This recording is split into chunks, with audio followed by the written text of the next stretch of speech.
Hello, and welcome to another Triad Gamer stream here on the Triad Gamer Media Network. I am Nick, and I'm here in consort with Belmont. Hello. And Hello, ladies and gentlemen, gentle thems and beyond binary friends. what are we going with? The girls, the gays, and the theys, right? That's the TikTok trend now. You're the TikTok Yeah. expert, so I just Oh, expect that's you. been a trend for a while, hon. You're just getting caught up. Well, fine. I am obviously the old one as I'm referencing Christmas Carol tonight with my cold clothing.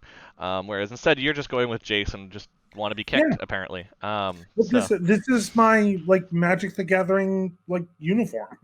totally fair, totally fair. And we are team members of the Triad Gamers, as you've probably seen. We are the main streamers, definitely of the sort.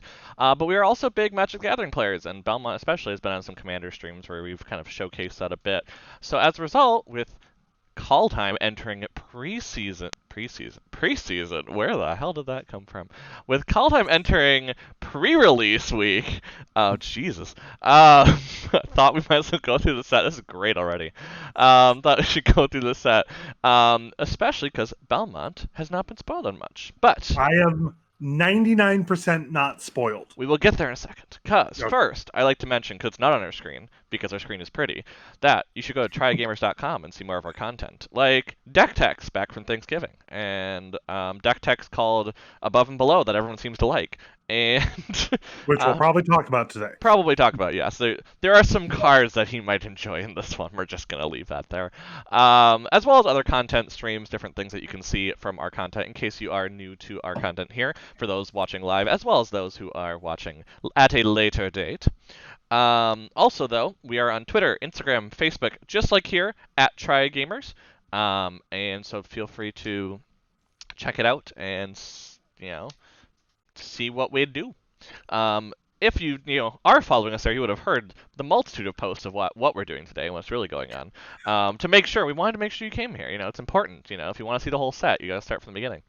But starting from the beginning, what is Kaldheim? So, honestly, Magic releases a standard set about every quarter, so about 4 a year. Apparently, there's going to be 5 this year, which is really going to throw me off.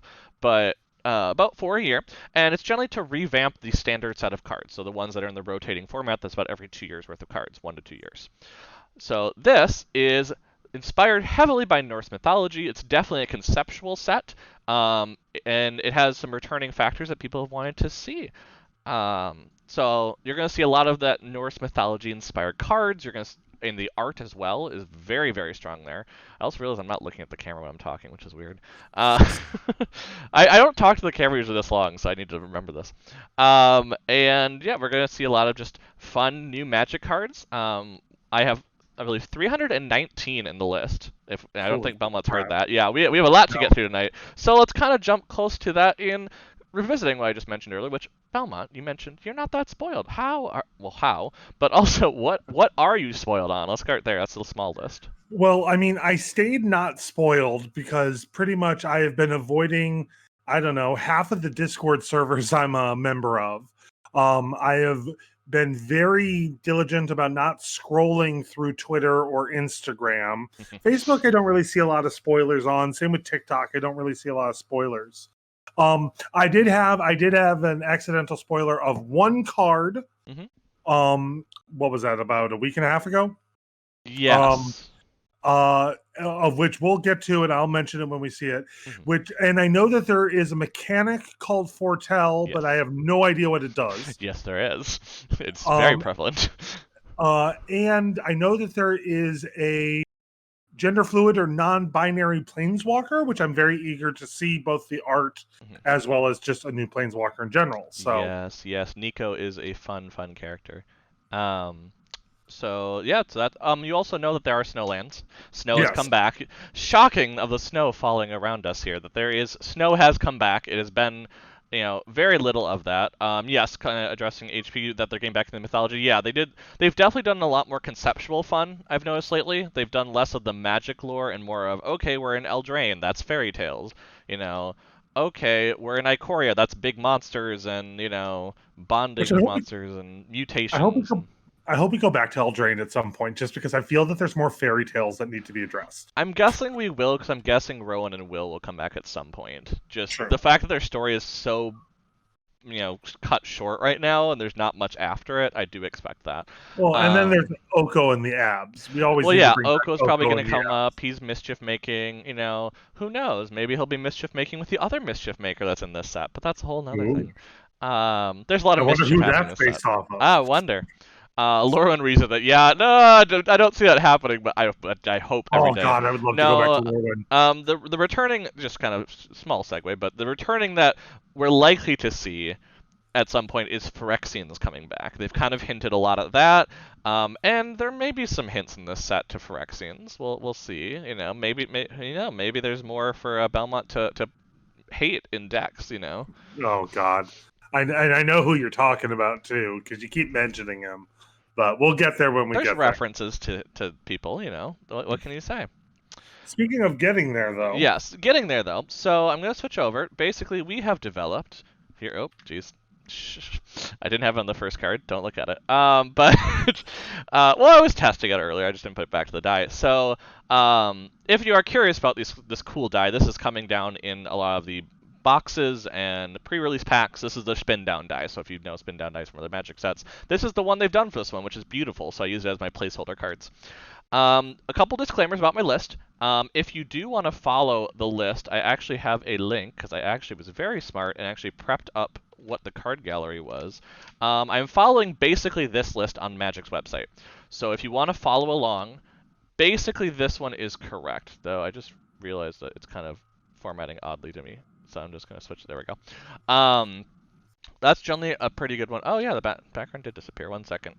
Let me try and get it back. We're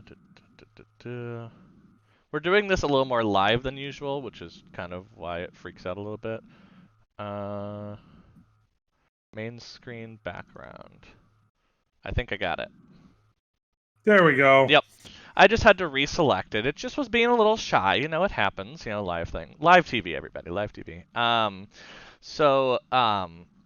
was I going with that? Oh, so a couple disclaimers. Yeah, I'm following that site. This also, though, includes cards that aren't technically in the draft booster kind of direction, not officially in the set, which are in the theme and set boosters, because they're meant for casual play, like Commander players, for instance. So we are including that when we talk 319. There's not 319 cards in the official set. There's like 20 cards. I think it's 5 rares, 15 uncommons. That are spread across colors and a multicolor that are meant for casual. They're not meant for the limited drafting and pre-release. So you are going to see some specialties. But let's dive in because we have a lot of cards to get through. And so we should dive in. We can always start chatting. So, as always, in Wooborg order, we will start with the mono white cards. And our first card, funny enough, is one of those set and theme booster ones.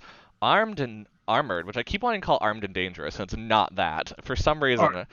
So vehicles you control become artifact creatures until end of turn. And choose a dwarf you control. Attach any number of equipment you control to it. I love how they're still trying to make vehicles a thing. Oh, they're a thing. I've seen all these cards. Trust me, there is a theme of vehicles. Well, like I've been seeing it, especially in some of the Commander precons, where vehicles, they're these sneaky little things. You don't expect them to be good, but then all of a sudden, bam. Yep, and a lot of that comes in this set, so they are following a lot of that. Axgard is the Dwarven realm. You can kind of see it in the flavor text below, the Dwarves of Axgard. Axgard, not Asgard. But basically, you see a lot of machinery, a lot of vehicles, a lot of dwarves, and that kind of direction with that. That's the Dwarven realm of the 10 realms, because they have 10 realms floating around a world tree. You can see the world tree behind. But yeah, so you can just make all of your vehicles into... Yep, and we're done here. Yep, we're done here.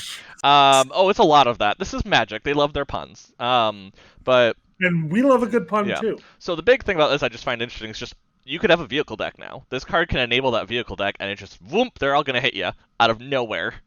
Because all of them become creatures. You don't even have to crew them. So, next on the list, though, we have a dwarf. Axgard Braggart. So this introduces something called Boast, which is one of the two main new mechanics that we're really seeing here. You've already seen Foretell. Boast is the creature has to have attacked this turn, and it can only happen once per turn. Gotcha. Now, you can obviously activate that, like you attack. If you've attacked this turn, you can do it. So in this one, basically, it's a 3/3, but hey, you can go ahead, you can untap it and put a +1/+1 counter on it. So basically, you're giving it Vigilance and +1/+1 for 1 and a white. Not But bad. I mean, so if you've got multiple creatures with boasts, though, you're only doing it to one creature. You can only activate this boast thing once. So you can do all of your boasts. They can only you have to pay the mana and do it each for one. So Gotcha. like All this right. ability can only happen once. As far as Gotcha. I Fair enough. understand, again, new set, I may be wrong on things, but as far as I understand, that boast one can only happen. Yeah, this ability only. It specifically targets that ability.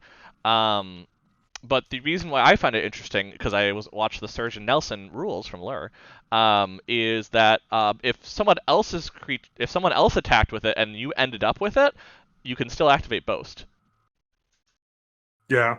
That was the other thing about avoiding spoilers for this set is that I missed the Lure pre-release. That hurt because this is like the first Mhm. pre-release or pre-release I've missed since March. That's fair. So It's all recorded. It's 8 hours of fun. You I can know. go. I'm gonna go I've back dug and in a watch bit. it. Anyway, next. Going through, we have an uncommon Battle Shield Warrior. So another one with Boast, giving all your creatures +1/+1 until end of turn. So it's a Oh, all buffer. right. So boast abilities are different Yep. per creature. Okay. It is a specific mechanic like having any other named mechanic, basically. It is, it is an effect that is on the card to do something. Basically, they are boasting about how, strong they are, is the idea. Fair Um, enough. Now we go on to one of the one drops though in here, one of those common one drops, a flying first strike 1/2 bird for 1 white. You got to Uh, have your white yeah, birds every that's gonna set. be fun and limited. Just gonna say, Yeah. dropping that turn one is like, okay, screw you.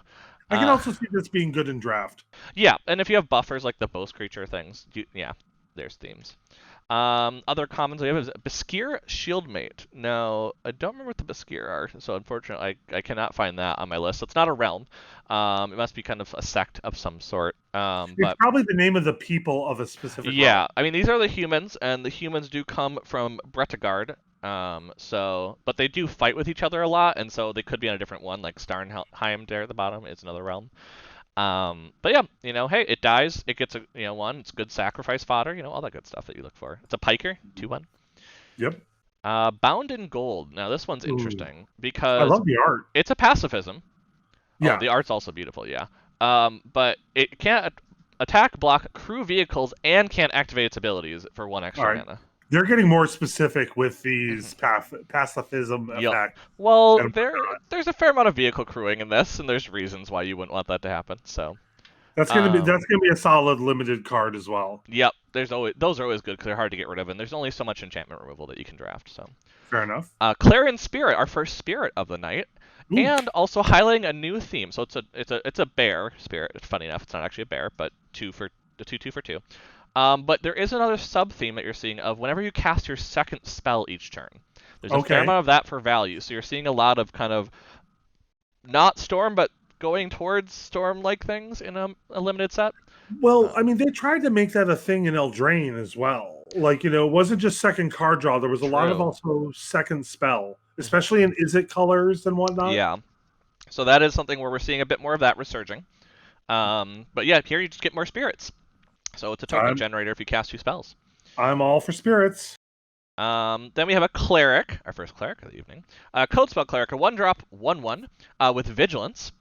When it enters the battlefield, so the second spell you cast this turn, you get to put a counter on something, +1/+1 counter. So again, we're seeing that in white here. This is that second spell you cast this turn in white. If you're noticing, I want to mention Yeah. that it's a little different than where you'd expect it. Well, and I did see a lot of chatter of like white cards that should have been blue from Kaldheim, of which then I would Yeah. avoid because I was avoiding spoilers. But I Hmm. did see a few headlines like that. Yeah, there's some color mixing I've noticed a little bit where they had some fun with the color pie in this one I'm noticing, but they still kind of make sense. This is counters, this is vigilance, it's a 1-drop, 1/1, like yeah.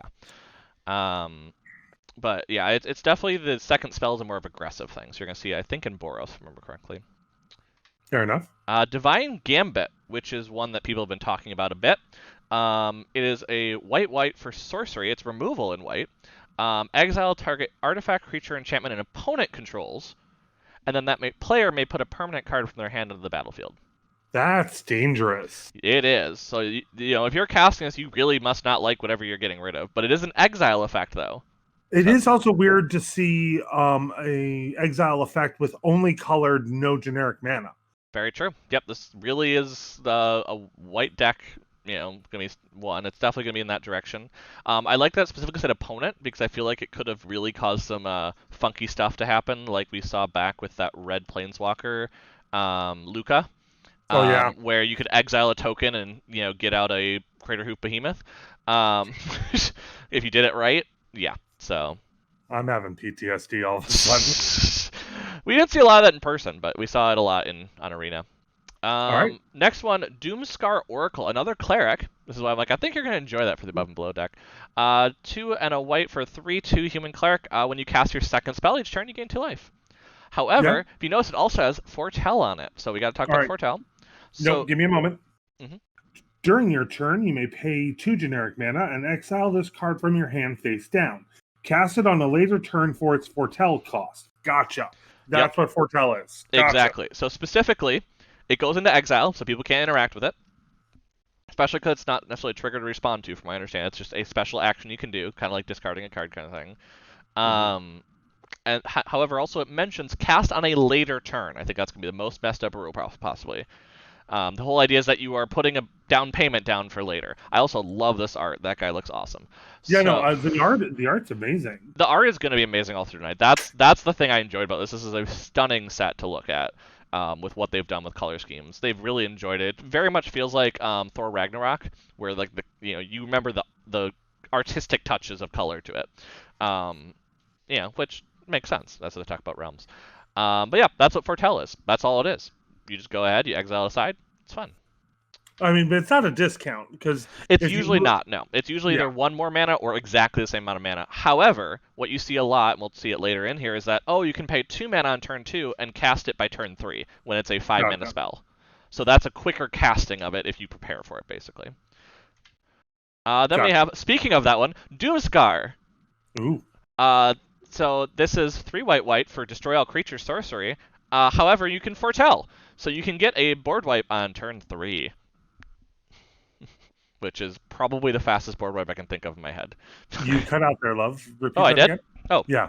I was just saying it's probably the fastest board wipe I've seen. I don't expect you to usually have a board wipe by turn 3, especially when it's just destroy all creatures. Well, I mean, don't you still need to be paying the 2 generic mana? So, I mean, it still adds up to. Well, yes, but like pay 2 generic on turn 2. Turn Yeah. 3, pay it. That's the reason why Foretell is good, is that if you prepare the card, you're going to be able to cast it sooner. Now, So, that I didn't think of. yeah, that's kind of what I'm seeing a lot of people talk about in Foretell. That's the idea behind it, is that you can play things quicker than normal. So if you prepare for it and you spend the mana early, especially in those early turns where you might not have something turn to, especially if we're talking commander games and things, you might not have something ready. Can't go, and I mean, I like the borderless art for this one. Yes, that is another thing to mention, people, is that I took a lot of the pretty art. So there is a generic art for this. That's not this one. There's a lot of alternate art included. There's a lot of things. If anyone wants to know which ones are specific to that, I can say it as I go. But Giant Ox. This one's getting some conversation. 2 mana 0/6, and it crews vehicles using its toughness. Oh, wow. So that is wow. 6 crew for a pretty cheap creature. It actually pairs really well with another card that we'll see later. On purpose. It definitely looks like that was made on purpose. But yeah, what about Perihelion 2? You just crew that with this. 2 mana. All I am now is having this mental image of an ox just driving anything.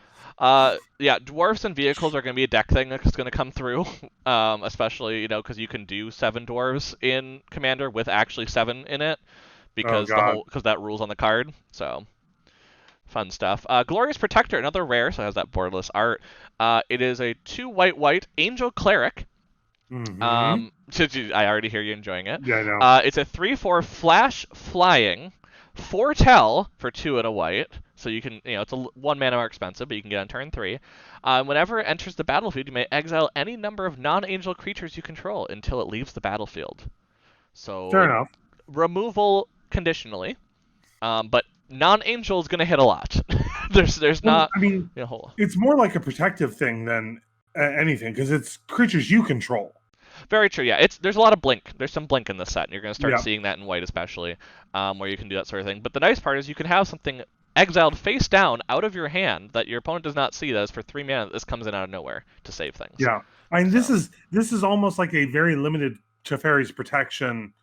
Yep. I mean, then there's the whole thing of, though, like, it's until the angel leaves the battlefield, though. So it's like you gotta know what you're doing with this one. Yeah, you just pair it with Yorion, right? Yeah.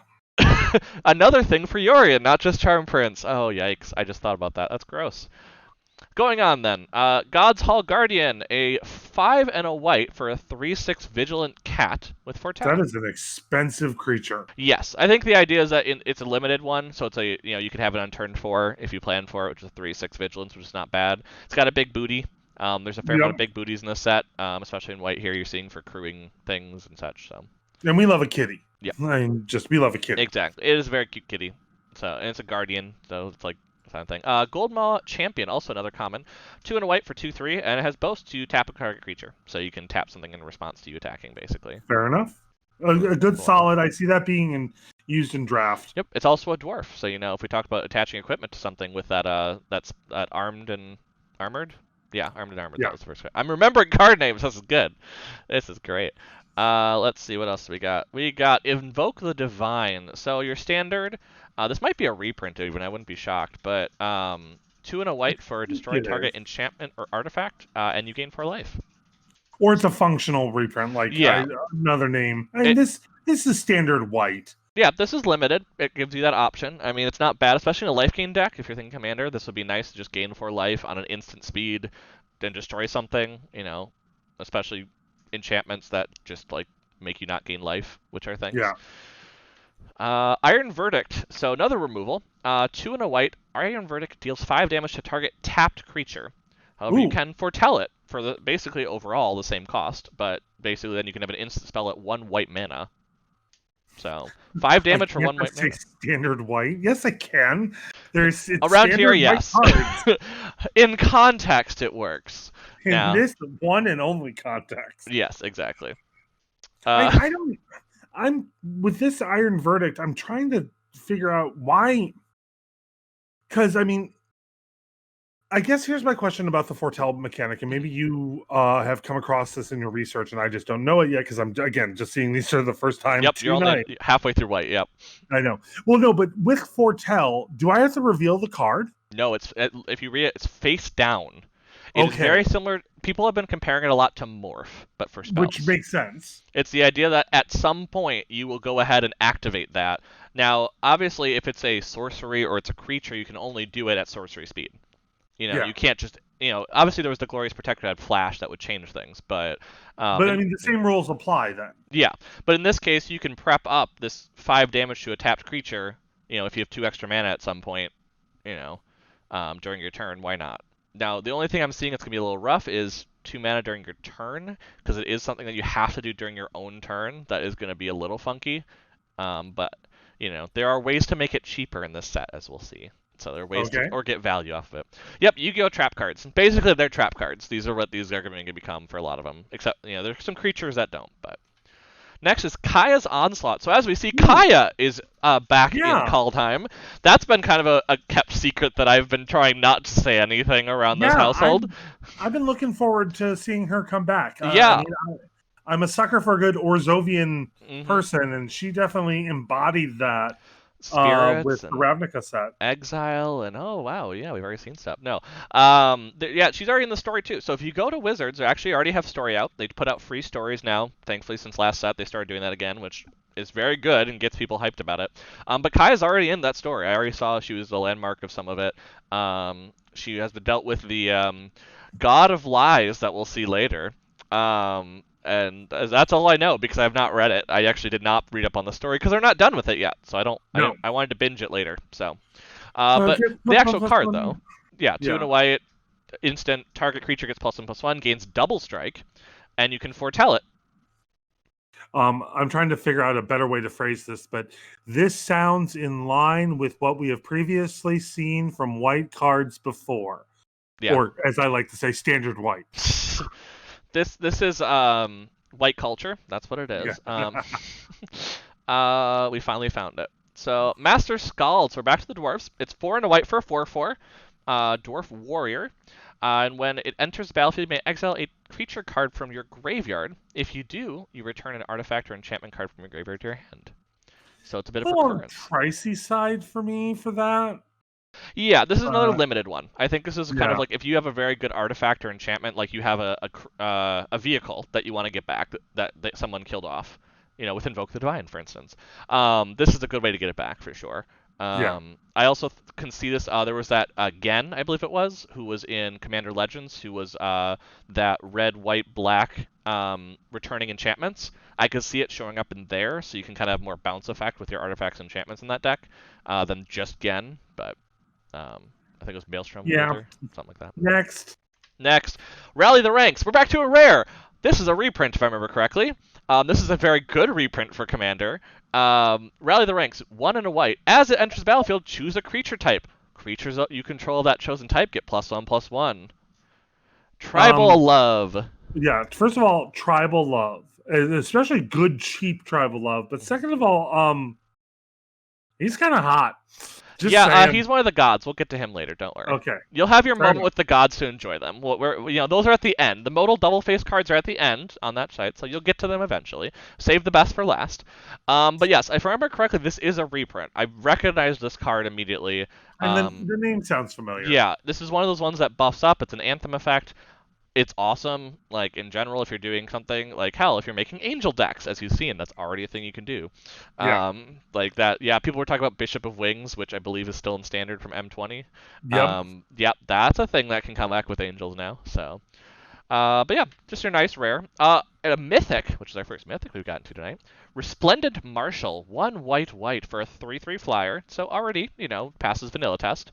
But when it Yeah. enters the battlefield or dies, you may exile another creature card from your graveyard. When you do, you put a +1/+1 counter on each creature you control that other than Resplendent Marshal that shares a creature type with the exiled card.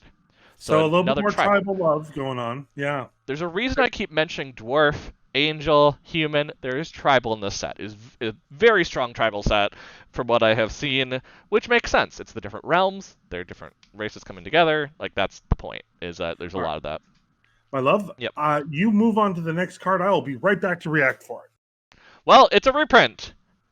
Revitalize, but with much better art in my opinion. I love this art so much because Essica, I'm gonna go with, or Essika, Essica. We're going with Essica. I love her as a god, and I yes, Ooh, that's that pretty. is really pretty. But yeah, it's your standard 1 and a white. You gain 3 life, draw a card. It's in standard currently. There's nothing, it's a reprint, but This yeah, card is amazing for standard life game decks, yep, and still I is. like I that still it's see it. continuing that trend Yep. still. Still see it, especially when you have Heliod and Daxos and all of that still in standard. Oh yeah, no, Yep. you still see it. Another rare, Righteous Valkyrie, another Angel Cleric here for 2 and a white for a 2/4 flyer. Whenever Ooh, another Angel or Cleric enters the battlefield under your control, you gain life equal to that creature's toughness. So life gain, never a problem there, as long as you have Angels or Clerics in your deck. And as right. long as you have, as long as you, Valkyrie. Shh. And as long as you have at least 7 life more than your starting life total, creatures you control get +2/+2. So Yeah, I'm in love. we're seeing some of that come back where you see I can't think of that card now. Glory of Warfare or something like that, which is a standard staple or commander staple where it's having more life than your starting life total. You see that with that 7 life thing was already coming out in that 1 mana 1/1 cleric that came out, Yep. the vigilant one. So we're seeing some of that return here, where there is some life gain. There's a lot of life gain theme as you're seeing, and yeah, this is a scary card for sure. Because if you're playing kind of an Angel life gain deck or Cleric life gain deck, this is going to go nuts. Next, we have Rune of Sustenance, which has a new subtype of rune. Yeah. There is a That makes sense. there is a cycle. There's an uncommon rune in each of the colors. So this one is 1 and a white. There's enchantment aura rune. You enchant a permanent. Whenever it enters the battlefield, draw a card. So you immediately draw a card. It's white. White card, draw a card. Oh my gosh, which is crazy. actually kind of weird. It is weird. That's why I'm mentioning it. It's a cantrip on itself. As long as the enchanted permanent is a creature, it gives it lifelink. As long as the enchanted permanent is an equipment, it gains equipped creature has lifelink. So, AKA, give it life, draw a card, get lifelink, go. Yes, the thing I like about it, if I talk about, for instance, my Buff Friends with Swords decks, is this can enchant a creature or an Or equipment. equipment, yeah. It is not a dead card anymore, which is the important part, and it draws a card, so it's a free kind of That's some enchantment. good versatility. Exactly. We love versatility here. This is my outdoor scarf, and it's also props. Next, Rune Forest Champion, which is a rare of boardless cards. 2 and a white for 2/3. When Rune Forge Champion enters the battlefield, you may search your library and or graveyard for a rune card. So like one we just saw, reveal it and put it into your hand. If you search your library this way, shuffle it. You may pay 1 rather than pay the mana cost for rune spells you cast, Ooh. which makes me think that the runes will come in more. This is not great right now because there's not a ton of runes. There's only those 5 as far as I know. But I mean, what was the converted mana cost on that? I mean, The converted mana cost is 1 and a white. I believe there are a couple more that might be 3 or 4 cost, but it's basically making them pretty cheap. So this is probably going to be something that's not a commander staple at this point, at least. It's yeah, probably more very likely true. to be a standard one, where you're pulling up runes in a 2 or 3 color deck. Which I Yeah, think is the one thing that we didn't address at the beginning of the stream is that the Triad gamers, for the most part, are commander players. yeah, We play a lot of commander. We have over like 35 commander decks currently. I mean, don't get me wrong, Nick and I do some standard and some brawl on arena right now because that's where people are playing right now. But if we have the choice, we'll always play commander. yeah.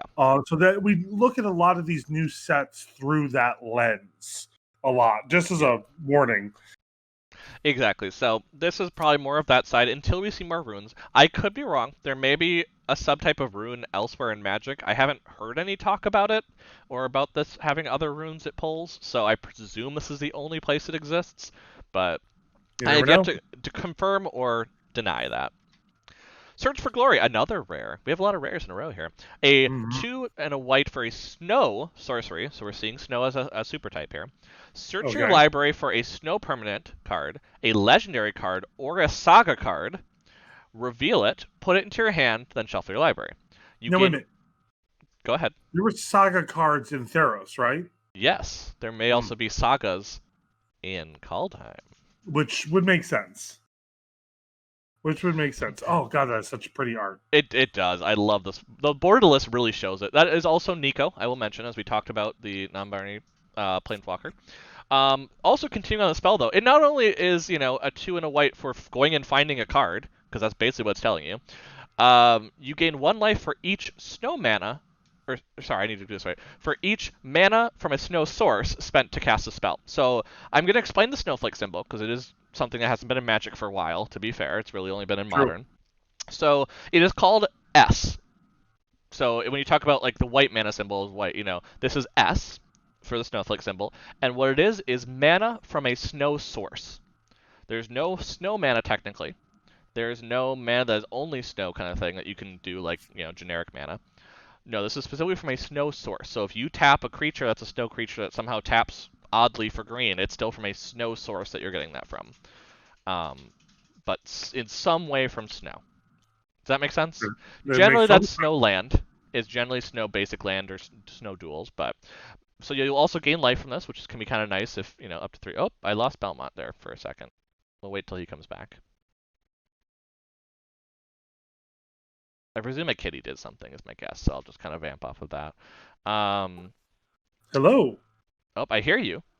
I don't You see you hear yet, me? but I don't see you yet, but I hear you. I have no idea what that was. That's fair. I presumed I was going to blame a kitty, so. Uh, Actually, I think it was the dryer. oh, fair enough. But yeah, so this is another way to tutor for cards is never a bad thing, especially if you have a lot of snow Yeah, permanents in your deck. If that's kind of a theme for you, this is a snow permanent or snow spell by itself, in case that matters. All that fun stuff. fair enough. Um, Next I is don't like it. It's solid. Shepherd of the Next. Cosmos, one of my favorite arts in this set. I Oh, just wow. absolutely love Yeah. it. It's really detailed the more you look into it. I've looked at it forever. Um, if I remember correctly, no, this is not one of the ones from the specialty. So this is an actual set. It's a 4 white white for a 3/3 flying angel warrior, which usually would be bad. But when the Shepherd of the Cosmos enters the battlefield, return target permanent card with converted mana cost 2 or less from your graveyard to the battlefield. Yep, that's where the expensiveness comes And you in. can foretell it for cheaper, basically. So you can pay Yeah, 2 mana in your early stages and then only pay 4 later on. So that is the way that makes it cheaper. It's basically you're getting 2 cards worth of value out of your 6 mana to do so. So nice uncommon, another angel. Crazy. yep. Expensive, but good. True. Sigrid God favored. So this is another card alternate style that you're seeing, is they've done it basically where the outside is very much of kind of that wood carving style and feel.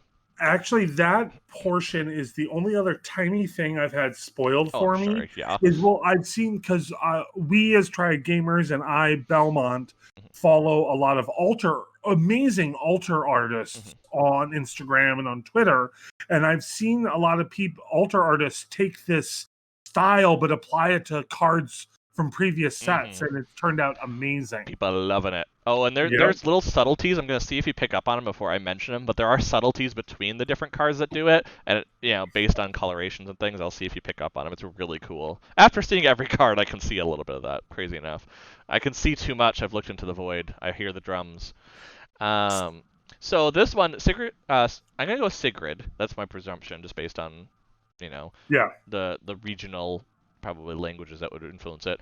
God favored, one white, so it's a 2/2 flash, first strike, protection from god creatures, specifically human warrior.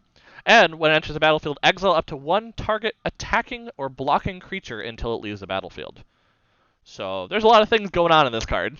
Um, Well, and considering the prevalence of gods in various commander decks, holy crap, does this undo a few? Like, you and I have that one friend with that really quick deck. This just negates that right there. yep, because protection from god creatures means that it can block it and take no damage, and it can just nullify things, and it's great. Yeah. Um, the other nice part is basically, yeah, it can't obviously be targeted by that thing, even though only being a 2/2. No gods can just be like, yep, we're gonna deal with it. Um, that sort of thing. I actually kind of curious. I don't know if this is an effect, but there is Klothys from recent sets in Theros, and that exiles a card from a graveyard. I'm actually curious if you can't exile this card. That's very true. I'm not sure if I don't know if it protection only has actually. yeah. I presume it only has protection from god creatures on the battlefield, but that's a cool concept to explore. Yeah, it is. How does it interact with it elsewhere? But yep. So this is we lost the video apparently. I noticed that. Let me go check to see if it's looping. Maybe the problem is it's not looping. Yeah, it's not If looping. you, That's the problem. yeah, if you had Ha to ha. reset it, yeah. Yep. There we go. Now it's gonna loop. So now we're good. I hope there's one or two creatures that ignore god favor. Yeah, there are some of them that I think don't care as much about the gods, but this is very god focused. I mean, Norse mythology is very god focused too. Well, and That's. Theros was like that too, Theros which is was like based that with on the Greek Greek mythology, mythology. yeah. Amonkhet with kind of more of the, Egyptian I mythology, presume yeah. Egyptian. Yeah, I didn't know as much about Amonkhet, but I presume that kind of direction. So we should move on. Spectral Steel. So it's an uncommon. It's an enchantment aura for 1 and a white. Enchant creature. Enchanting creature gets +2/+2. However, I also, need that for a deck. no, you don't. It's a theme deck. So but the nice part with it is for 1 and a white, and you exile it from your own graveyard, you can return another target aura or equipment card from your graveyard to your hand. So this can get you Nice. back something else. So this is actually something that I look for like my Tuvasa deck, where it can recur basically and get you something back that fell off a Tuvasa or another creature. Yeah, no, HP. This would be good for Yep. both decks like that, and this would also technically be good for your Buff Friends of Swords deck, love. Yep, and there's a lot of creatures throughout history that enjoy auras on them. Like you mentioned, this is now going into historic, where there is that core spirit dancer, if I remember correctly, that loves auras on it. This is going into that, so that's going to be a little crazy of a deck suddenly out of nowhere, especially with all the runes. We'll go over that when we get to some of the other ones that might be in that deck pairing. But fun All right, stuff. Stalwart Valkyrie, another angel warrior. Oh my gosh, it's almost like surprise! there's a lot of angels or something because they come from the Valkyries. They come from Starnheim, the fallen heroes realm and Valkyrie realm. 3 and a white, 3/2 for angel warrior. However, you may pay 1 and a white and exile a creature card from your graveyard rather than pay the full cost. So it could be a 3/2 flyer with just an exile and 2 mana. Yeah. So it's probably Not going to bad. be pretty good and limited. I expect just Yep. this is very limited focused. Yep. That direction. Ooh. Starnheim Aspirant. This one I knew you didn't very much enjoy. Yep, he's Yeah. writing it down. I'm like, I'm waiting for him to write it down. I know he's gonna write it down. This is he has an angel deck that he talks about how it's too expensive, and I'm like, this might be the first time he actually reworks it. Well, I mean, not only is it good for my Angel Tribal, but it's also a somewhat cheap human cleric. It's good for above and below. Yep. For those Exactly. that want to know what the hell we're talking about, you can check out our deck text at www.triadgamers.com. Fair enough. When you zoom in the mic, you go out of your screen a little bit, so you shouldn't I do that know. probably. I'm like, you're kind of partially out of your shot now. But yeah, angel spells you cast cost 2 less to cast. It's a 2/2 human cleric for 3. Nothing too crazy, but yeah, you can get angels out much quicker. Especially when we're talking about this is still a set that has Angel of Destiny. Oh yeah, That can be out on turn 4 with this yeah. instead of turn 5 and attacking by 5, and we now have Angel Aggro. I'm pretty sure, actually, if I remember correctly, we have Bora's Angel Aggro again, or it might be actually Orzhov. Don't quote me on We that. yes, we are technically sponsored by www.triadgamers.com. Yes, they do pay our bills, Gamers with a Y. for sure. Uh, Next. Next, we're getting pretty close to the end. Starnheim Courser. So it's a Pegasus, 2/2 flyer for 2 and a white, and artifact and enchantment spells you cast cost 1 less.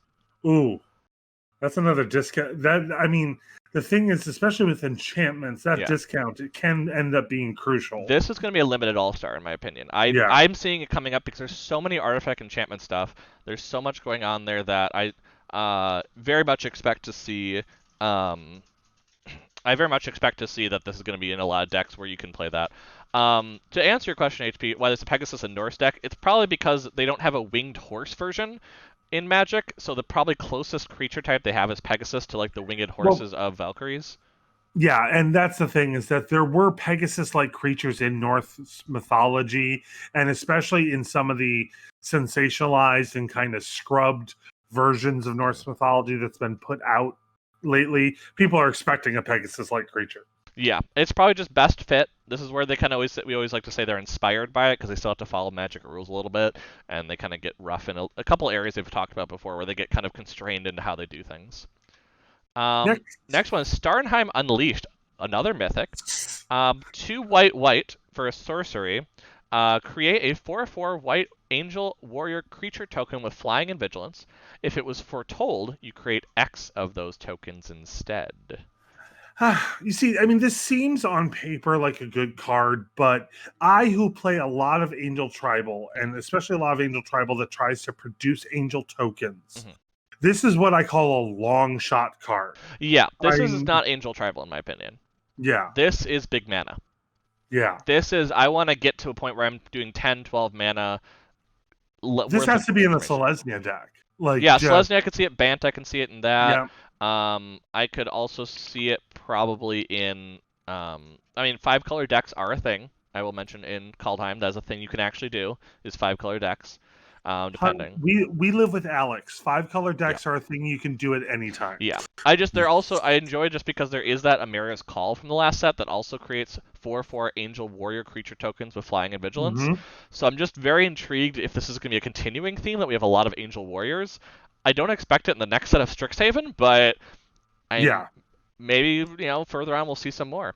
This is one of those cards that needs to be part of the strategy building the deck. Yeah, I don't think this is an Angel Tribal deck card, but this is definitely a card if you want to get out tokens or things like that. Yeah, token generation is definitely a good card for that. Next, Story Seeker.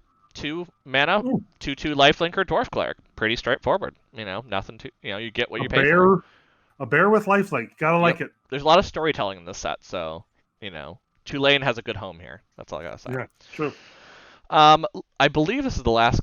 Nope, not quite. Coming up close to the last card, Usher of the Fallen. 1 mana, 2/1 Spirit Warrior, with Boast that allows you to create a human warrior creature token. So basically you're rushing through. You'll notice this is a different card style than what we've seen so far. This comes from the promo pack style stuff. So this is something that comes from another version of content, but you'll see 1 card from each monocolor in this style. Which has been in previous sets. So I like the style. Yeah. I'm just writing down this card because this is there's a tribal deck that I'm building that this will work well for. That would work in my old Kamigawa deck. Oh yeah, spirits were big in Kamigawa. So there's some fallen heroes and some, spirits in general from 2 different realms here. I mean, Norse is big on that, of having those realms, so and we've been seeing it a lot through a lot of the previous sets. Magic is never going to let us completely forget Kamigawa. Yeah. Well, they still might bring it back. They still hint. Maybe it will come back someday. Who knows? They hint at shrines in M20. So, they've brought more support for Kamigawa recently to make, shrine decks are a thing, unfortunately, now that I have to deal with in Standard. So, I believe this is the last. No, we're still on the last card. Nope. I'm thinking we're getting close, but Valkyrie Harbinger, 4 white for an Angel Cleric rare 4/5 flying lifelinker. At the beginning of each end step, if you gain 4 or more life this turn, you get a 4/4 Angel creature with flying and vigilance. Again, I mean, it's a great card in theory, but it's a long shot. Yeah, I mean, this it's is. not CMC. It's probably life gain deck in standard maybe, but definitely more casual formats is life gain. It's meant to be life gain decks. This is a finisher for you that you're going to start creating. Because I also will mention it's at the beginning of each end step. Yeah, very true. So if you can somehow gain life on your opponent's turns as well, if you have Soul Warden is a big one where people bring in creatures and you're getting life on their turns, that could be a thing that you could make it worth it or something. But next, an equipment. Valkyrie's Sword, 1 and a white with an equip 3 cost. When Valkyrie's Sword enters the battlefield, you may pay 4 and a white. If you do, you create a 4/4 white Angel Warrior creature token with flying and vigilance. And you attach And this then to you it. get to attach it. Yeah, All right. so you get a free creature with it in case you don't have something there, but equipped creature gets 2/1. So you basically are paying overall 7 mana for a 6/5 with an equipment on it. Yeah.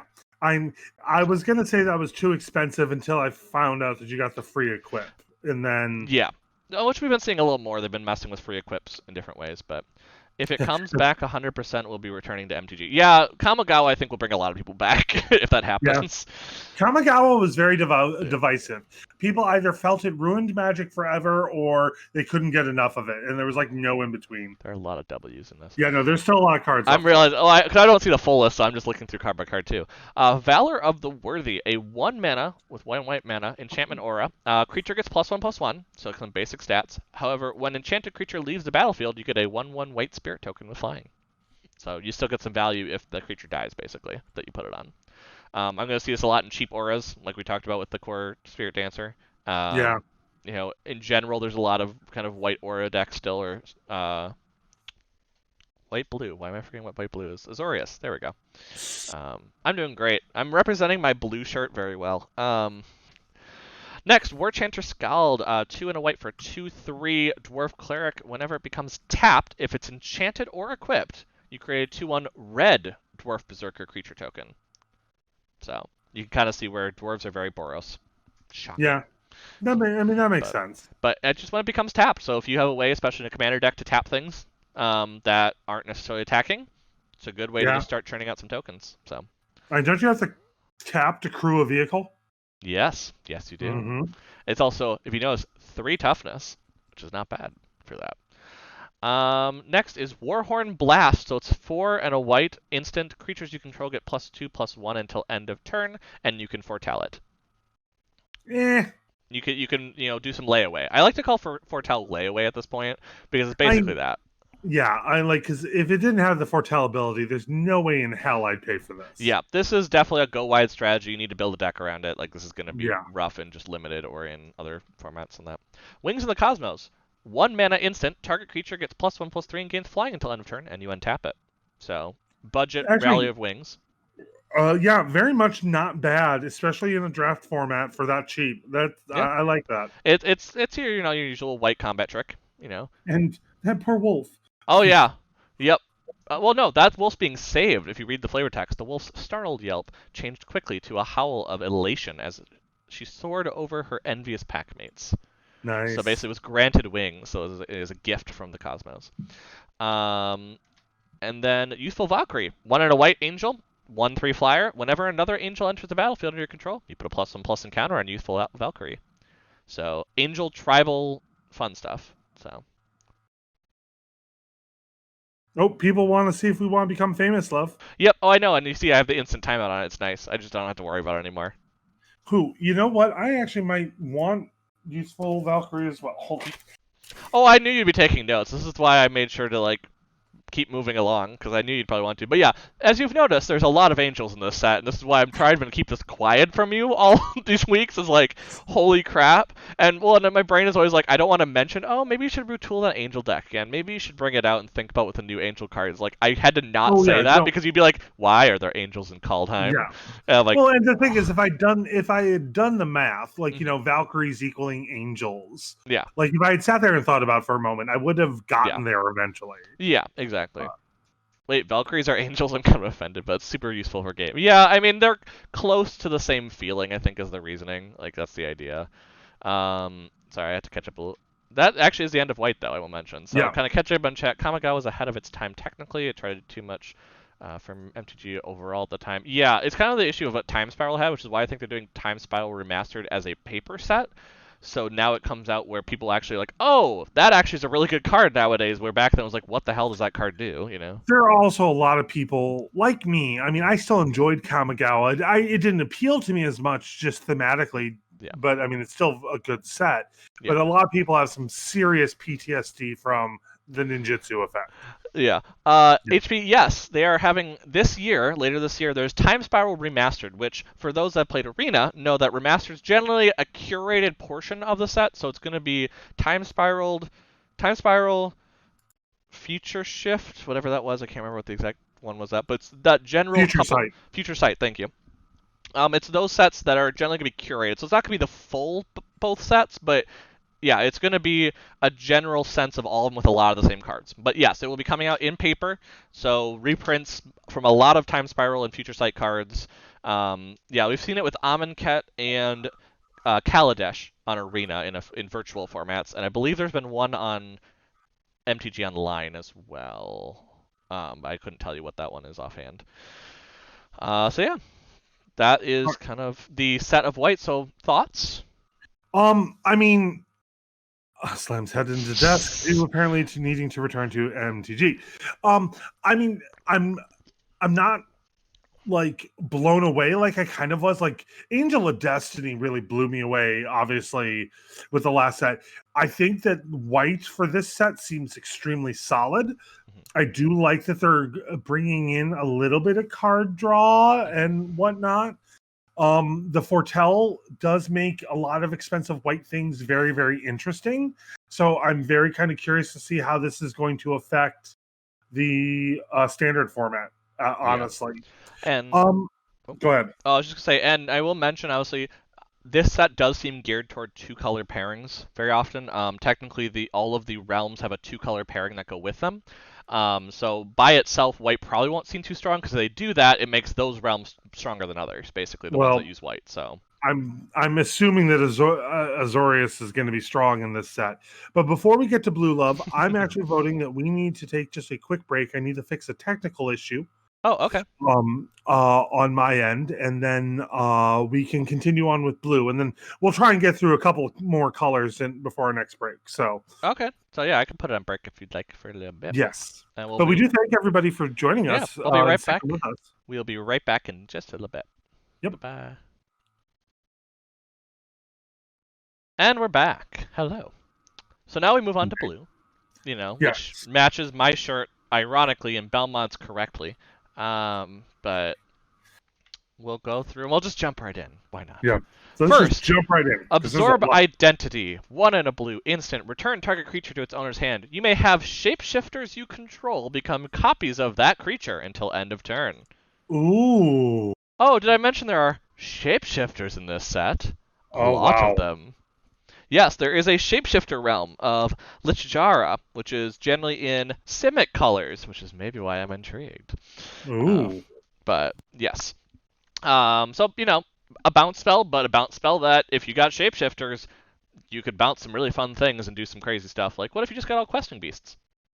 Just all questing beasts.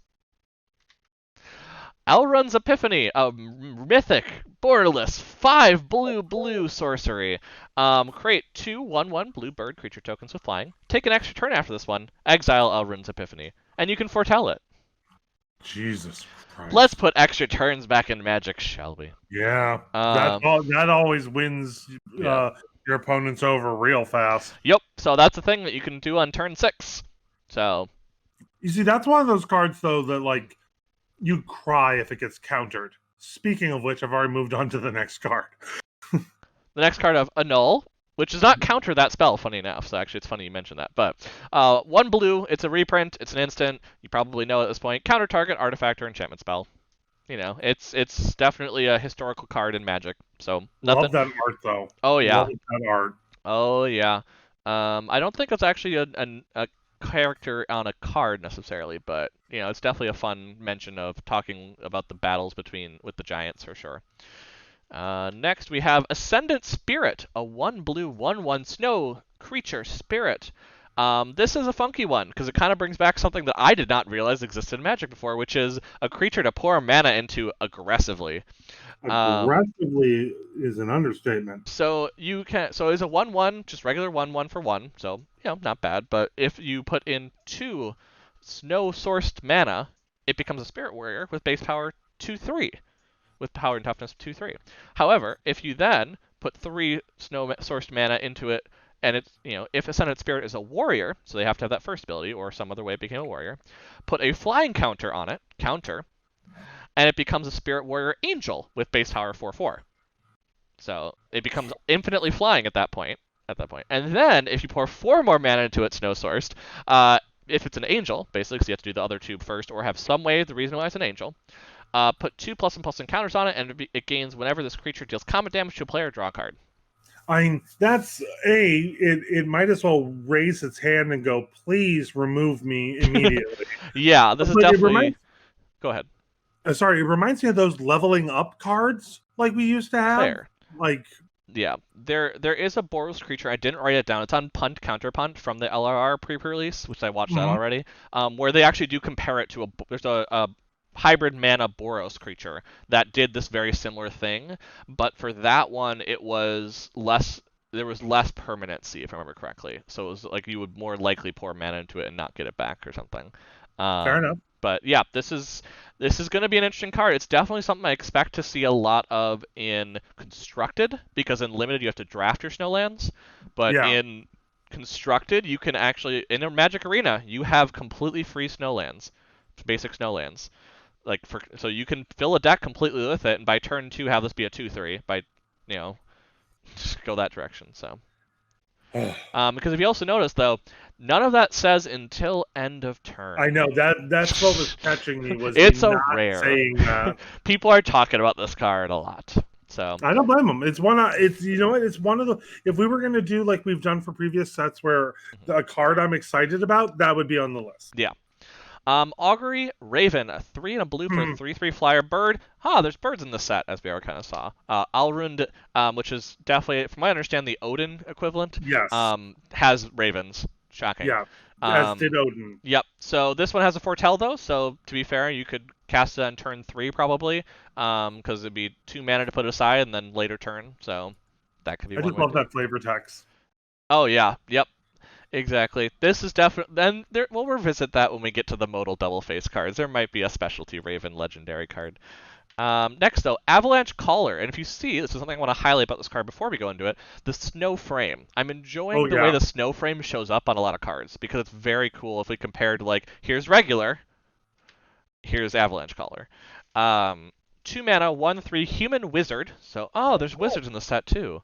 Crazy. This almost seems like a set 4 Belmont by this point. If you throw 2 mana in, target snowland you control becomes a 4/4 elemental creature with hexproof and haste until end of turn.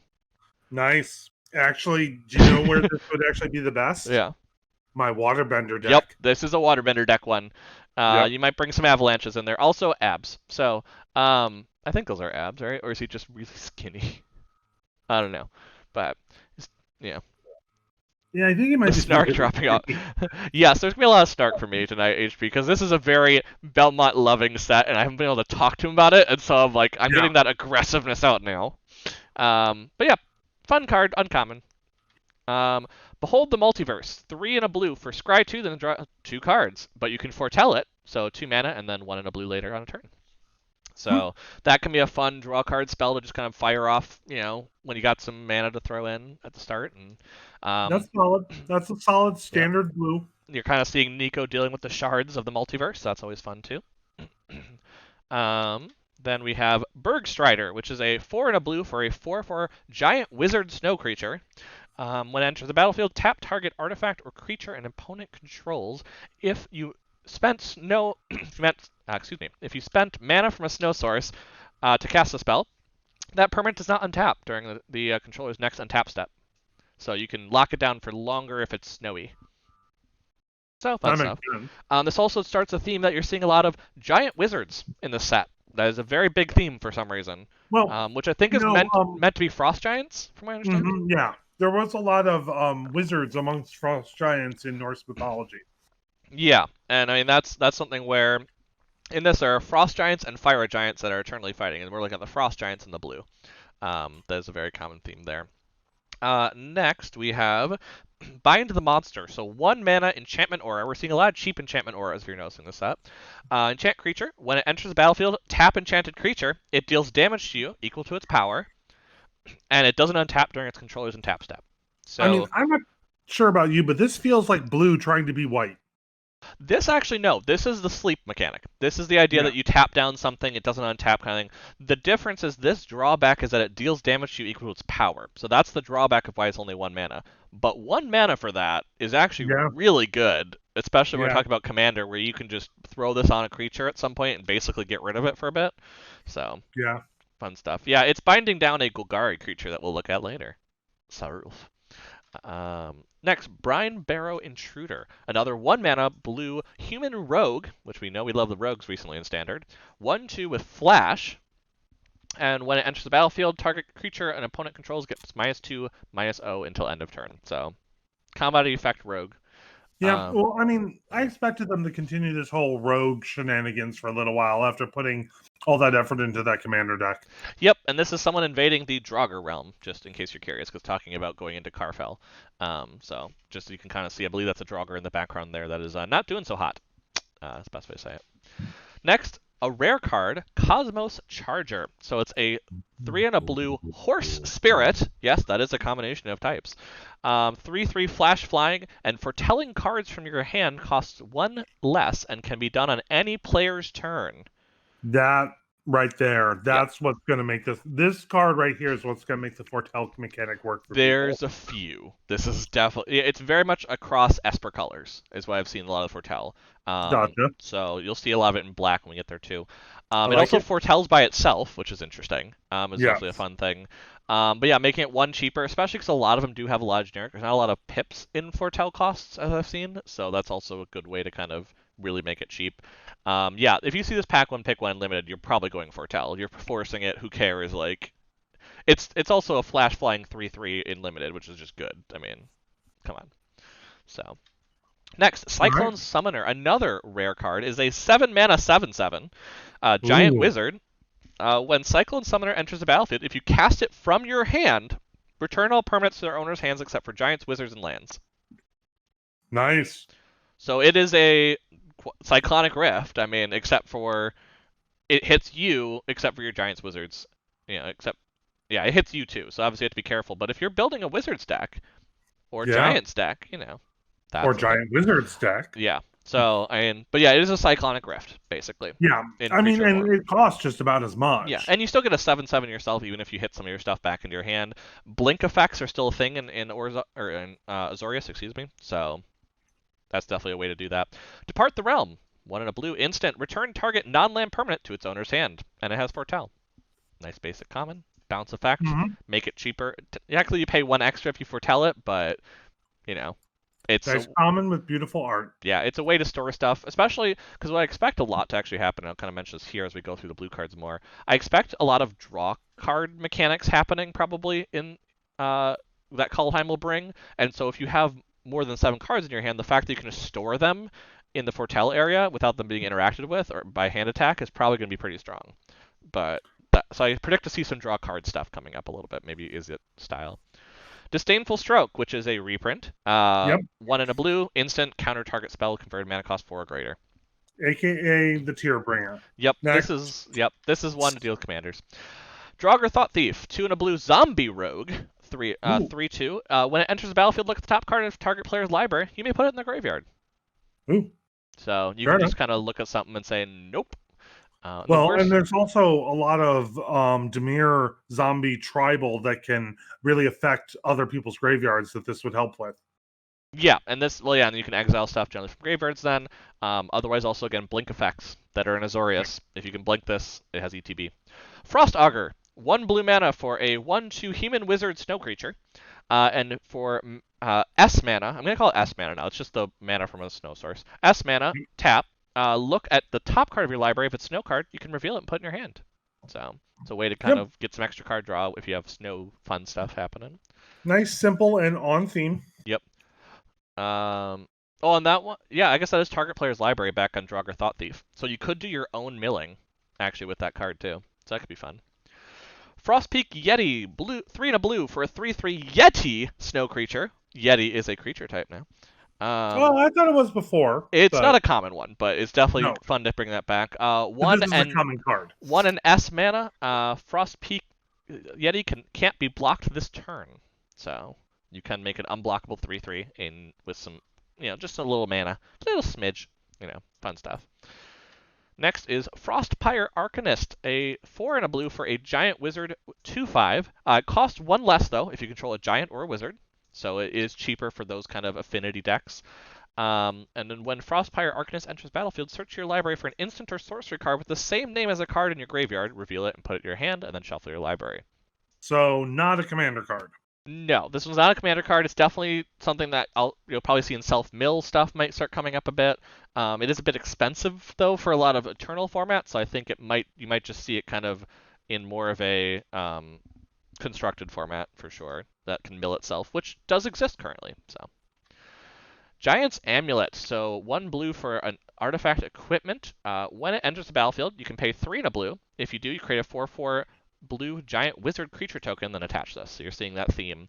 And it gets +1 +0/+1, and this creature has hexproof as long as it is untapped. So kind of a Paradise Druid effect for sure. Yep.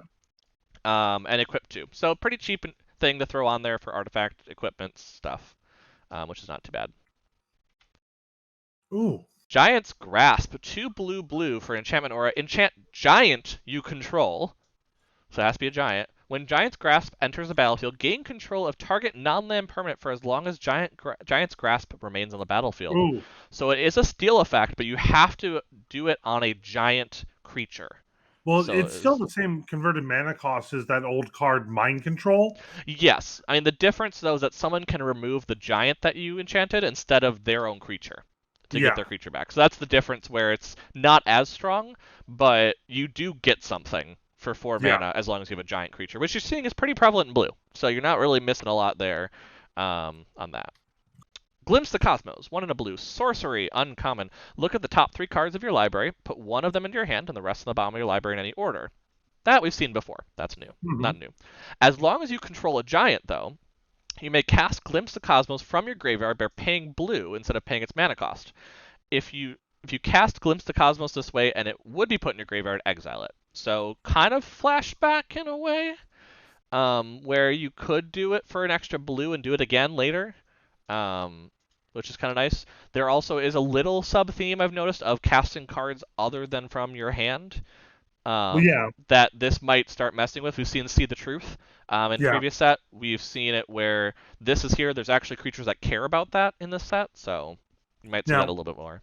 I am going to point out that so far, this is now the card to beat for my favorite art from Fair. this set. This is a pretty one. I love this. Like, this is about to become a wallpaper. I think this is Cosmina. Don't quote me on that, but if you're looking for the god that comes in later, I think it's Cosmina. Don't quote me on that though. Fair enough. Graven Lore, 3 blue snow instant.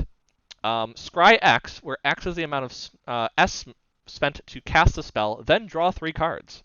So at worst, you are drawing 3 cards for 5 mana, which isn't terrible. It's an instant speed. Not terrible. I mean, we're talking, if we're comparing to like Divination, which is a sorcery for 3 mana, it's comparing nicely. But yes, you also, if you're using snow sourced mana, then you get to scry first for a certain amount, which is nice. So I mean, you're paying for the instant speed here. Yeah, you're paying for the instant speed of 3 card draw, because I mean, if we're thinking about it, that's basically what you're getting. I mean, it's just a straight thing you can put into anything. Icebind Pillar, 2 and a blue, snow artifact. Tap target artifact or creature. So it's lockdown effects, but it's just a solid artifact to have around, especially if you have ways to get kind of information. No, if I might be wrong here, but there aren't a lot of artifacts that do the tap down effect. Usually you see that on creatures and not artifacts. If you're going to see it on non-creatures, it would be artifacts. You don't see as much on enchantments because usually artifacts are an activated thing, where enchantments are generally supposed to be passive abilities or things. I So. just don't remember a lot of artifacts that actually have that ability. So this is actually going to be interesting to see. Yeah, especially for that kind of direction on it. I also just love the flavor text because this is one of the more story-focused ones that I have learned about, which is kind of interesting of Tybalt talking to Valky about how Yep. gullible they are. Oh yeah, that was my other spoiler. I knew Tybalt was going to be in the set, Yeah, but to be fair, he was in the trailer, so yeah, that's not my fault. he definitely was in the trailer, so that's part of it. Icebreaker Kraken, 10 blue for an 8/8 snow Kraken creature. It costs 1 less for each snow land you control. Just going to pause after that. When Icebreaker Kraken enters a battlefield, artifacts and creatures target opponent controls don't untap during that player's next untap step. And if you return 3 snowlands you control to their owner's hand, you get to return Icebreaker Kraken to its owner's hand. So it has a way to kind of protect itself if needed. Yes. But I can yes, see all sorts of plans for this. this I feel is not going to be as good in Commander. Because you generally have multiple opponents, but in a 1v1 format, the ability to tap someone's artifacts and creatures down for 2 turns, basically, is a very strong thing to do. So, yeah, that's definitely kind of... Is Tybalt an old walker? Yeah, Tybalt's been around for a while. He's one of the returning planeswalkers that we already knew was in the set due to the trailer. Same with Kaya. Kaya's been around for a little bit. But, yep. Next, Inga Rune Eyes. This is Ooh, kind of the specialty legendary ooh, creature that so exists in pretty. this one. Oh, yeah, definitely. 3 and a blue for a human wizard legendary creature. 3/3. When they enter the battlefield, scry 3. And when they die, draw 3 cards if 3 or more creatures died this turn. So if you have a way, either more things die or board wipe happens or things, you can get some good value out of your 3/3 wizard going down. But, I mean, extra mana on the vanilla test for just scrying 3 is pretty good. I mean, not Yeah, gonna lie. You could actually build a commander deck. This is a legendary creature, so this could be a commander deck head if you really want, if you pride yourself on many board wipes, but we'll just leave that there. Karfeld Harbinger, 1 and a blue for a zombie wizard 1/3. And you can tap to add blue mana, however, spend it only on to foretell a card from your hand or cast an instant or sorcery spell. I mean in blue though, that's pretty solid. Yeah, I mean, if it also, was just foretell, I think this would have been bad. The fact that you can use it for instants and sorceries, I think, is really good. well, I mean, what's standing out to me is, I mean, when's the last time you used the words blue mana dork? There's a few, especially for instants and sorceries. Is it in the past have had that? That's not too shocking. I mean, the first one I think of right away is that Dakalos, I believe it was, which was the artifact enabler who was in a set without artifacts, or in Izzet colors, and Okay, um, yeah, that sounds vaguely familiar. But yeah, still, it's not common to see a blue mana dork. no, and that's why it has that restriction because it's the idea Yeah. of but Oh, but that restriction works in blue. yeah, It really does. especially with so much foretell in this set, we're seeing a lot Yeah. of it. So. Next is Litjara Kinseekers, 3 and a blue for a 2/4 shapeshifter with changeling. Yes, all shapeshifters seem to have changeling in this set, so not shocking there from History of Magic. But when it enters the battlefield, if you control 3 or more creatures that share a creature type, put a +1/+1 counter on it and then scry 1. So it's a 3/5 if you're in a tribal deck or have a lot of shapeshifters. Fair enough. Solid. Yep. Solid. Next, Mists of Litjara is a 1 and a blue for enchantment aura flash. Enchant creature or vehicle, and the enchanted creature gets -3/-0. You see, this is the essence of nope. Yes, well, this will stick on a vehicle though, which is the interesting part. If it goes away, it's not just enchanting a creature; it's enchanting a vehicle. So, does changing still count as all types? Yes, that's the thing that Yes. changing does. This card is every creature type. Creature type specifically. That does make a difference technically nowadays, Yeah. but. Next, we have Mistwalker, 2 and a blue for a 1/4 shapeshifter with changeling, flying, and you can basically switch its, buff up its power, lose some toughness with some activations.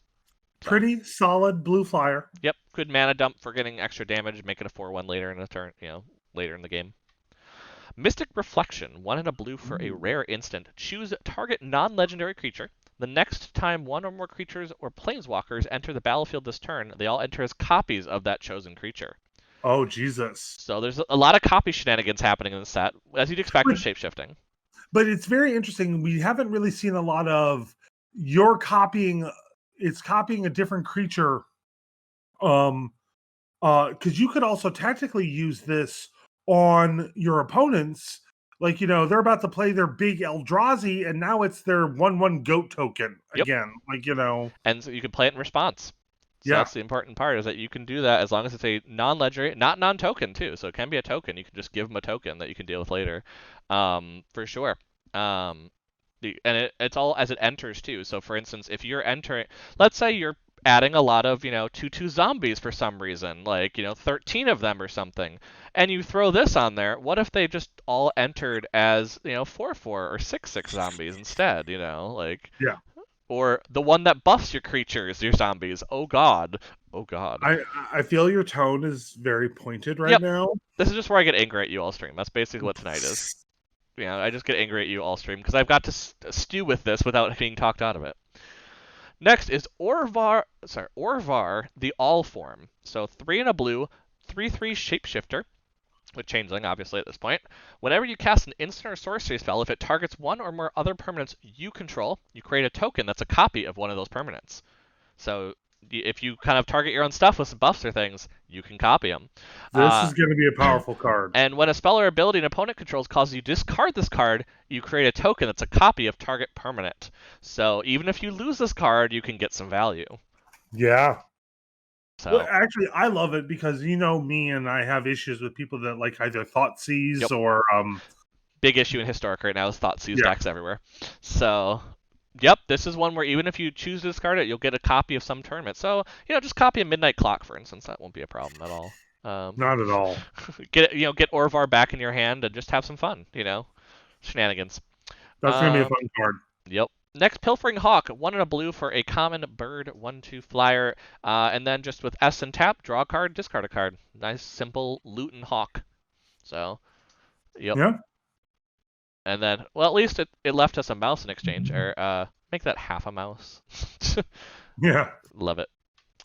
Raven form, 2 and a blue, sorcery, exile target artifact or creature. Its controller creates a 1/1 blue bird creature token with flying, and it has foretell. This definitely is a functional reprint, because I think this existed before in some way, of like you leave a creature after you exile something, but the Yeah. foretell definitely reminded me that it couldn't be a reprint, so. Yeah. But yeah, just having that for 1 mana on a turn later, why not?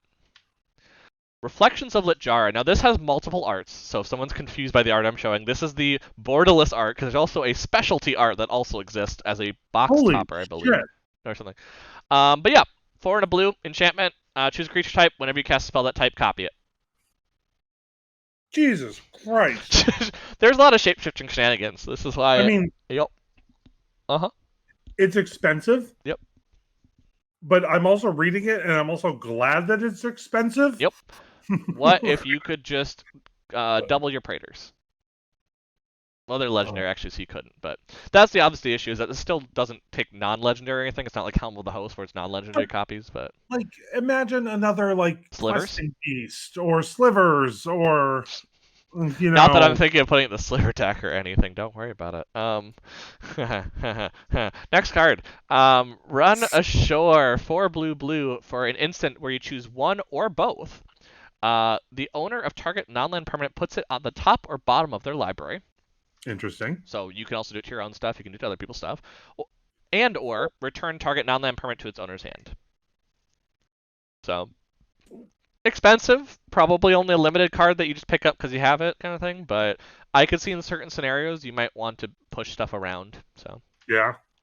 Rune of Flight, the blue aura rune for 1 and a blue, draws a card when it comes in, gives flying or gives equipment to equip creature flying, basically. So just like the white rune, only white rune does lifelink, blue rune does flying. Gotcha. Yep. They had to have runes somewhere for Norse, that's not shocking. Well, yeah, no, that makes sense. Excuse me. Yeah, I also do think, though, especially as we're talking about the D&D set coming up, I do think there's going to be more rune cards from there. That would not shock me if they're setting that up. We also have Strixhaven, which is a mage school, which might have also runes. Like, I presume there are more runes coming than just these in Standard. I would be very shocked, especially with that card we saw in white, the Rune Force Champion. I'd be very shocked if these were the only 5 runes that are coming into Magic sometime soon. So, would you say you saw it coming?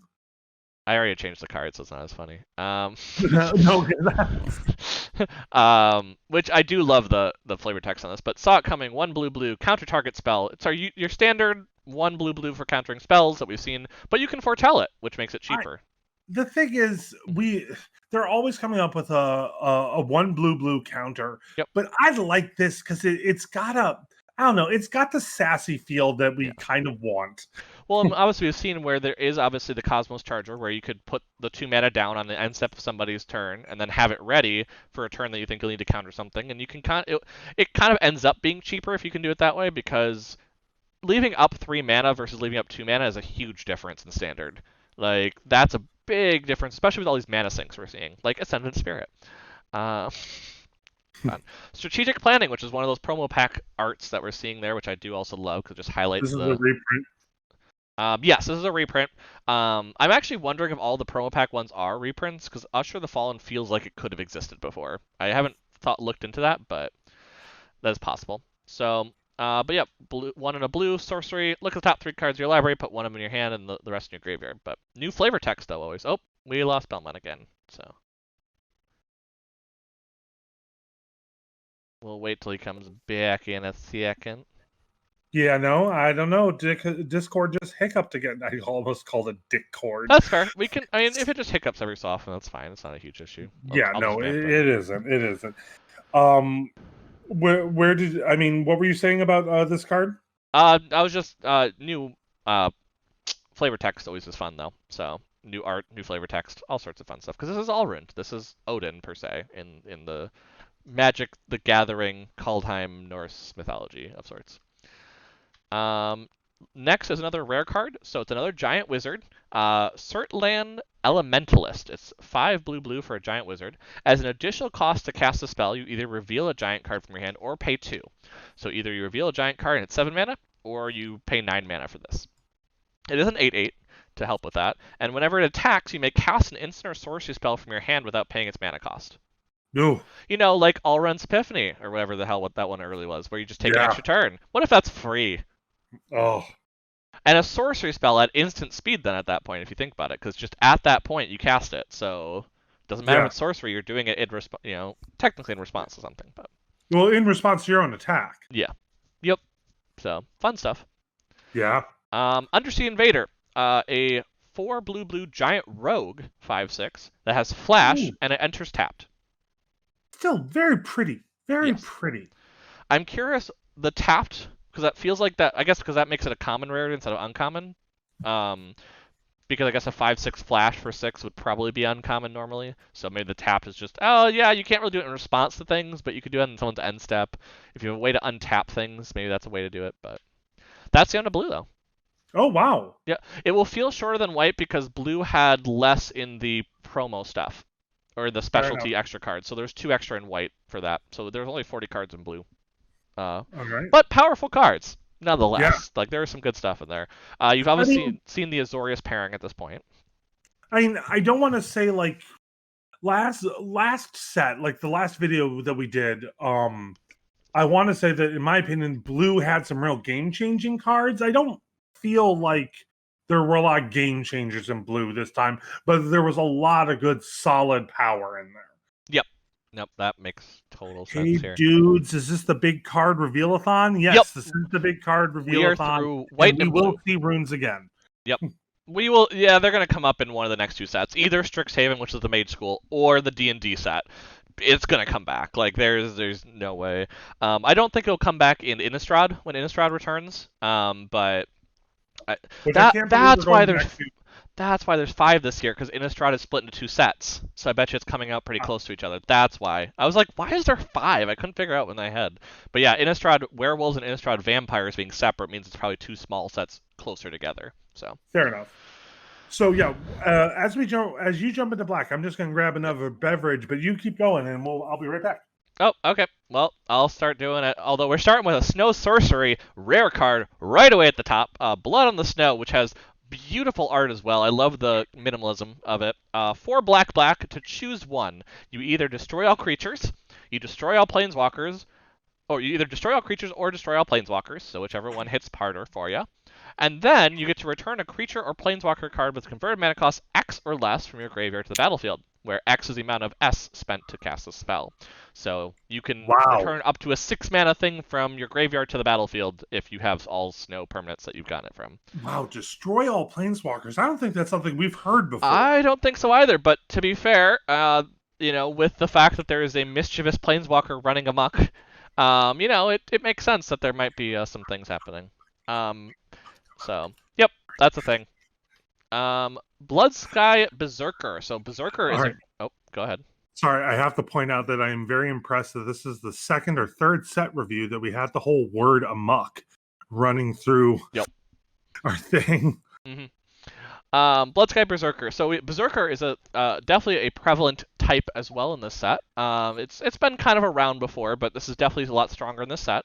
1 and a black creature, human Berserker. Whenever you cast your second spell this turn, put 2 +1/+1 encounters on Blood Sky Berserker. It gains a menace until end of turn. So Nutjay. if it's, for instance, the first spell you cast on your turn, you cast another spell and it becomes a 3/3 with menace until end of turn. You Well, probably I mean, you can't I'm not attack with it doing yet, that but on. yeah, you still get the counters though, so you can still get Yeah. value right away from it, which is nice. Also, just I love how they've done the scheme of the berserkers, which is really cool. Next is Burning Ruin Demon. 4 black for a demon berserker with 6/6 flyer, so your usual demon for 6.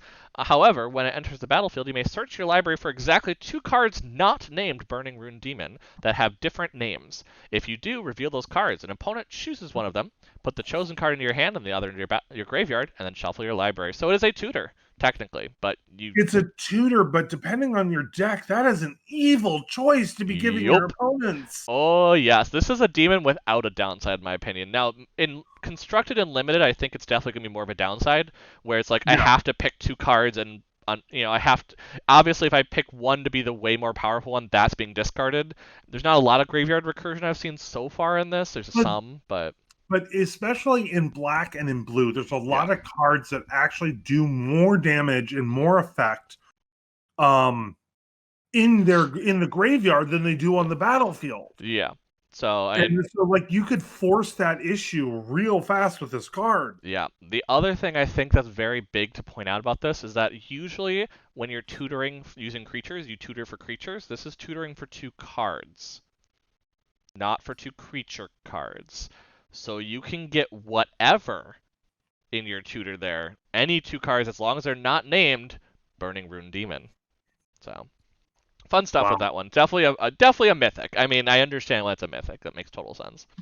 Next is Cleaving Reaper. So this one I believe is actually one of the specialty ones because this is not in the regular set, but it is the rare for black. 3 black Angel Berserker, 5/3 Flying Trample, and you can pay 3 life to return it from the graveyard to your hand, and you can only activate that ability if you had an Angel or Berserker enter the battlefield under your control this turn. So it is definitely a tribal card for sure. And also unusual because and this is the one thing I'm actually very well versed on. There aren't a lot of black angels. Yes, and that's kind of where things have changed in this. The Valkyries are very much in Orzhov colors. Well, That's that kind of makes where sense. that's where we're seeing a lot more of the Innistrad feel, where we saw kind of that, darkening of angels for sure. So, That makes sense. Crippling Fear, 2 black, rare sorcery. Choose creature type. Creatures that aren't of the chosen type get -3 and -3 until end of turn. So, kind of the opposite effect of that spell that used to do it, where you could choose a creature type and it was -3, -3. I think that was. Oh, where was that? Yeah. That's been recent, but Myers um, Graph. no, that's only for one. I think it's from Eldraine. There's one that does like choose a creature type. All creatures get -3, -3 until end of turn for that creature. So this is Yeah. the opposite of it, but Crippling Fear. And So yeah, HP, that card that you're hoping will be created will probably be in one of the unsets yeah. at I was some like, point. that's like an uncard for sure. Next is Death Knell Berserker, an elf berserker. 1 and a black 2/2. When it dies, if its power were 3 or greater, you create a 2/2 black zombie berserker creature token. Which is cool because this is also continuing on Mhm. the Black Elves thing that Zendikar Rising was really trying to get going. Yep, this kind of goes into the Golgari counters, because that's pretty common in this. You can see where you can get counters on it. This also obviously goes into anything with equipment. So if you're doing it in a Berserker or Zoff kind of equipment package, that's also a thing you can do. There's a lot of ways to make something that 1 power greater here, which is cool. Demonic Gifts. 1 and a black instant until end of turn. Target creature gets +2/+0 and gains whenever this creature dies. Return it to the battlefield under its. When this creature dies, return it to the battlefield under its owner's control. So a way to kind of return I a think this is creature. a reprint. This I believe, or it's a functional for sure. This one definitely exists in some format Yep. or way. Next is Dogged Pursuit. 3 and a black enchantment. At the beginning of your end step, each opponent loses 1 life and you gain 1 life. Ooh. You I know, can it's a Kaya card. It makes sense. I can also just see some Orzovian shenanigans, Yep. especially with certain vampires and things like Yep. that. Immediately I thought of Obosh and then realized this was an even mana card, so that's probably intentional. Yeah. That's probably important. But yeah, it's also just a random life gain that you can get on an end step, which is interesting. So next, Draugr Necromancer, 3 and a black zombie cleric snow creature, 4/4. Ooh, that's a lot of Um, words. yep. Oh yeah. There's a lot of text in a lot of the stuff. It's a very wordy set. If a non-token creature an opponent controls would die, exile that card with an ice counter on it instead. You may cast spells from among cards in exile your opponents own with ice counters on them, and you may spend mana from snow sources as though it was mana of any color to cast those spells. So you basically have a chromatic lantern for those specific cards on your snowlands That works with for this. me. Now, if the creature goes away, obviously you can't cast those spells until you have it in there. So that is one issue. It's not like it's an emblem or something that sticks around. But it does basically kind of cause people's stuff to be exiled. So it's another way to kind of black restrict the graveyard kind of thing too. So worst case, you're just exiling people's stuff. Oh darn. Draugr Recruiter, also 3 and a black zombie cleric for 3/3, and it has Boast. Return target creature card from your graveyard to your hand. So Now, I was just thinking as I was looking at this card, I don't believe that there were any blue cards with Boast. no, I believe that's very much of a red, white, black. So very brain. It's what the knights were in. I can't think of the name of it. Mardu. There we go. There we go. Yeah. I think it's more in that direction because the idea of that's where you see a lot more of the human or humanoid creatures, and I think that's definitely an issue of humanity where we unfortunately are very prideful. So as you expect. This is just Black Lantern from DC Comics. Yeah, I gotta Yeah. agree. Draugur's Helm. So this is the artifact equipment in black for 1 and a black. When it enters the battlefield, you can pay 2 and a black, and you'd create a 2/2 black zombie berserker creature token and attach this to it, and it will give it +2/+2 in menace. But it does have a higher equip than the other ones, because obviously it's +2/+2 in menace, so it's a little better benefit than what we've been seeing on the other ones, just a bit. So I also think it's cheaper. It is cheaper than the other ones. it's cheaper to create the creature. It's more expensive Yeah. when you do the equip. So if you Yeah. want to put it on a different creature, that's a problem. But you get a worse creature technically. So Dread Rider, 5 and a black for a 3/7 Spirit Holy Knight. shit. 1 and a black, tap, exile a creature card from your graveyard, and target opponent will lose 3 life. So I can see this in Eternal formats being a possibility of a way to get someone to lose a lot of life. Yep. But through mills. But Dream Devourer, this is the one that Belmont had spoiled, by the way. Yes. The One and only card that I have seen prior to this Yep. stream. 1 and a black. Each non-land demon cleric 0/3, but each non-land card in your hand without Foretell has Foretell. So this basically turns on Foretell for previous cards. Its Foretell cost is equal to its mana cost reduced by 2. So it's very similar to other ones. It doesn't make it cheaper or anything, but and whenever you Foretell a card, it will get +2/+0 until end of turn. So, but generally the cool thing is it just enables more Foretell cards to exist. Well, not and its Foretell cost is equal to its mana cost reduced by 2. Yes, because remember you have to pay 2 to foretell something. So it That's doesn't right. technically Okay. make it cheaper, but it allows you to do more layaway. Remember Yes, that it allows does. it allows your layaway. That's what foretell is. You're just laying it away, going to Walmart, putting it on layaway until Christmas. So You see, the thing is, though, I love it's a demon cleric for cheap, which Yep. you know where that's going. Yep.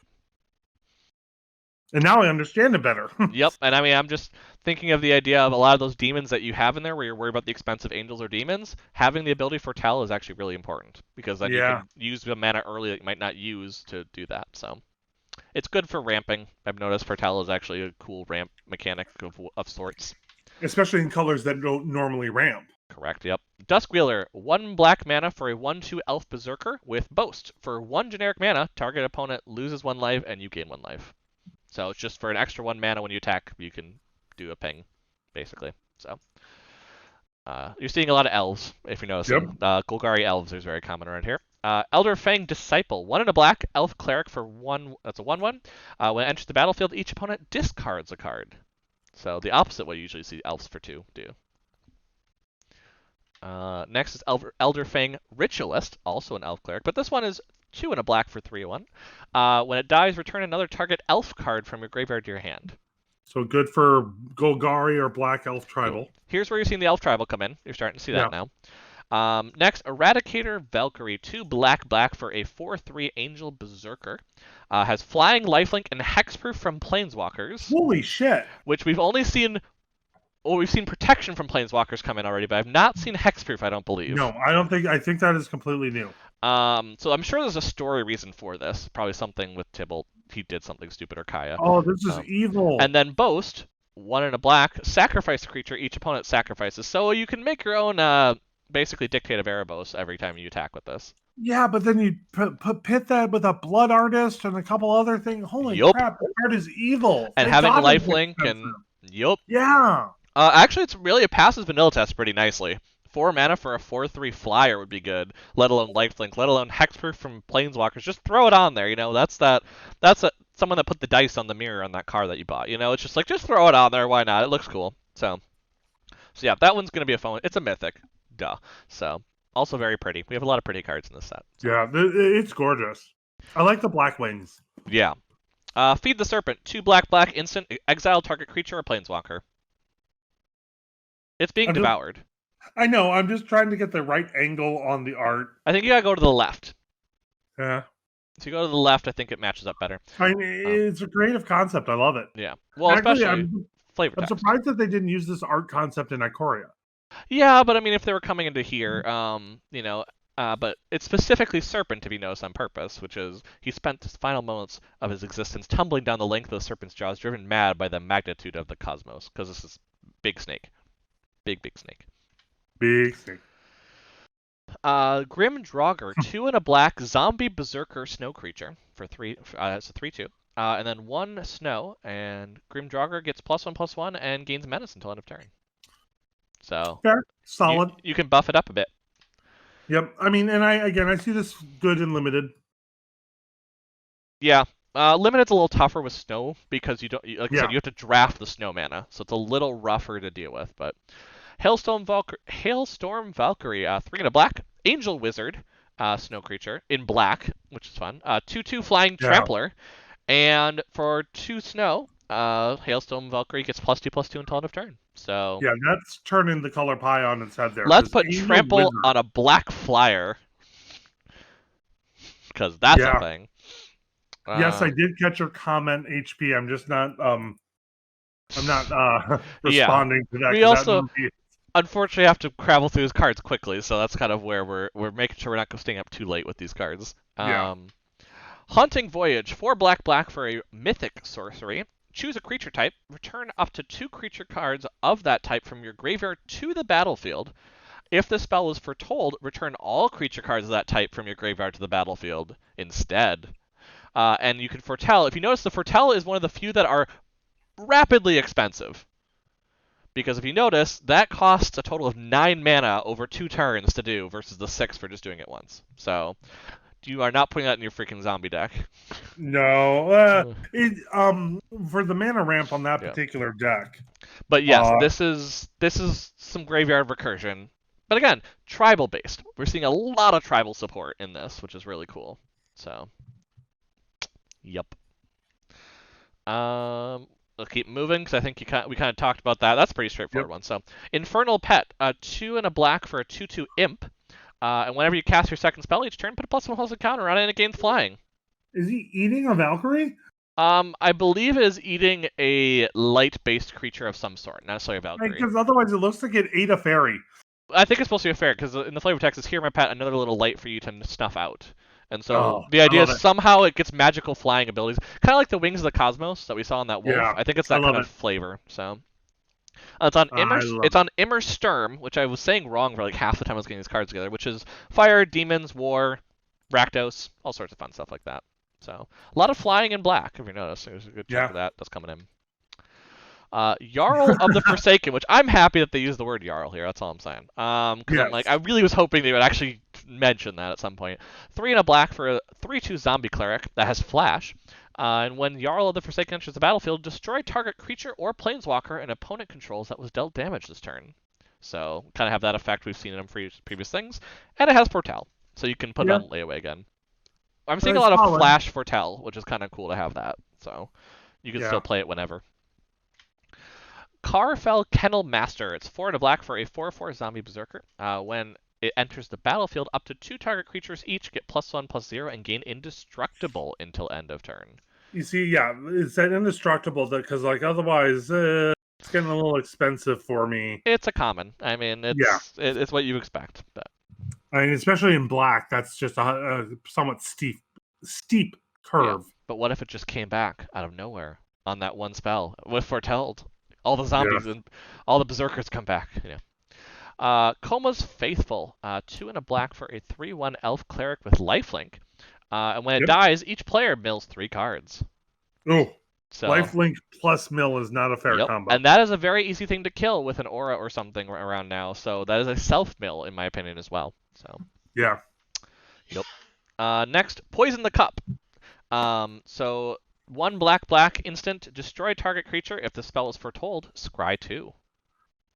Dark schemes cut down what Yeah. armies cannot. Hey, Jax. And based on the promo, I anticipate this was reprinted from Amonkhet or something around there. The Yeah. Amonkhet block, just that we haven't seen a lot of art like that, and so that's why I feel like that's probably something more around that stuff. But 1 black is a murder, so you get a murder, And but then if you foretell it, you also scry 2. So it's also very pretty. yes, Just super pretty. absolutely. Oh hey Jax, hello. Yeah, no, we got both of our Yep, faces at once. we're chatting magic cards like Priest of the Haunted Edge, a 1 and a black 0/4 zombie cleric.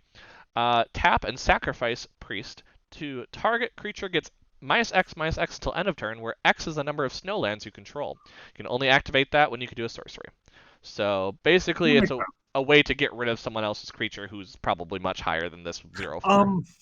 There was a sorcery of similar mana cost. It was in that deck that Kathleen played against Bear Force One.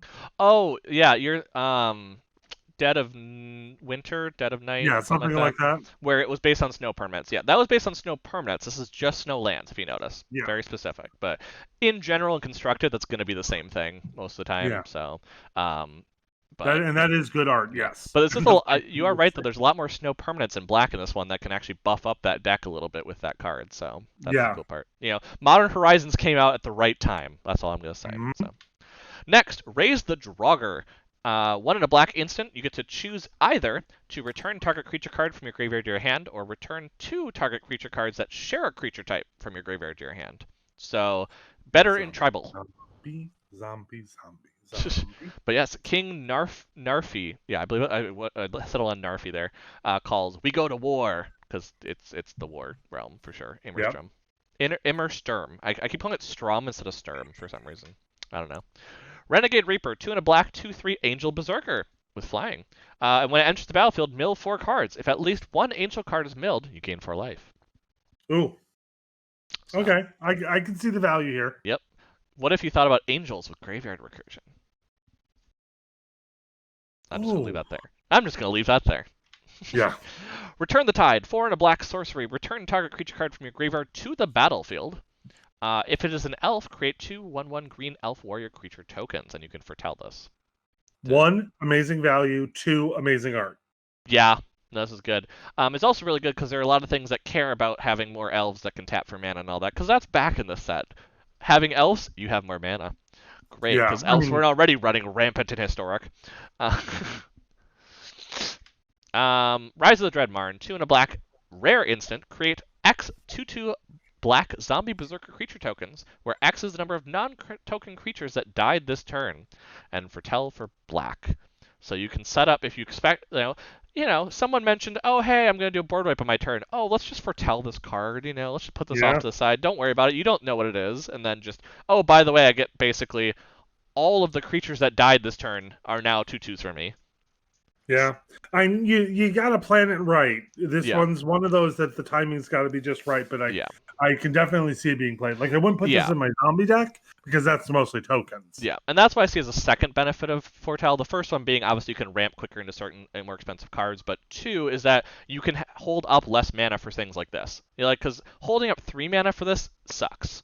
Oh, I know board red is coming, I have to do 3 mana. What if you just had to hold 1 black mana to just get Yeah, this? Like, putting it there and just leaving it alone for a while is probably what's going to happen with Foretell a lot. So. yeah, Next, Rune of Mortality. So this is the black rune. 1 in a black, of course, draws a card, and Death Touch is the thing for either the creature or the equipped creature will have it if you put on equipment.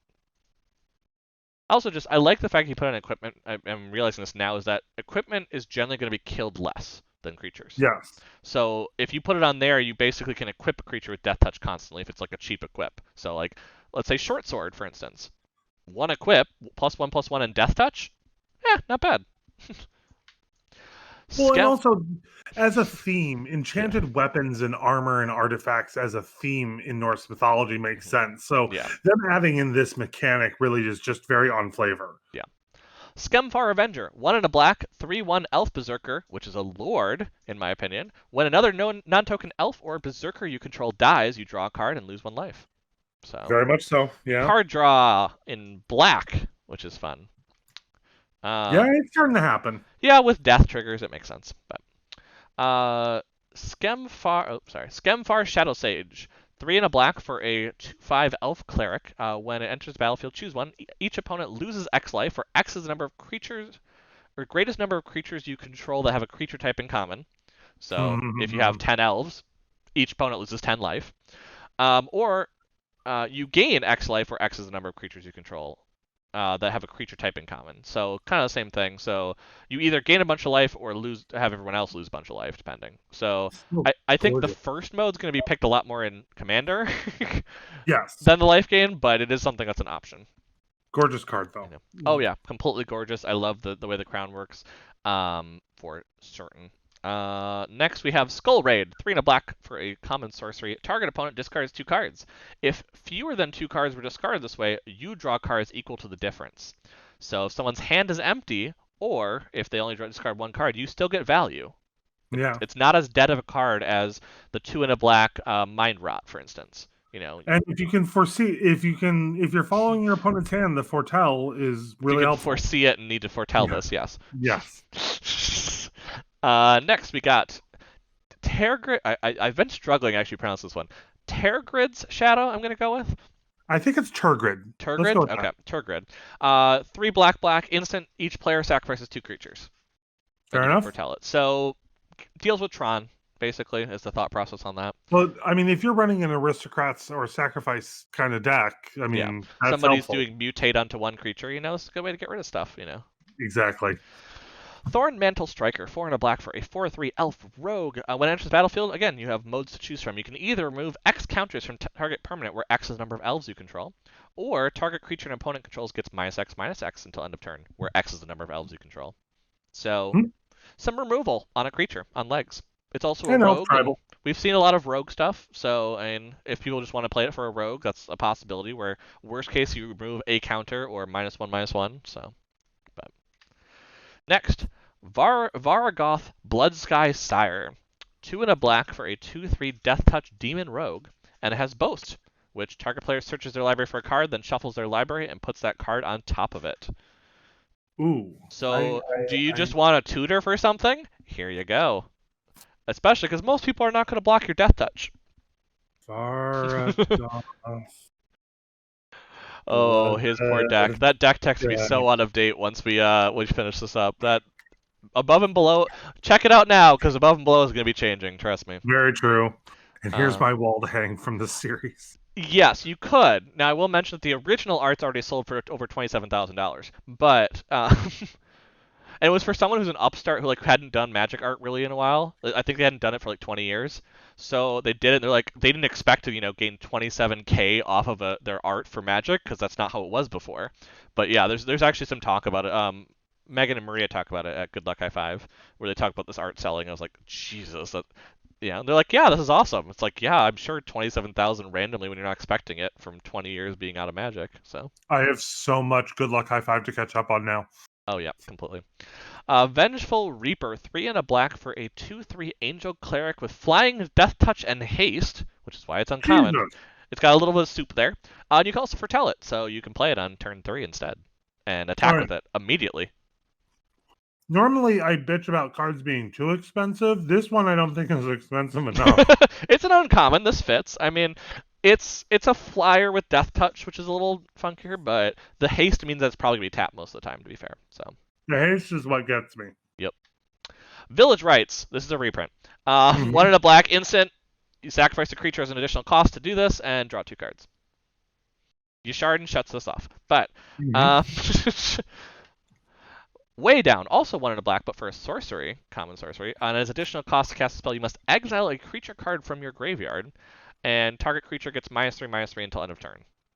So 1 black and exile something out of your graveyard for -3/-3 is not too bad. Yeah, it does look like that HP. Oh yeah. So yeah, this one is a little interesting.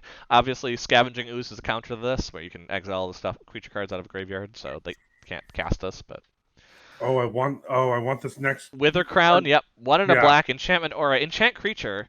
An enchanted creature has base power 0 and has at the beginning of your upkeep you lose 1 life unless you sacrifice this creature. So Yeah. But the thing is, I want this art. Like, I yeah, just want this art hanging somewhere in the house. yep.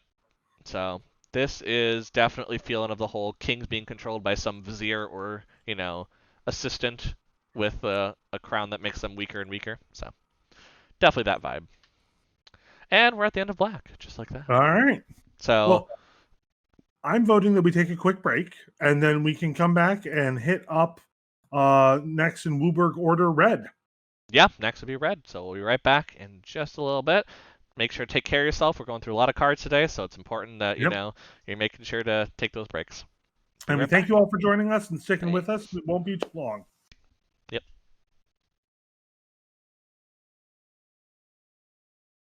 Hello. We're back.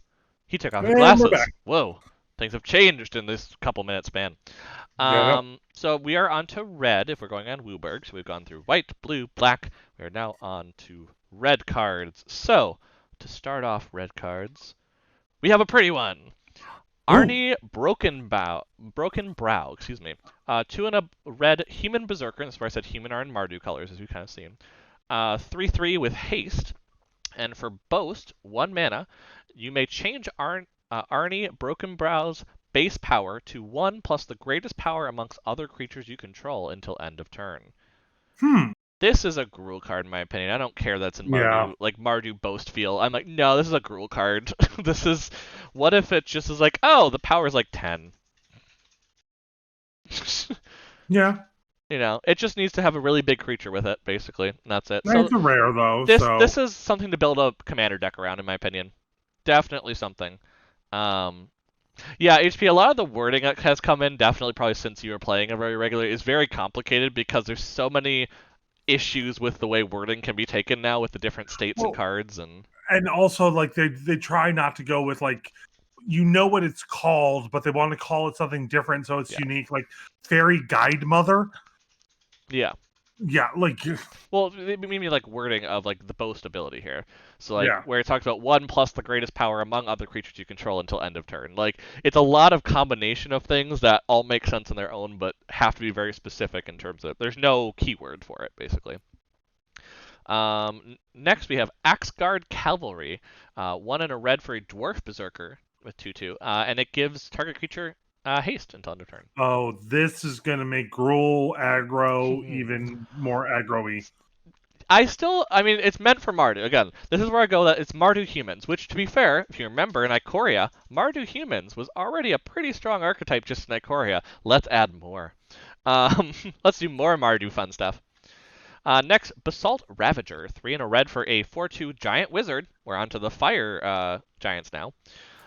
When Basalt Ravager enters the battlefield, it deals X damage to any target, where X is the greatest number of creatures you control that have a creature type in common.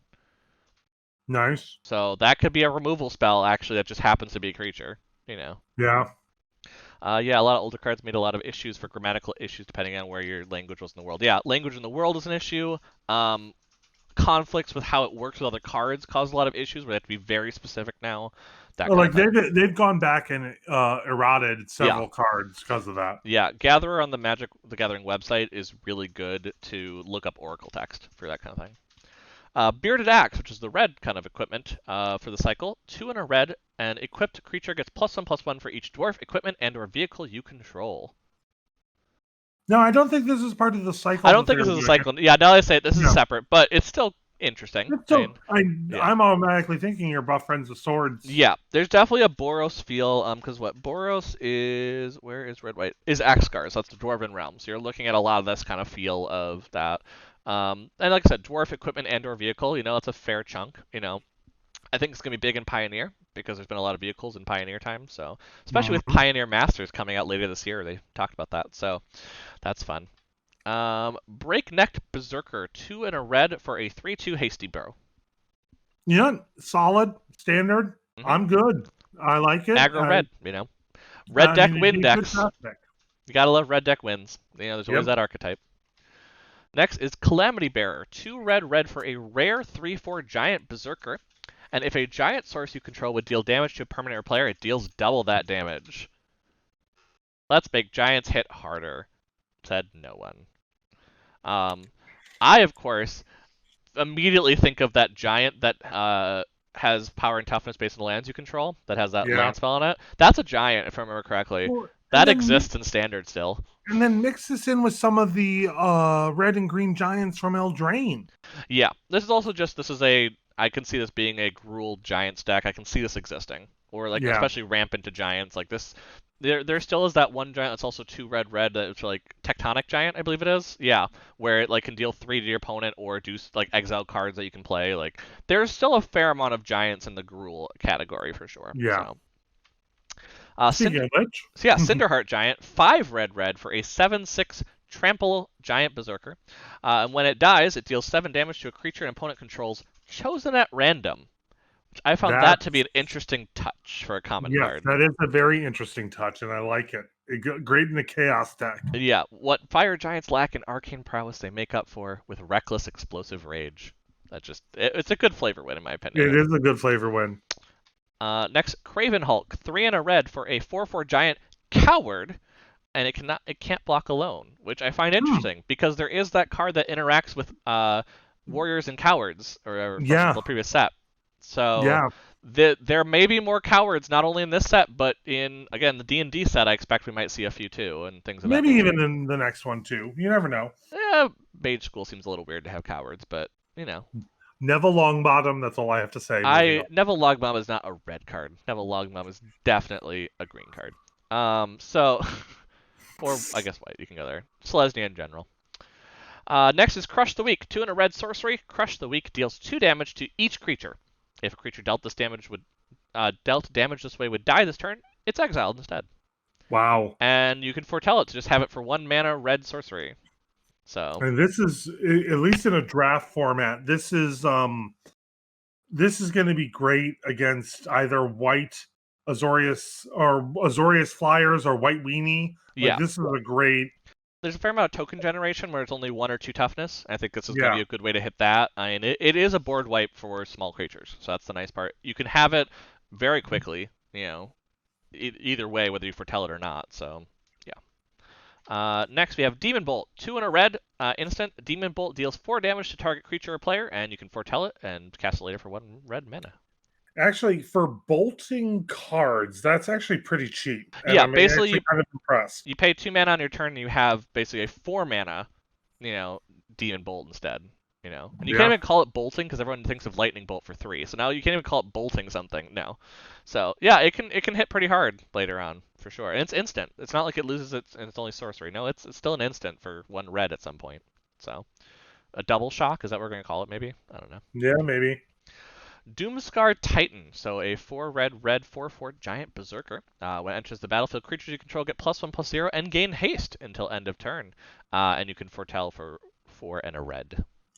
My problem is that I'm not for. I mean, if you're foretelling it, great. Otherwise, just because Yeah. the giving of haste with something that expensive, you've not brought out too many other creatures, if at all.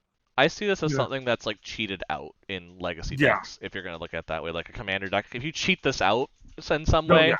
Or like you can cast it without paying its mana cost or something. Or like what the egg deck that Leslie had the other day when you were on tapped at MTG, where if this just came out when an egg died, like you could kill an egg, this comes out. That's actually not bad, you know. No, not at all. So, Not at all. yep. Dragonkin Berserker, 1 and a red for a 2/2 human berserker. First strike, and boast abilities you activate cost 1 less to activate for each dragon you control. You can also boast for 4 and a red after attacking with it to gain a 5/5 red dragon creature token with flying. And I need to see more cards that care about dragons again. There hasn't been enough lately, in my Yeah, opinion. this makes me feel that what was his name? The dragon planeswalker. Why can't Sarkhan, Sarkhan? Yeah, this makes me feel like Sarkhan might be coming back soon. If this is maybe. showing up in standard at this point, there aren't a ton of dragons. There are some in this set. There's obviously like opportunistic dragon from Eldraine. I mean, there's some dragons in the sets that the core sets, but I don't feel there's enough dragons to make this hugely impactful. So there's got to be something either coming in Strixhaven, coming in the Oh, I D&D see a set. lot of Yeah, dragons in Strixhaven. I yeah, can. I could see it in the D&D set again. Like I can see them coming. Yeah, It's just this I don't think is impactful yet. Kind of like the same way we yeah. talked about that card that cares about cowards. I think we're going to see more as it comes or such. Dual Strike, red, red, instant. When you cast your next instant or sorcery spell with converted mana cost 4 or less this turn, copy that spell. You may choose new targets. And you could foretell it for 2 mana and then just cast for a red at some point. This is a functional reprint, I think. There are very similar things. I don't think anything's messed with the fact that there's a converted mana cost limit, which is True. important.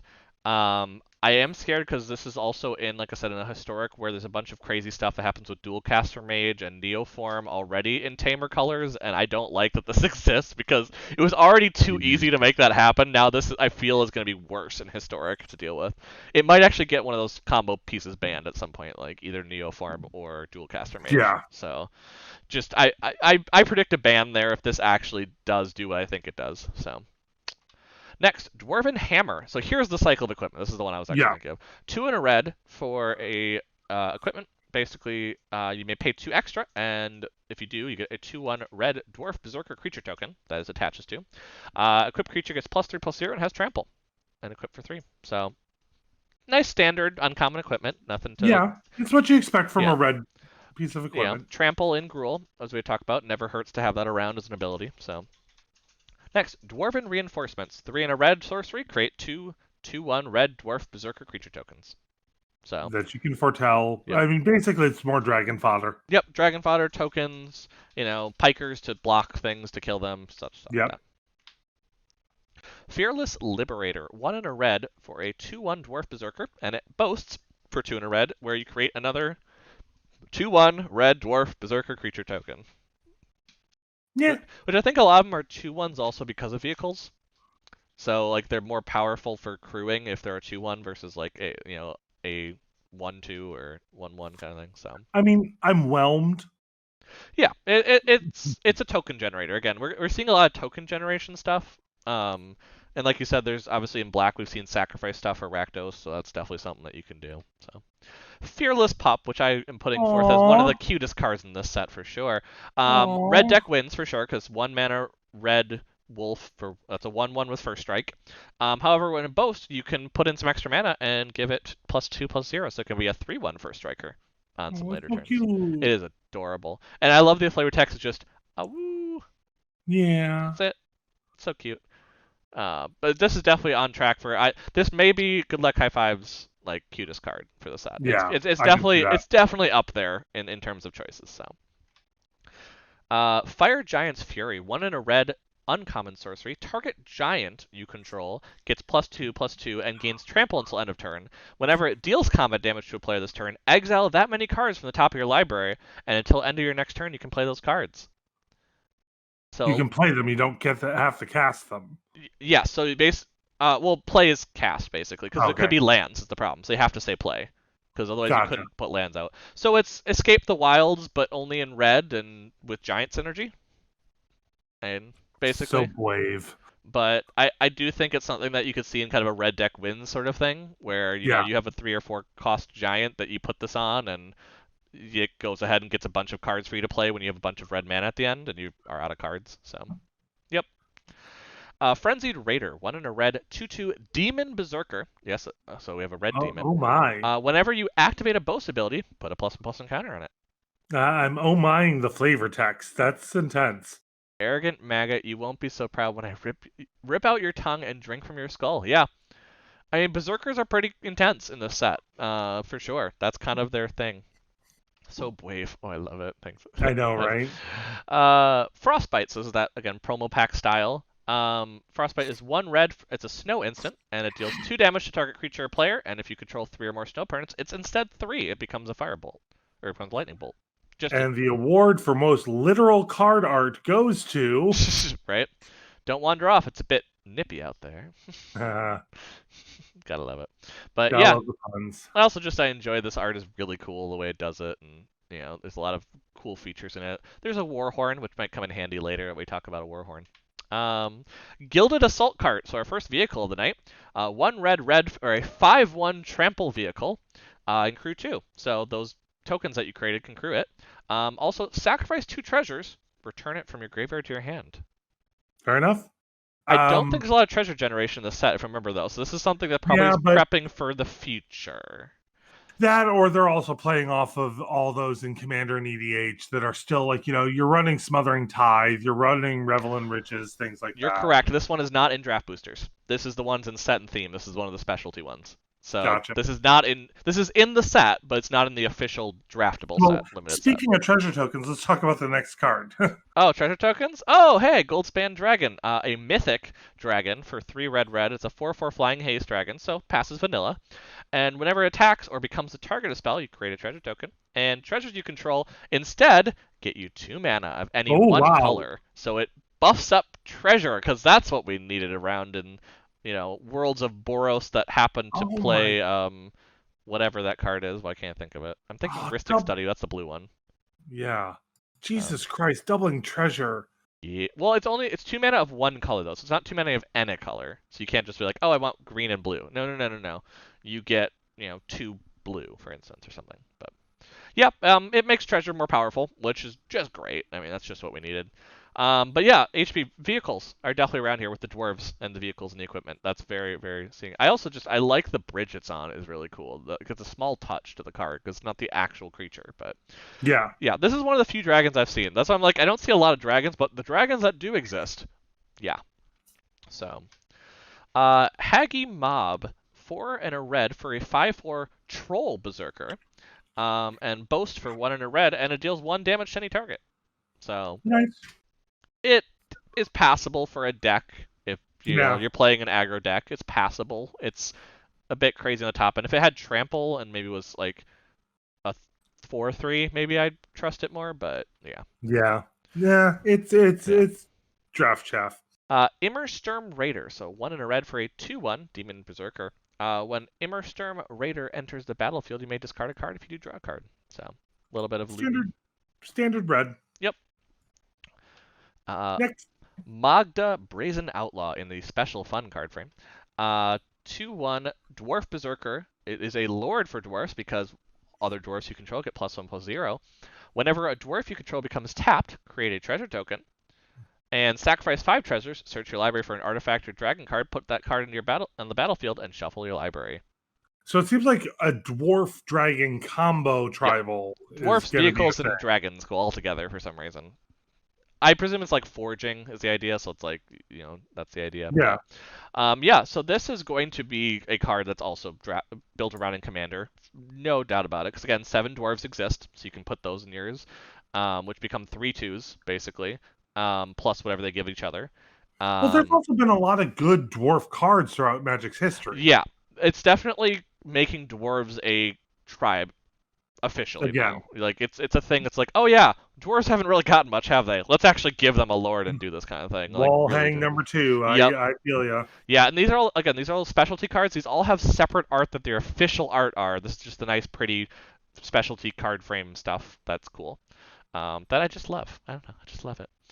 But yeah, and then also just the idea that you can sacrifice 5 treasures and just go get a dragon, put it on the battlefield. Don't worry about it. Or an artifact. I mean, there's some stuff like that are, door to nothing or something like that, or all that fun stuff. Open the Omen Paths 2 and a red instant. You either get to choose to add 2 mana of any one color and 2 mana of any other color, so you gain a mana in this, but you can only spend that to cast creature or enchantment spells. Fair enough. Or creatures you control get +1/+0 until end of turn. So, I mean, not bad for fixing. I yeah, get its appeal. it's definitely a fixer. I can see this in Tamer decks, especially when we're looking in that historic that we were talking about, where that exists. So, Provoke the Trolls. 3 and a red for an uncommon instant. Provoke the Trolls deals 3 damage to any target. If a creature is dealt damage this way, it gains +5/+0 until end of turn. So You this, see in some Gruul and Mardu trample shenanigans, yep, I can see this. especially if it's something that prevents damage or something. Yeah. Or it's just like Actually, you that wouldn't need do that that. extra push, you Yeah, know. Yeah. yep. Yeah, anything that's indestructible, anything like that can really have some fun. Like, indestructible squirrels, but we'll get there later. Quakebringer, 3 red for a mythic 5/4 giant berserker. Your opponents can't gain life. We'll just start with that Hmm. one. And then at the beginning of your upkeep, Quakebringer deals 2 damage to each opponent. This ability triggers only if Quakebringer is on the battlefield or if it is in your graveyard and you control a giant. So Hmm. it doesn't go away that easily in terms of that No, it trigger. doesn't. Um, But I and, mean, go ahead. and you can foretell it to have it by turn 4. Have a Yeah. 5/4. And the thing is, knowing Tybalt as a character was going to be in this set, I expected there was going to be at least one card that, especially in red, that shut down life gain. Yeah, this is going to be Red's fight against the aggro white that's running rampant, for Yeah. sure. So, um, let's see. Reckless Crew. Also, this is a rare sorcery for 3 and a red. Create X/2/1 red dwarf berserker creature tokens, where X is the number of vehicles you control, plus the number of equipment you control. For each of those tokens, you may attach an equipment you control to it.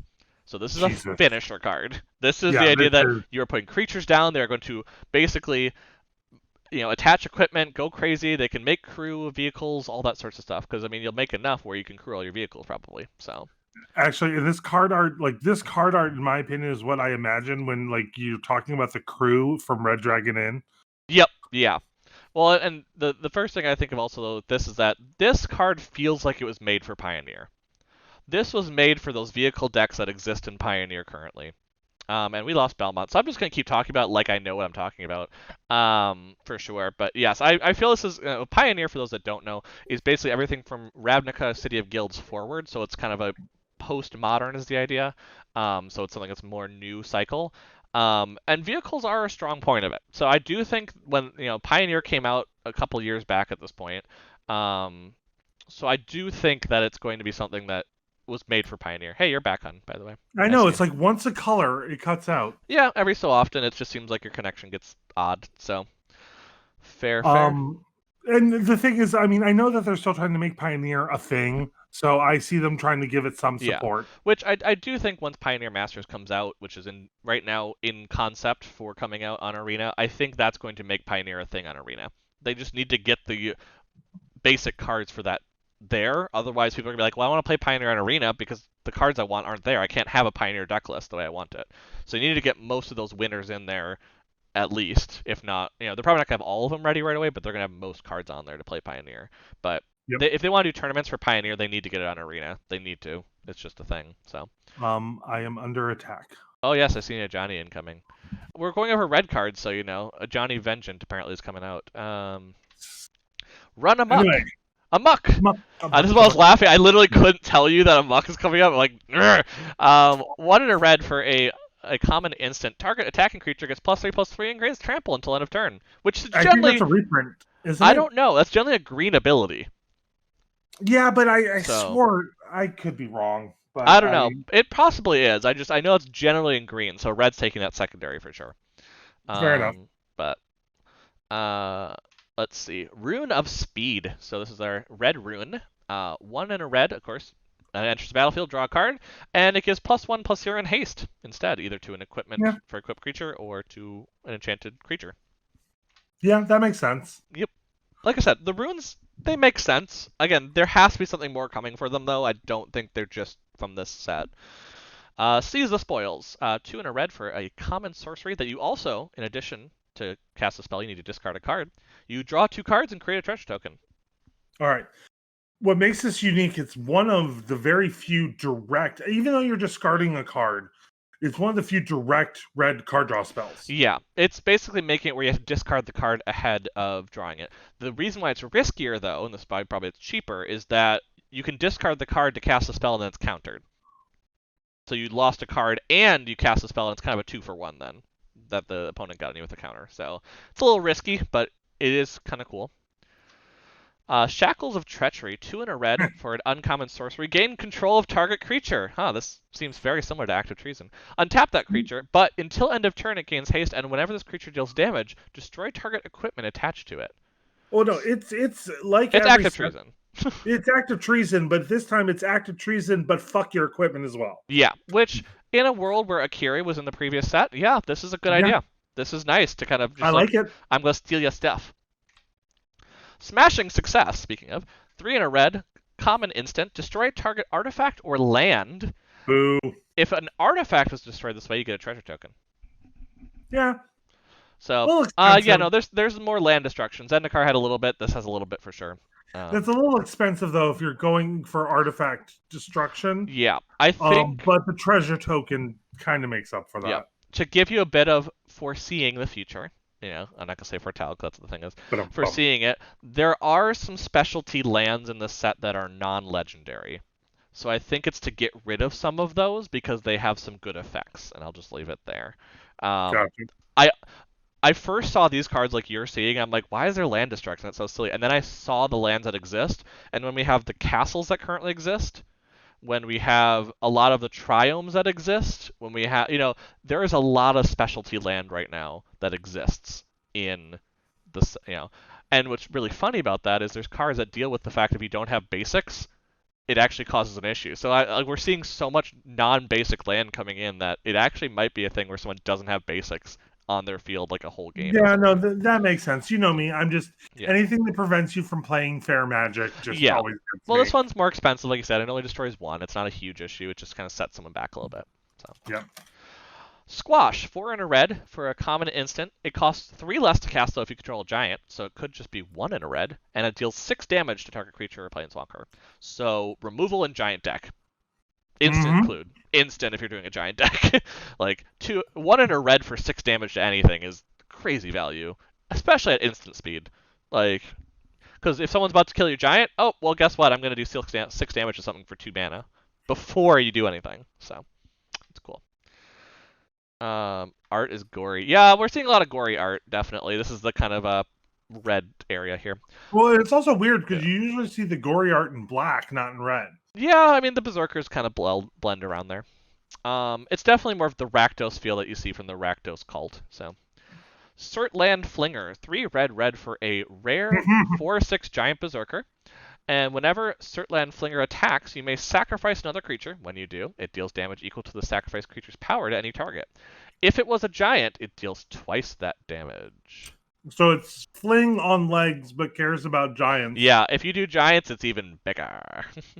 But yeah, victory before camaraderie. What a great flavor text there. Well, and the thing is, I'm still laughing. There was a Commander game I wasn't part of that stream. I was just watching it, but like twice in a row, the host of the stream got killed because his commander was flung at him. Yep. Fling is fun. Next is Tybalt's Trickery. Ooh. 1 and a red for a rare instant. This is a lot of text, just bear with me for a bit. No, that's why you notice counter target spell. Yes, this is a red instant that counters target spell. Choose 1, 2, or 3 at random. Its controller mills that many cards, then exiles cards from the top of their library until they exile a non-land card with a different name than that spell. They may then cast that card without paying its mana cost. They then put the exiled cards in the bottom of their library in any random order. So this is a counter in red, which has to have a downside. So the downside is that the person's going to cascade. Yeah. All of that stuff after the milling is cascade. So let's kind of go there. That's a good way to go. However, especially there's a ton of scrying in this set and previous sets.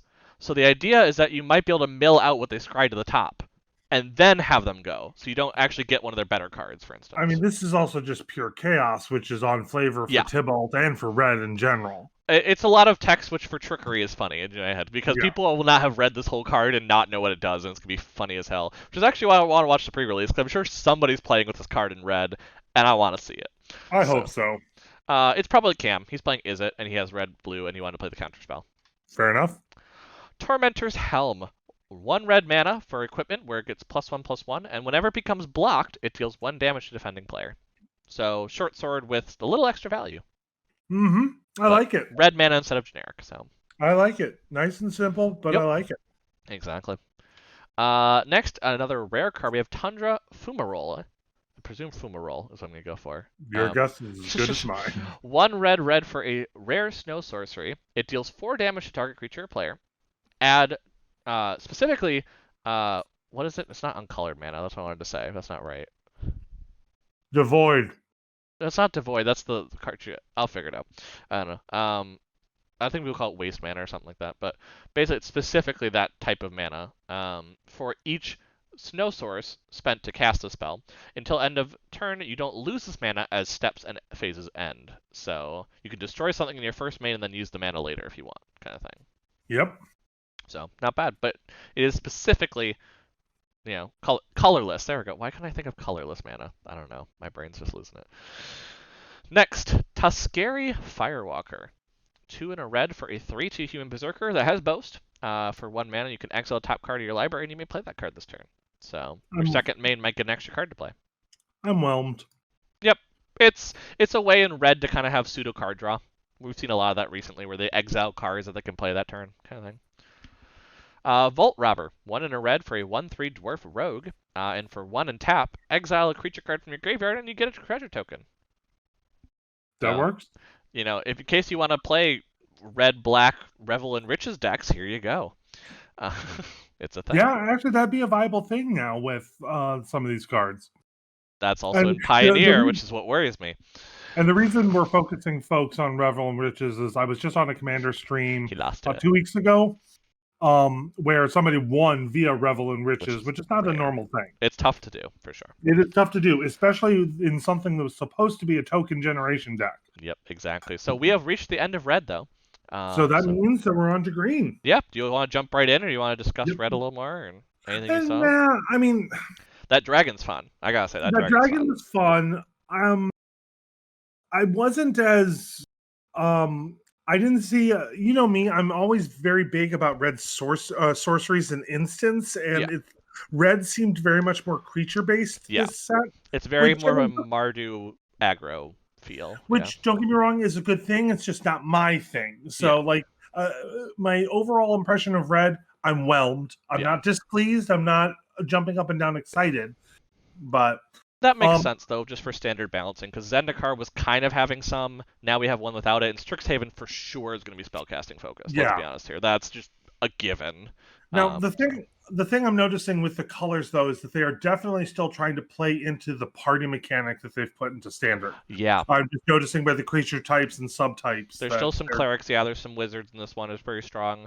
There's warriors and rogues. They've got the whole party. Warriors and rogues, yep. So that's something obviously people were worried about, is that are they going to continue party abilities? But yep, they still have that. There's no party payoffs I've noticed, really, except for like the same creature type, so if you're sticking with one of them, but yeah. I mean, you can spoil this for me. I mean, nowhere did the party mechanic directly come back, right? Nope. The expectation is it's in the D&D set.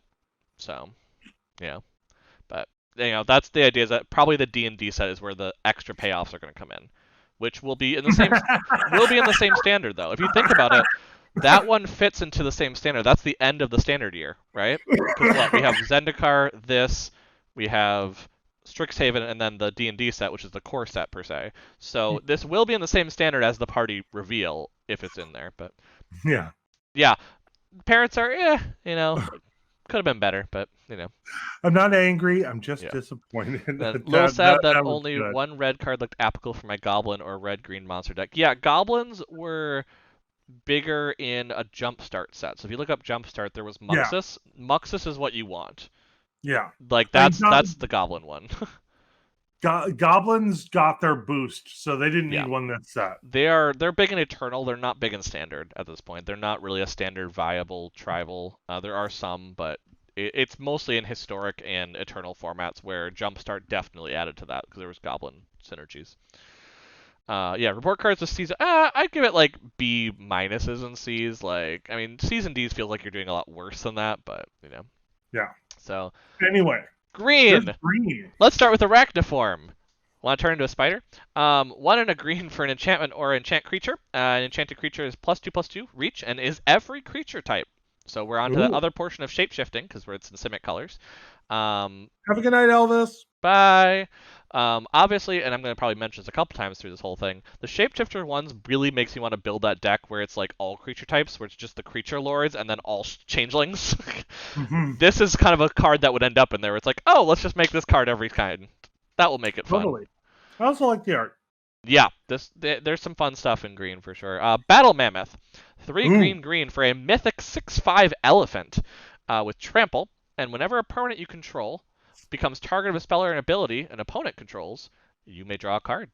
Now, we've been seeing a lot of this in green where it's almost like they punish you for targeting the green creatures. Yes. The difference, and I think this is why this is a mythic, is that it's not itself, it is any permanent you control. So But we've still been seeing a lot of that in But green. like they destroy your land. Oh, well, congrats, you draw a card. Yeah. That's what I mean, or combat trick that makes your creature a little lower in power. Oh, well, you get a card. It's you get more value out of it than just this creature itself gets hit than anything. Yeah. So we've seen that in Gruul a lot. So Blessing of Frost, which is also again one of my favorite arts in the set. Ooh. 3 and a green for a rare snow sorcery. It's also counter based. Huh, crazy. Distribute X +1/+1 counters among any number of creatures you control, where X is the number of snow-sourced mana spent to cast the spell. Then draw a card for each creature you control with a power 4 or greater. So I like this. I like it. It's not going to go on any of my decks because I don't have Snowland for it, but it's a fun card, especially in a counter-based meta right now. There is still Selesnya counters as a very strong proponent, especially with Hot Basri. We have Hot Basri and this guy, and it's great. So. Hello, sir. Yes, exactly. So, next, Blizzard Brawl. So, 1 green for a uncommon snow sorcery. Choose target creature you control and target creature you don't control. If you control 3 or more snow permanents, the creature you control gets +1/+0 and gains indestructible until end of turn, and then they fight. So, Punch Bear. Cheaper fight that possibly gives you indestructible. So it's actually a stronger fight in my opinion, because like 1 mana for just a fight spell at worst is really not bad. Not at all. The indestructible is just a bonus, but agreed. So that's cool.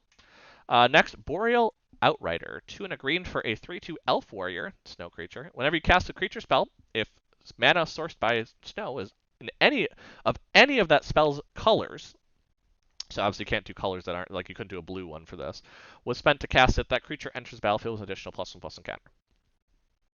So this is where you're starting to see the 5-color snow decks. I've definitely seen, or like 4 or 5-color is very common one. There is a 5-color theme booster, so they do actually expect people to play that. Fair enough. So that is an option. I might actually be intrigued to get that myself. Especially this could be a party thing too. I mean, to be fair, this could be very easily where you have snow mana, make a party deck, this can go in it with a warrior and get counters on things. So very true. Next is Broken Wings, which is a reprint completely. Very common reprint. 2 and a green, instant, destroy artifact, enchantment, creature with flying. Next. Limited all-star, because it hits everything, basically. Canopy Tactician. This is actually one of the ones for casual play, so this is one of the rare from the theme and set boosters. 3 and a green for a 3/3 elf warrior. Elves get +1/+1, and you can tap it for 3 green mana. All right, and definitely either tied for first or second place for greatest art in the set. Yeah, I love this. This is for historic. And Elf Synergy's decks another legacy, but this is definitely a historic boon. Getting another thing that buffs elves, another thing that gives you a ton of mana. Like, you can cast this on turn 2 or 3 with the elf decks. It's crazy. Totally. So, definitely a fun stuff there. Elder Leaf Mentor, 3 and a green for a 3/2 elf warrior. When it enters the battlefield, you get a 1/1 green elf warrior creature token. So. That's actually the elves is where you could actually probably do some party of shenanigans. I'm seeing a lot of stuff where you just get warriors for free and such. Especially between this and Zendikar Rising, Yeah. Elven Ambush, 3 and a green instant. Create a 1/1 green elf warrior creature token for each elf you control. So you basically double your elves, which, as we've seen in some things, care about the number of elves you have. Yeah, that's important. Yep. Um, Next, Elven Bow. So this is that one from the cycle of artifacts that we were seeing of equipment. So 1 green will get you a uh, artifact equipment where if you pay 2 extra, you get a 1/1 green elf warrior creature token that it attaches to. Otherwise, it gets 1+1/+2 and has reach. Yep. Makes Very cool. sense. Oh, is Elven Ambush a reprint possibly? That was actually one of the ones in Possibly. Themer set. So that wouldn't shock me if that one was one of the casual play reprints that they were doing for this. So Elvish Warmaster. So a 1 and a green for a 2/2 Elf Warrior rare card. A lot of elf warriors. Yep. Well, the elves are a big theme in here. As you've talked about, you expected elves to be in it when you talked about Norse mythology. You were like, oh yeah, of Yeah. course there's gonna be elves. It's And more the warrior subtype. I'm surprised yeah, that because we've done a lot just in these few yeah, minutes. they're in Golgari, they're Skemfar. This is expected. Um, but yeah, whenever one or more other elves enter the battlefield under your control, you create a 1/1 green elf warrior creature token. This ability triggers only once per turn, though, so you can't trigger it multiple times, kind of thing. But that ability to 7 mana, elves you control have +2/+2 and gain Death Touch for turn until end of Oh, turn. Yeah, that includes itself too. If you have really good mana, you could technically activate that more than once. Uh, yeah, yeah, yeah. Well, in green, yeah. that's definitely a possibility. Elves are go wide, definitely. You're seeing a lot of Abzan where go wide stuff can be a thing, and yep. So next, uh, Esika. I'm gonna keep going, or Asika. I'm gonna go with Asika. I think it's Asika. Yep. Asika's Chariot. So it's 3 and a green for a vehicle. So we see a green vehicle, which I feel is something a little That's more actually a rare. little out of the Yeah. ordinary. Yeah. When it enters battlefield, you create 2/2 green cat creature tokens. It crews for 4, so it can crew using those cats. Whenever it attacks, you create a token that's a copy of target token you control. So Mm. I definitely know token strategies in Commander that would love this card. Well, Um, especially with things also with populate and things like that. yep, Yeah. exactly. And it gives you 2 creature tokens that can do it automatically, so you don't have to worry about being able to crew 4.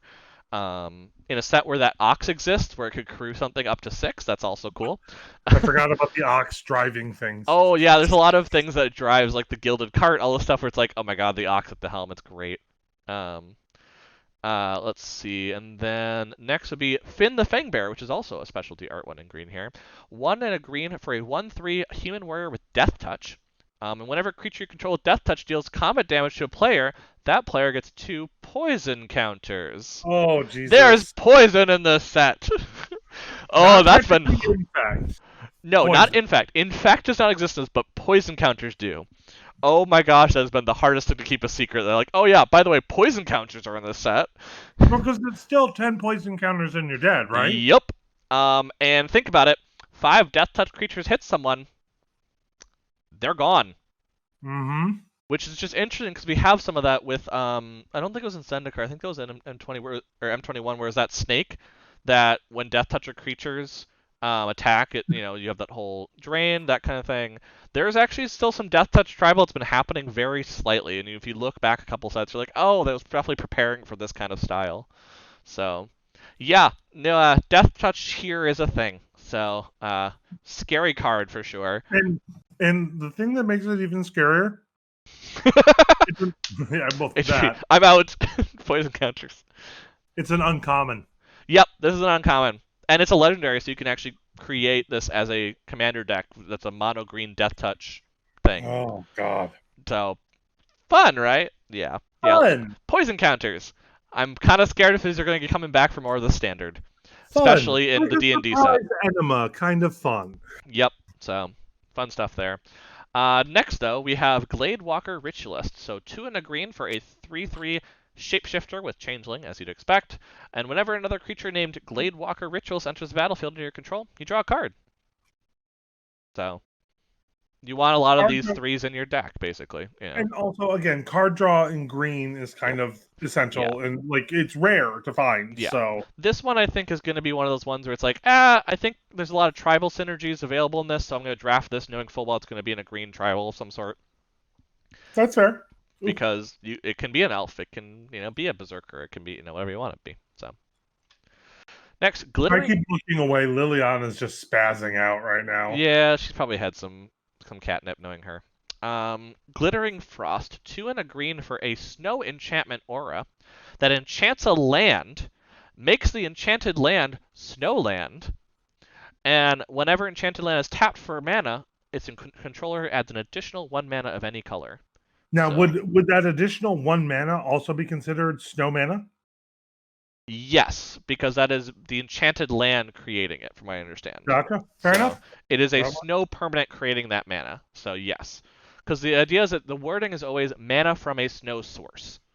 So this either way this is coming from Glittering Frost or the land, whichever way you look at it in Magic rules, which either one is snow, they will still count as that. So this kind of gets you a twofer in terms of snow sourced mana. So that's no, it makes sense. I see it going in some decks, even though it's going to be a very constructed like niche pick. I think it's going Yeah. to be so, but there are still enchantment synergies, so those still exist from Theros. So I could see that being a thing too. Oh, very much so. Not Vald Recluse, because we have to have a spider recluse in this set. El Spidro Gigante. 2 and a green for a 4/2 with reach. So kind of switching what you usually see. You usually see the 2/4, but nope, it's a 4/2. So this one's going to wreak havoc on those angels, for sure. Yep. So next, though, we have Grizzled Outrider. So 4 and a green for a 5/5 elf warrior. Yeah. That's it. That's I like mean, dramatic whelmed. pause. Yeah, I mean, like, I'm whelmed. Yep, it's an elf. It goes on an elf deck. Yeah. Yeah. Guardian Gladewalker. So 1 and a green for a 1/1 shapeshifter with changeling, as you expect. And whenever Guardian Gladewalker enters battlefield, put a +++ encounter on target creature. So you can make itself a 2/2, or you can buff something else up. This is going to be a standard staple for Yeah. the counter synergy. Again, this is something where if you have a tribal deck with green, you're going to probably see some of these coming in. It's just Spider decks, proof that you've been playing the game a long time. Yep, those and Yep. rat decks. Yep, there's always a Recluse in everyone. Honestly, that'd be funny if someone actually put together a singleton deck of like all the Recluse from each set or something. What is up? She's curling up in your collection of playbills. Yeah, she has odd choices sometimes. Fair enough. Horizon Next. Seeker, 2 and a green for a 3/2 human warrior. It boasts, so there's a boast in green here, so it's actually fairly across colors.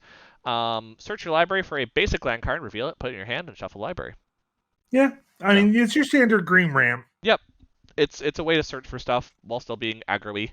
So, land matters. I think this is going to go into some of those decks where you need more lands into your hand to deal with. So, Icehide Troll. It's 2 and a green for a 2/3 troll warrior snow creature. And 2 mana sourced from snow sources. Icehide Troll gets +2/+0 and gains indestructible until end of turn. Tap it. So you're probably doing it after declaring it as an attack. Yeah. Or in relation to blocking. Pretty art. Yeah. But oh yeah. Yeah, the trolls and Draugr and that kind of side, they definitely went all out for that. So In Search of Greatness, which this card is going to be in every green deck, or at least a lot of them. This is absolutely nuts. In Search of Greatness is green, enchantment. It's rare. At the beginning of your upkeep, you may cast a permanent spell from your hand with converted mana cost equal to 1 plus the highest converted mana cost among other permanents you control without paying its mana cost. Otherwise, you just scry 1. Well, I mean, this one actually seems like it'd be a little tricky. Well, the thing is, if we go to Beastwalker or the Beastcrafters or Bestiary, whatever it is, Lifecrafters Bestiary, there we go. That is a 3 mana artifact that allows you to scry each turn. Yeah. This is just 2 that at worst, again, you're scrying each turn, and it lets you start casting things earlier than you should. Because, so you go 1, you put down a 1 mana, on your upkeep you put down a 2, you like basically each turn you will get a creature out there for free. So just put card draw on a deck and you're good. But the thing that concerns me is that it's still dependent on. It's not like you can on like your third turn you can do a 2 mana spell because it has to be exact. True. It is kind of conditional on leveling it up, basically. But like for instance in my Bant Enchantress deck, I think this one's nice. It gets it going a lot quicker. It gets more stuff on the battlefield. Let's just make Tuvasa double the size quicker. Why not? Yeah, no, it's just I think that I think that the fact that the mana cost has to be exact and it Yeah. isn't like a cast, like, a if it's no higher than Yeah. the highest converted mana cost plus one, like, I think that that's going to be a little bit trickier than people think. That's fair. I get you. I'm also looking when I've talked about, because I've been making a Kinnan deck recently, my brain's like, ooh, what if you could cast a 8 mana spell for free on your upkeep because you did a 7 mana spell on their last end step? Yeah, fun. So that might also be a good place for something like that. Also, there is Toski on the art there, that squirrel. We'll come back to that squirrel. It's going to be fun. Fair enough. Jaspera, Sentinel. A 1 green for a 1/2 with reach. Again, there's a lot of 1/2s for 1 mana in the colors. I think that's a cycle at this point. An elf rogue, and you can tap it, tap an untapped creature you control, and get 1 mana of any color. So it's like a strictly worse Paradise Druid. Yeah, I mean, you're not dealing with mana until turn 3 anyway on that probably, so it's something that, okay, worst case you're screwed with mana, let's go ahead and do it. In elf decks where you get all those elf warriors, it does make sense though. Like Yeah, if it you does. have that 1/1, you have this, get 1 mana, you're probably doing things with that mana pretty quickly. So Yep, agreed. next is King Harald's Revenge. 2 and a green for a sorcery until end of turn. Target creature gets +1/+1 for each creature you control and gains trample. It must be blocked this turn, if able. This Fair is enough. going to be in some commander decks. Yep. Yeah, this is go wide. Oh my gosh, I need to finish or kill someone's creature. Let me make them block me. Yeah, Yep. that's the thing. Litjara Glade Warden. So 3 and a green for a 3/3 shapeshifter with changeling. 2 and a green, tap, exile a creature card from your graveyard, and you get to put 2 +1/+1 counters on target creature, and you can only activate that when you do a sorcery.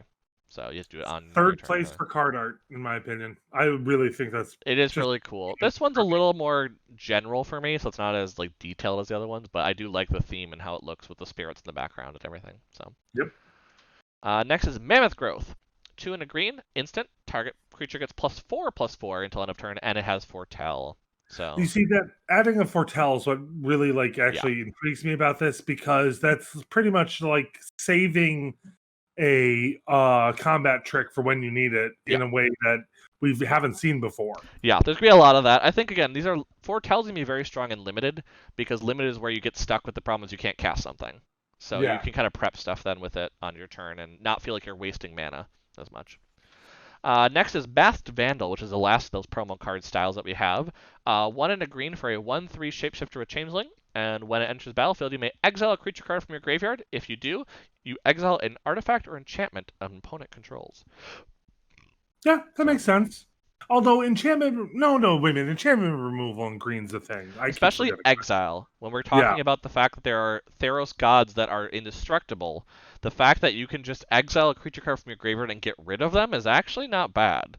That's a pretty strong removal, but it's very conditional, is the problem. So that's where it gets a little rough, because it has to be, okay, they have it out when I'm playing this card at that point, or it doesn't make a difference. So it's a little additional value for your 1/3. But yeah.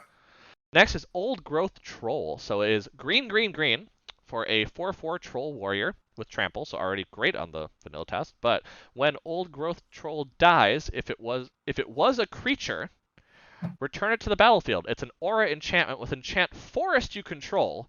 An Enchanted Forest has add green, green, and the ability of 1 and tap it, sacrifice this land, create a tapped 4/4 green Troll Warrior creature with Trample. So Nice. we're definitely harkening back to Bronzehide Lion days. If you Yeah. think of that, where this can come back, become an aura, but it goes on a forest, which is very interesting. You have to specifically have a land that is a forest for this. Yep. Now, I think in mono green, aggro decks, this is going to be a staple. This is going to be a big one to put in because one, it's a 4/4 on turn 3. Like we already have that with whatever that dwarf is that I can't think of the name of, but Oh, there was also the one some that stuff grows. from Eldraine that was like Yeah, that it's too. that Eldraine one that grows every time you bring a green creature out. This is going to go on that deck. It just Yeah. is. It gives extra ramp. It gives you an extra creature. It's great. Path to the World Tree. So this is the first reference we have to the World Tree that you see behind us in the background, where all the 10 realms travel around. This specific is an enchantment for 1 and a green, where if it enters the battlefield, search your library for a basic land card, reveal it, put it in your hand, shuffle your library. So some nice sort of ramp. However, it has an ability of 2 and Wooburg mana, so 7 mana total. Sacrifice Path to the World Tree. You gain 2 life and draw 2 cards. Target opponent loses 2 life. Path to the World Tree deals 2 damage to up to 1 target creature, and you create a 2/2 green bear creature token. Yep. It's basically you pay all that and you get something from every piece of the color pie. Exactly. It's basically so it's not just a do nothing enchantment. It's like something Yeah. that can pay off later if you want. Worst case, it just sits there as a permanent if you care about that. When we're talking about like enchantment deck that I have, the idea of just, oh yeah, this could just exist. Especially with a lot of enablers that give you, even if you don't have that mana color, where you can still get it, is kind of cool in a lot of things that have happened recently, like especially in Theros and Eldraine, there's a lot of that kind of mixing. So. Yep. Next is Ravenous Lindworm. So we had to have a Lindworm, that's fun. But 4 Yes. green, we get a 6/6 worm, and it gets you 4 life when it comes in. So Yep. that's Yeah. your standard 6/6 common that has to exist in green. So I'm whelmed. yep. Ooh. Realm Walker. Now, first a caveat for this card before we go too far into it. The art you currently see is the box topper if you get Ah. a box. So this exists in regular, but this art is only in collector's boosters and it's a box. Actually, it might just be Well, box topper. It might even not even be collector's boosters. it's tied for third place in art for me. Yeah, this one and especially because it comes borderless as the box topper, I loved that already. But 2 and a green Realm Walker. It is a 2/3 shapeshifter changeling. Again, can go into any tribal green. As it enters, choose a creature type. You may look at the top card of your library anytime, and you may cast creature spells of that type from the top of your library. So this is a tribal enabler, which is why I think they made the box topper because that is going to go in tribal decks. Very much so. It is very, very good for any green mana styled tribal deck things.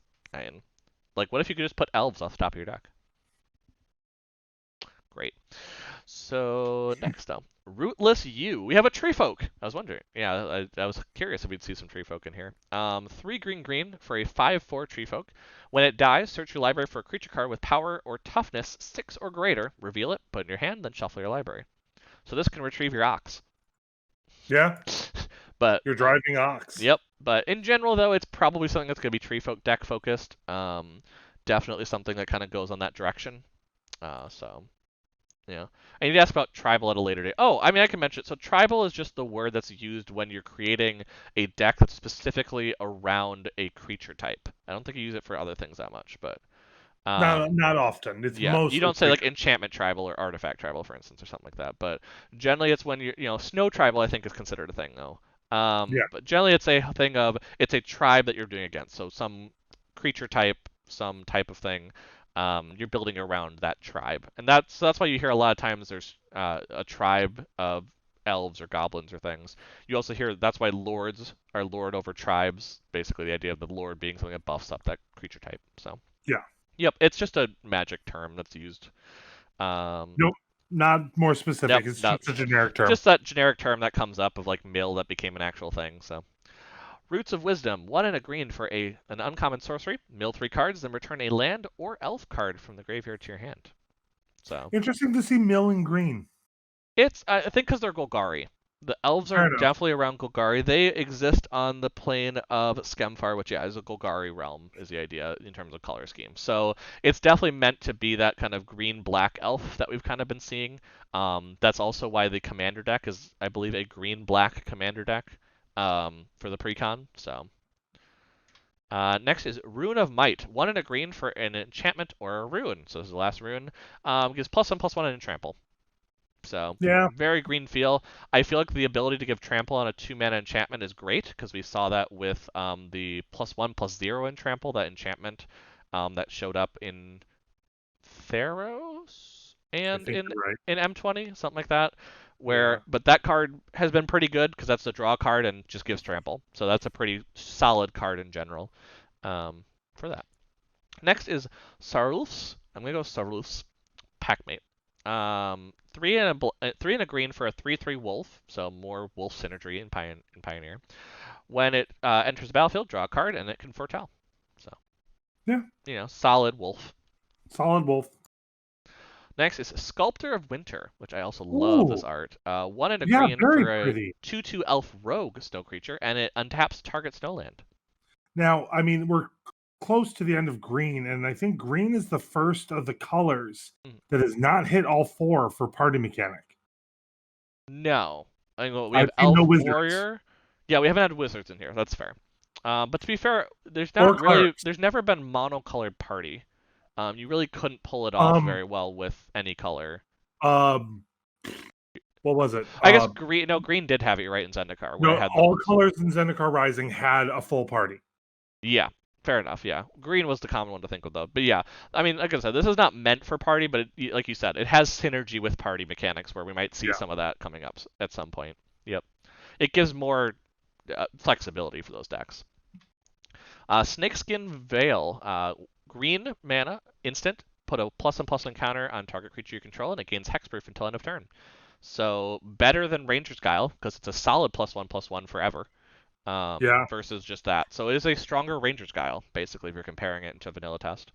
Um, Definitely going to be strong for protecting your creatures in limited, for sure. So next is Spirit of the Alder Guard, the only bear in this set, which is funny with how many 2-mana 2/2s there are. Except for that token that you can create with the World Tree. But 3 and a green, 0/4 Bear Spirit. When it enters the battlefield, search your library for a Snowland card, reveal it, put it in your hand, shuffle your library, and it gets +1/+0 for each other snow permanent you control. Nice. So this goes well with some of the Modern Horizon stuff we were seeing in bears and sorts. So Yeah, this would go in Bear Force 1. yep, Totally. this would be a Bear Force 1 card. Yep. Next is Struggle for Skemfar. Like I said, Skemfar is the Elven Realm. 3 and a green for a common sorcery. Put a +1/+1 counter on target creature you control. Then that creature fights up to one creature you don't control, but you can foretell it, and that's why it's more expensive. That's why I sort of says, but this is a functional Yeah, reprint compared to some of yeah. the stuff that was in Eldraine. And This is also one of the few cards I will mention that foretell is cheaper than doing it as an actual sorcery yeah, regularly. So I that's thought I've only seen that one other time yeah. so far in the set. This is one where it actually makes more sense to prepare it for one instead of having it more reactionary. It's a preparation spell. So next is Toski, Bearer of Secrets. This is that legendary squirrel I was talking about. That we now have a The legendary Uber squirrel. Squirrel. Yep, it is a 1/1 rare squirrel that the spell cannot be countered. It's indestructible. It attacks each combat if able, and whenever a creature you control deals combat damage to a player, draw a card. Nice. So That this is that's not. probably going to be a Tron style when it comes to Commander. It's just that dealing damage to draw a card Mm-hmm. is actually very unusual in green. No. Really? I immediately think of Keeper of Fables, that cat Fair for enough. non-human creatures. Yeah, this also the Death Touch creature that we talked about earlier, where it basically hits things. Combat damage to something it's in green. It does Oh yeah. stuff because of Well, trample. then So this is the squirrel commander that we've been looking for all this yeah, time. this is now. I mean, it's not a Squirrel Lord. That's the only thing I think people are a little. I mean, I've seen the iffy remarks on it. Is that it's not a Squirrel Lord. It's not something that's going to be your squirrel driving for your deck, but it is a legendary squirrel, which is what people are looking for to officially have a full squirrel deck. And But then you add that in with the uncards, and squirrel tribal is yeah, definitely becoming a thing. this is just an actual legal squirrel commander, so that's why people are talking about it and kind of going that direction. So I also just like that card frame. It makes for a really cool squirrel. This is meant to be for those Norse mythology lovers. This is meant to be the one that is going from tree branch to tree branch, collecting information for the gods and that sort of thing. So, which I'm I sure, like it. has that. But next we have a Planeswalker. Our first planeswalker of the evening. First and only a couple Planeswalkers, so not many in this set, but Tyvar Kell, and this is what kind of goes with that Elf Golgari feel. 2 green green for a 3 loyalty to Tyvar, legendary Planeswalker. I don't believe they've come up before, so this is the first of its kind. I think so. Elves you control have tap to add black mana, which is different. Weird. This is where that Golgari field comes in. Like I said, this is what Yeah. strongly puts that in there. Um, Uptick it for 1, put a +1/+1 counter on up to 1 target elf, untap it, and it gains Death Touch until end of turn. So that's a little fun to kind of get some Death Touchy feels. For no loyalty change, you just get a 1/1 green elf warrior creature token. And for -6, which takes a few turns, but you get an emblem that whenever you cast an elf spell, it gains haste until end of turn, and you draw 2 cards. Oh my god, I'm imagining mixing this with that guided by nature precon. Yeah, you would draw yourself out too easily. Yeah. But yes, that's the kind of idea. The only issue is this does obviously have that black mana symbol, so you only can put Golgari deck, so it can't go Yeah. under Fairleys there. But Yeah. it is kind of that same feel for sure, but kind of pivoting to Golgari Elf. back to Yeah. that kind of feel. Well, That and it's existed before, but this is kind well, of it going back to that. existed before, and the thing is, we started to see the groundwork being laid for that coming back in Zendikar Rising. Yeah, and that did actually propel it where Historic has a lot of elf tribal. So this will fit right in. This set will fit right into that Historic already strong archetype, and it might actually pivot it to Golgari. I could see it happening for some removal and such. Next is our Phyrexian Really? Vorinclex. I know, that's why I was laughing. Vorinclex, Monstrous Raider. For some reason, Vorinclex is here. No story, as far as I know, has talked about why Vorinclex has ended up here. There's no other Phyrexians, but there's Vorinclex. Well, this is also the first time since the original Praetors Yep, in Mirrodin that we're seeing the Praetor yep. subtype come back. And the first card that has the Phyrexian type. Now, it does make me think things Yes. will be oracled to have Phyrexian at some point, but this is, as far as I understand, the first actual Phyrexian card type. So, If you would put one or more counters on a yep. permanent or Well, player, put. you're skipping ahead. We got to talk about it. So 4 green green for 6/6 Phyrexian Prayer with trample and haste. That's always fun. I'm just trying to make sure that this one doesn't do the jerk move that No, the other one does. this one is a nicer one, and it's Okay. one that I want in a counters deck, and I'll tell you why. Because if you would put one or more counters on a permanent or player, you put twice that many of each of these kinds of counters on that I permanent or haven't player. forgotten about those poison counters. So this one is technically, from what I understand, better than Doubling Season, if you're thinking of that, because that's usually from our creatures.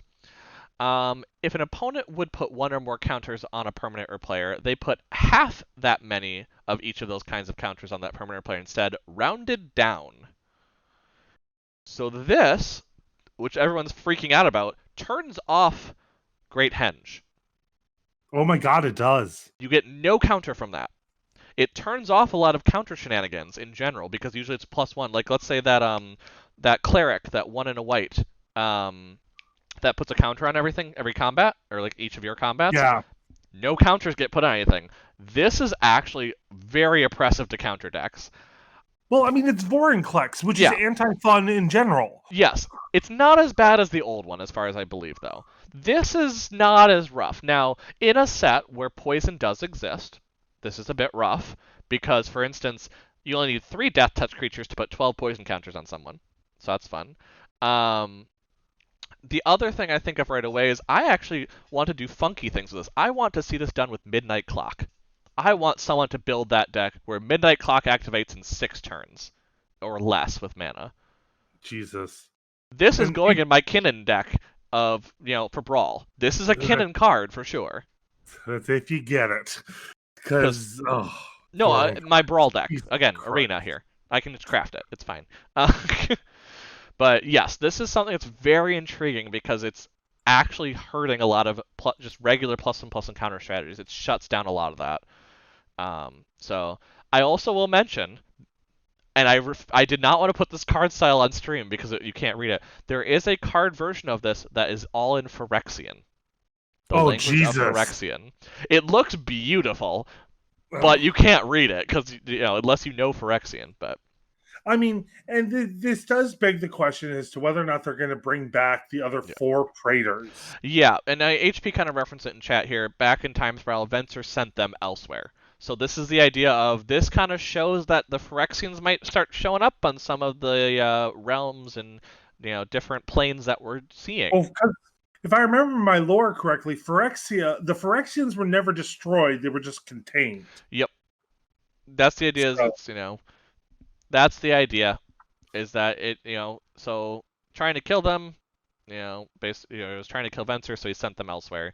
And so we're going to see them pop up. So I presume Vorinclex is going to come up in the story at some point, but I have not heard much story about what Vorinclex is doing. Curious. I'm very curious lore-wise to see. It is the end of green, though. It is the end of green, as I just got there. I think it's time that we take another quick break. That's fair. Yeah, they're like Daleks that can never be destroyed. Yep. The Praetors are the Daleks, and the Avatars are the Cybermen. Yeah, should we go with that? Sure. Or the Bringers. Bringers, yeah, that's what I went for. Yeah. Sure. Uh, HP, we have a deck. Alex actually built this deck. It's all five of the Praetors summoning all five bringers of the various colored dawns. Yeah. And it is just ridiculous. What about the new Vortex on that deck? Yeah. Doubling the counters on Ramos. Oh, we all right. Alex. He already knows about it. I already talked to him about it. Oh, I know you did because you had to talk to somebody, didn't you? Actually, we talked about it in front of you when I was talking about the card in Phyrexian. You just didn't realize at dinner that's what I was talking about. Anyway, we thank you all for sticking with us. We're going to take a very quick break, and then we're going to move on. Actually, HP, if you go to our website, there's the deck tech is on there. What's our website? www.triadgamers with a y.com. It's right down there. Anyway, thanks for sticking with us. We will be right back in just a little bit, and then we will move on to multicolored cards. Sounds good. See you in a bit. See you in a bit.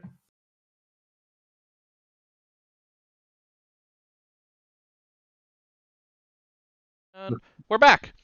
We're back. Talking about actually slivered decks, HP, because you're talking about it. I had mine nearby, and I actually remembered that in Modern Horizons there is a 3-mana artifact called Birthing Boughs, which for 4 mana and tap it, you get a 2/2 shapeshifter or changeling. I'm realizing why that card was in Modern Horizons now, with all the shapeshifter synergy that suddenly exists now. True. Sorry, just noticed that. We do have to hydrate, though. I think you just did, kind of. Possibly. I just did, so it's up to I you gotta now. do mine now. Yep. Nope, it's good practice to get into. So thank you for that redemption. But yep, let's get started on multi. So first multi, you're going to see a lot of legendary creatures because it's very common to have 2-color legendaries in this. So we get Agar, the Freezing Flame, which is probably just a whole frost and fire giant, if you think about it. 1 blue-red for a 3/3 giant wizard. Whenever a creature or planeswalker an opponent controls is dealt excess damage, so more damage than what it, would take for the toughness. If a giant wizard or spell you control dealt damage to it this turn, draw a card. So the idea is if you deal, a 2 toughness creature 3 damage from a spell, you draw a card. Nick, what was the card from Modern Horizons that you were talking about? Birthing Boughs. Here, I can put it in chat here. 1 second. Card Birthing Bough. There we go. That one. I love that we have the MTG bot set up. It's great. I like we've been referencing so many cards, but I'm not in chat. Well, and also to be fair, none of the I doubt that any of these cards are in it. Usually they take a little bit to get the Kaldheim cards in. So no, I mean we were referencing other cards from previous sets. So I guess a good way to look at it is, for some reason, if you can make Niv Mizzet deal more than just 1 damage on a ping, this could be a thing, for instance. For Niv it just seems a little niche, but you know me, I'm Izzet for life. I mean, I guess the big thing is a lot of the giants in this don't have trample because they're in red and blue, so it might be kind of a way of saying, okay, this is kind of value for not having trample on them, even though they're big creatures that just get blocked by tiny things. You just draw a bunch of cards. Still could be good in, draw card synergies, but it's not exactly. It's definitely a deck build challenge for sure. Yeah. So, next is a saga. So we're starting to see some sagas. There's a lot of multicolored sagas in this one. Arnie slays the troll. I think that the sagas actually deal with what realm they happened on, which I think is interesting. I haven't looked into that, but the idea is that this is on Notvold, which is the troll realm. So Arnie Broken Bow, which we saw earlier. Red and green. So first lore, target creature you control fights up to 1 target creature you don't control. So it's a optional fight. 2, add 1 red mana, put 2 +1/+1 counters on up to 1 target creature you control. So just general value on turn 2. And then on turn 3, you gain life equal to the greatest power amongst creatures you control. So life gain in Gruul. Life gain in Gruul. Yep. But I think the idea is just it's Arnie killing a troll. Continue on, my love. I will still be listening. I will be right back. Okay. Next is our Orzhov saga, Ascent of the Worthy. So 1 white/black gets you a 3 lore based saga. First turn, when you play it, choose a creature you control. Until your next turn, all damage that would be dealt to creatures you control is dealt to that creature instead. So you can instead point it towards a certain maybe indestructible creature or something of that nature. Turn 2, you get the same. So you choose another creature. So it could be the same one, could be a different one, but until end of turn, it directs all damage that we dealt to creatures to that creature. And then turn 3, return target creature card from your graveyard to the battlefield with a flying counter on it. It's now an Angel Warrior. So In addition. in addition to its other types, yes. So it's the idea of you could intentionally basically kill something in turns 1 and 2 that you could bring back with a flying counter. That's an Angel. So Yep. Excuse me. That's Orzhov too. yeah. I love the art 'cause it tells so much of the story without even Yeah. knowing what the story is of the set. So next is Battle for Bretagard. So, 1 green white. All these are pretty cheap sagas if you're noticing. There's nothing too crazy about the cost. Turn 1, when you play it, create a 1/1 white human warrior creature token. Turn 2, create a 1/1 green elf warrior creature token. And then 3, choose any number of artifact tokens and or creature tokens, because you can make artifact tokens around here now. You control with different names for each of them. Create a token that's a copy of it. So you can copy treasure. You can copy. Well, you can only copy treasure once. Well, yeah, you copy a treasure. You can copy obviously the two different creature tokens you just created. Yep. So that's something. You can copy that 3 mana artifact that's an indestructible mana dork or mana rock, because those are copies or tokens. So that's something you could do if you kicked it. There's a few things that you could do, but artifact tokens just make it interesting because there's a few copy things, especially when we're looking in. There's a lot of ways to copy spells and stuff in this Yeah. one that you could probably make artifact tokens pretty easily if you like. I'm not a good enough brewer to figure that out in just the card list. So, next we have the Is It one. So Battle of Frost and Fire, 3 blue-red, which is possibly one of the more expensive ones. Yeah. This one's more Um, expensive than the it others. comes down immediately on turn 1 and deals 4 damage to each non-giant creature and each planeswalker. There's your worth already for 5 mana, in my Yeah. opinion. 4 damage to everything that's not a giant, basically. Yeah, it's pretty good. Turn 2, you just get Scry 3, just because you do. And then on turn 3, whenever you cast a spell with converted mana cost 5 or greater this turn, draw 2 cards and then discard a card. So, Yeah. I mean, it's solid. yeah. I wouldn't put it in my Is It No. deck mainly because I don't have a lot of No, giants. this is giant synergy, which you're seeing a Yeah. lot of in this. They definitely pushed a giant tribal feel. So, but yeah, the sagas are very interesting cards. They're not like on their own crazy, but you could put them in cool places. The Yes, Bears, that's this says somebody who plays Elspeth Conquers Death on other people. the Bears of Litjara. 1 green blue for when it comes down, it just makes a 2/2 blue shapeshifter creature token, the Changeling. Just does that off the bat. On 2, any number of target shapeshifter creatures you control have base power and toughness 4/4 now. So a Now, lot. will that go away after this enchantment resolves itself It does completely? not say until end of turn.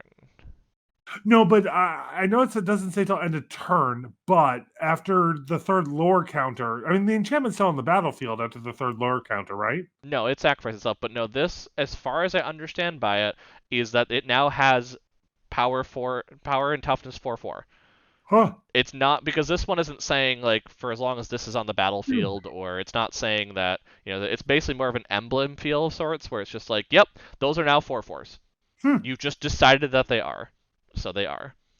So that's fun, and a lot of them are tokens, so you really can kind of deal with that, especially with infinite tokens.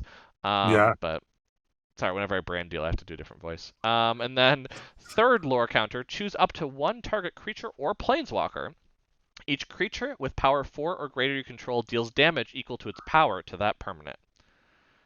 So Nice. removal after all of that, possibly, as long as you have a creature or planeswalker, or as long as you have creatures with power 4 or greater left, basically.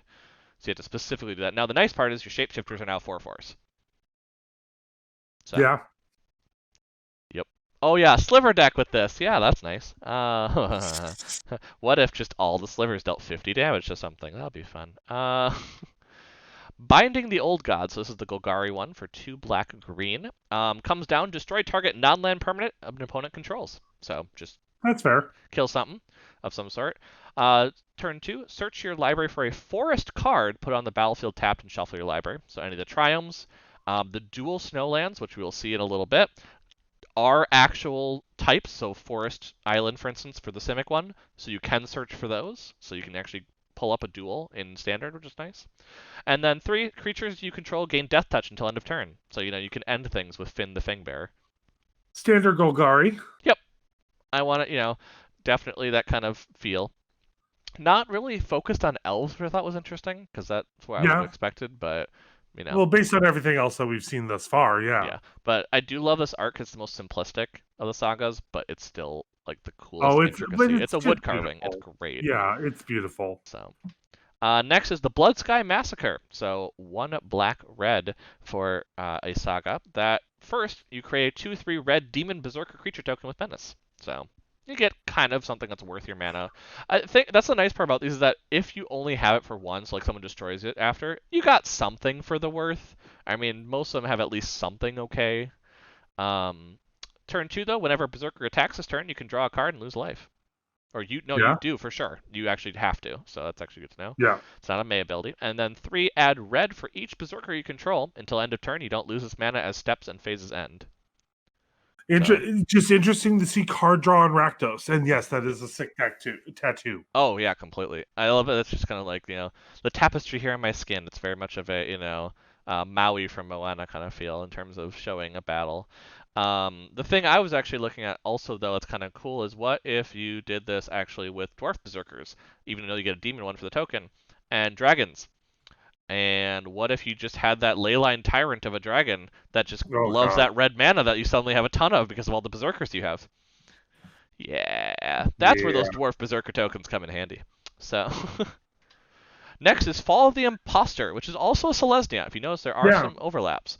1 green white, but and I think because there's some things that overlap in tribals, so like this is counter synergy, but there's also like the token synergy that exists, so it has to do both. But basically, your first 2 turns, you put a +1/+1 counter and up to 1 target creature. Just Unless Vorinclex is on the field. Yep, unless Vorinclex is on the field and it rounds down. On the other person's field, to be fair, it's only if it's on your opponent. If it's on yours, it's doubled. Yay. And then on 3, exile a creature with the greatest power among creatures target opponent controls, which is probably the big part of it, because that can get rid of probably what the threat is.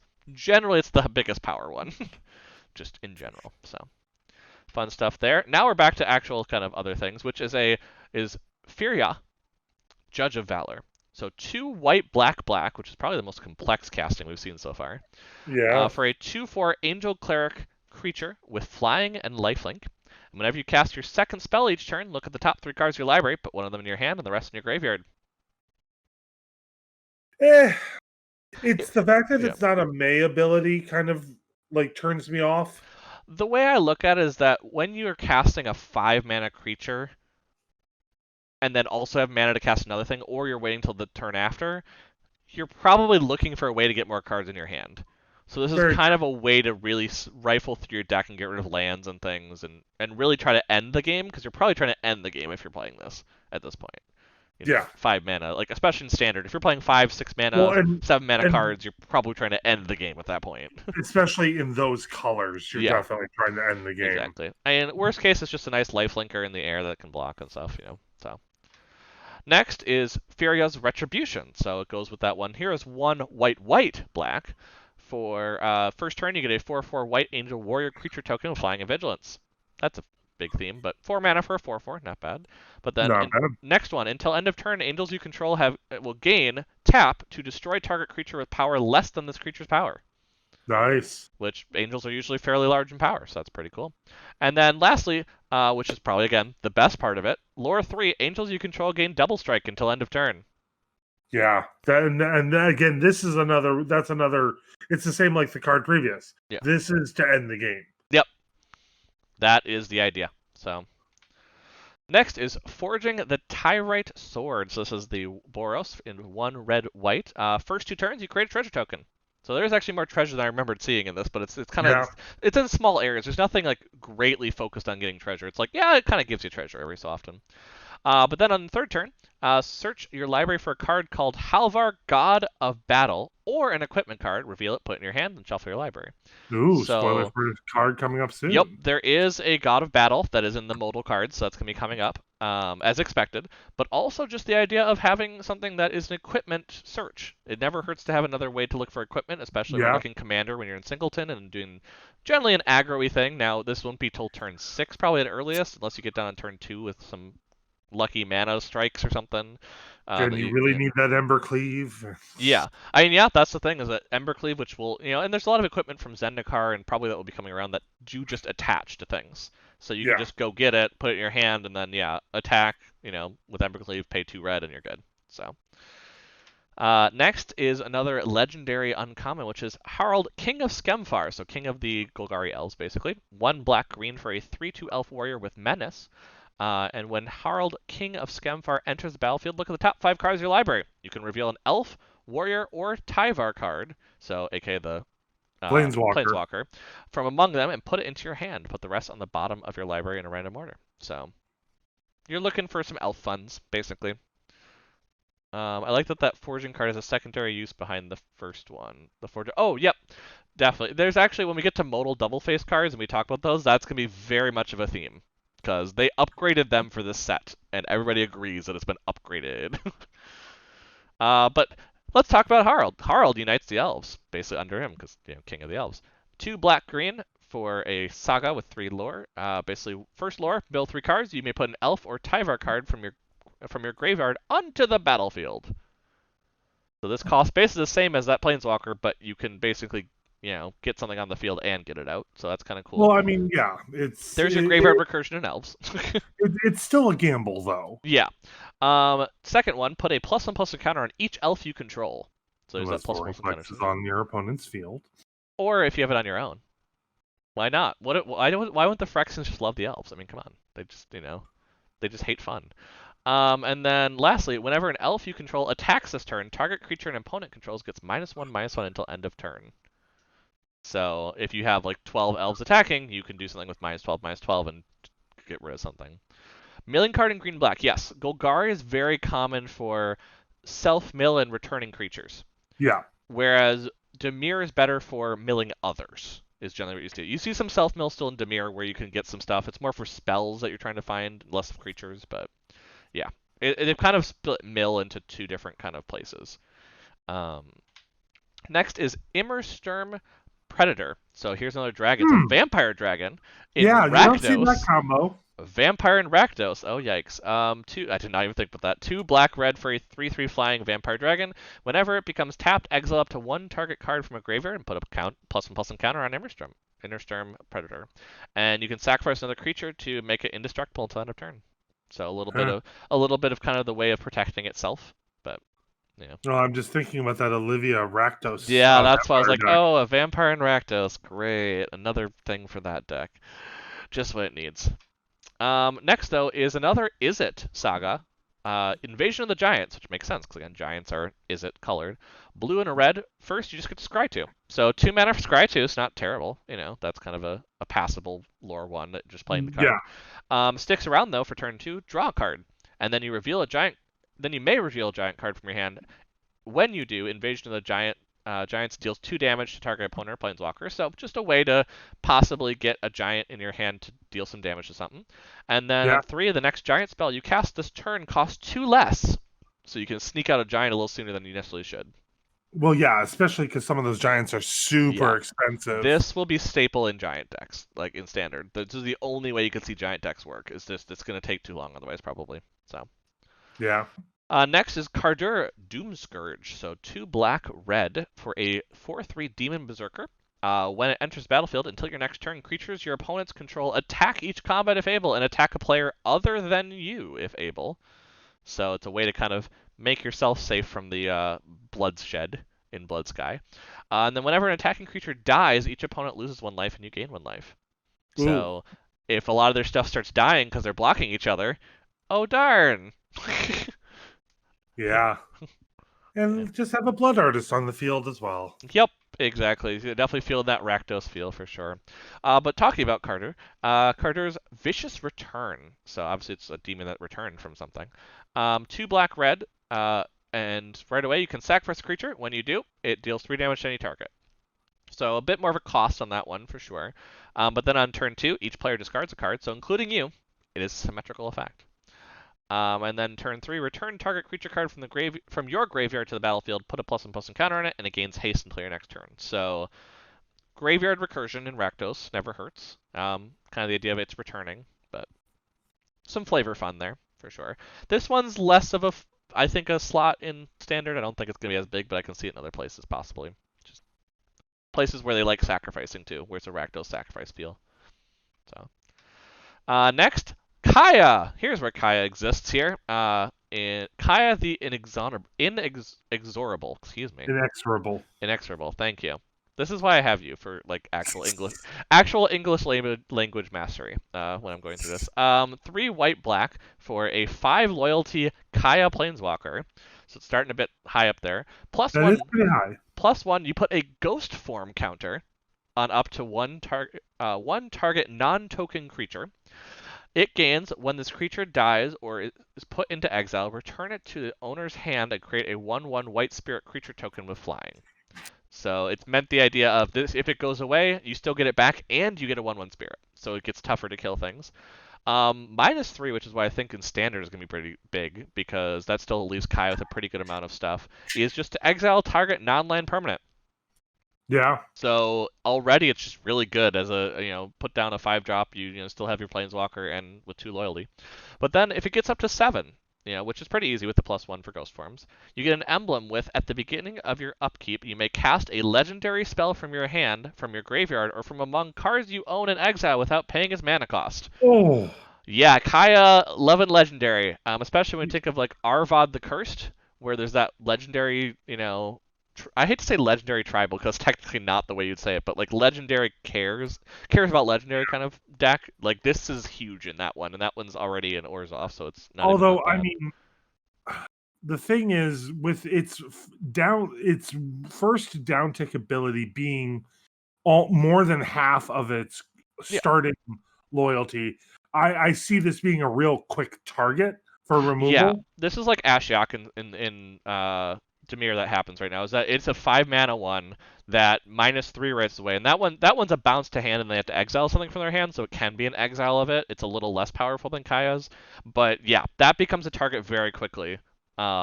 This one it's kind of similar in feel too, because that one creates a creature, whereas this one makes it where the creature's gonna come back. Basically, is the idea. There's like flavor with it. I think I it's love it flavor yeah. wise. I see this definitely as, if we look at legacy and sacrifice decks though, because the Hmm. idea is that, oh, I can sacrifice a creature, still get it back, get sacrifice fodder, play it again, get it sacrificed again. Like it makes more recursion, which is very hard in sacrifice to get your recursion out. So, Yeah. especially if you can just be playing your legendary stuff out of your graveyard. That's the thing that scares me, is the fact it's like, oh, I kill your legendary, cool, I play it next turn. Oh, yikes. So that one's fun. Next is King Narfi's Betrayal, which we'll probably get to that in a little bit in the actual Narfies. But 1 blue black, so on the Dimir side. First, each player mills 4 cards. Then you may exile a creature or planeswalker card from each graveyard. So that's kind of a way to get rid of something, hopefully for good. I mean, Kaya can technically still cast stuff from exile, but uh, that's pretty hard to do that at that point. And then on turns 2 and 3, until end of turn, you may cast spells from among cards exiled with King Narfi's Betrayal, and you may spend mana as though it were mana of any color to cast those spells. Interesting. So even if that triggers and it's still destroyed on that turn, you still have until end of turn where that's going to do it. So I mean, that using mana to cast it like that's interesting to see in Dimir. yeah, that makes sense though. I mean, we've seen that where um, what is it? It's back in the Return to Ravnica days. Whereas that one that if it does combat damage, you can steal something and cast it for any color mana. Uh, Yeah. it's that flyer. I can't remember what the name of it is right now, but that where it can just wreak havoc on your deck basically. So next though is we have Cole, the Forge Master. So we have just Boros mana, so red and white for a 2/2 dwarf warrior. Whenever another non-token creature you control dies, if it was enchanted or equipped, return it to its owner's hand. So that's fun.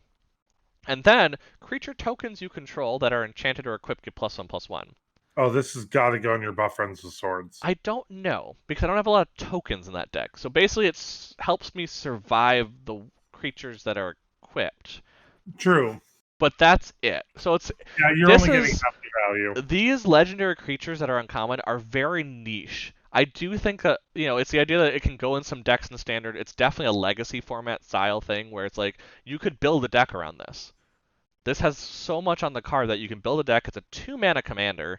Like, yeah, that's where I see that stronger rather than slotting into decks that exist already. I think this is more of these are cards that are going to drive a deck. So, like Coma, Cosmos Serpent, which is a disgusting bomb in limited if you can pull that off. 3 green, green, blue, blue. So 7 total mana for a 6/6 Serpent. It can't be countered. So let's start with that. At the beginning of each upkeep, create a 3/3 blue serpent creature token named Kalma's Coil. So you get a 3/3 each upkeep. That's, token. And then, as abilities, you can sacrifice another serpent and choose either to tap target permanent, its activated abilities can't be activated this turn, or make Kalma Cosmos Serpents indestructible until end of turn. Jesus Christ. Yeah, this card, if you can go into it, this is another one that if I get to, will probably go in a cannon deck because just creating 3/3s every upkeep of a multiplayer game is disgusting. But I mean, ramping to that level of mana in Simic is not hard. Exactly. That's the deck to put that in, kind of thing, where it's like, or I can pull it out on an end step of somebody's because of the way it works. So, because that one's meant to ramp. Kinnan makes ramp easier in that, so that's why it's like this could go in that. So that's who they based it off of. Totally HP. Yes, Belmont says so, so I agree.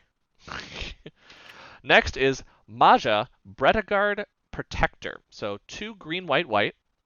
A lot of interesting casting costs in some of these. For a 2/3 human warrior, other creatures you control get +1/+1.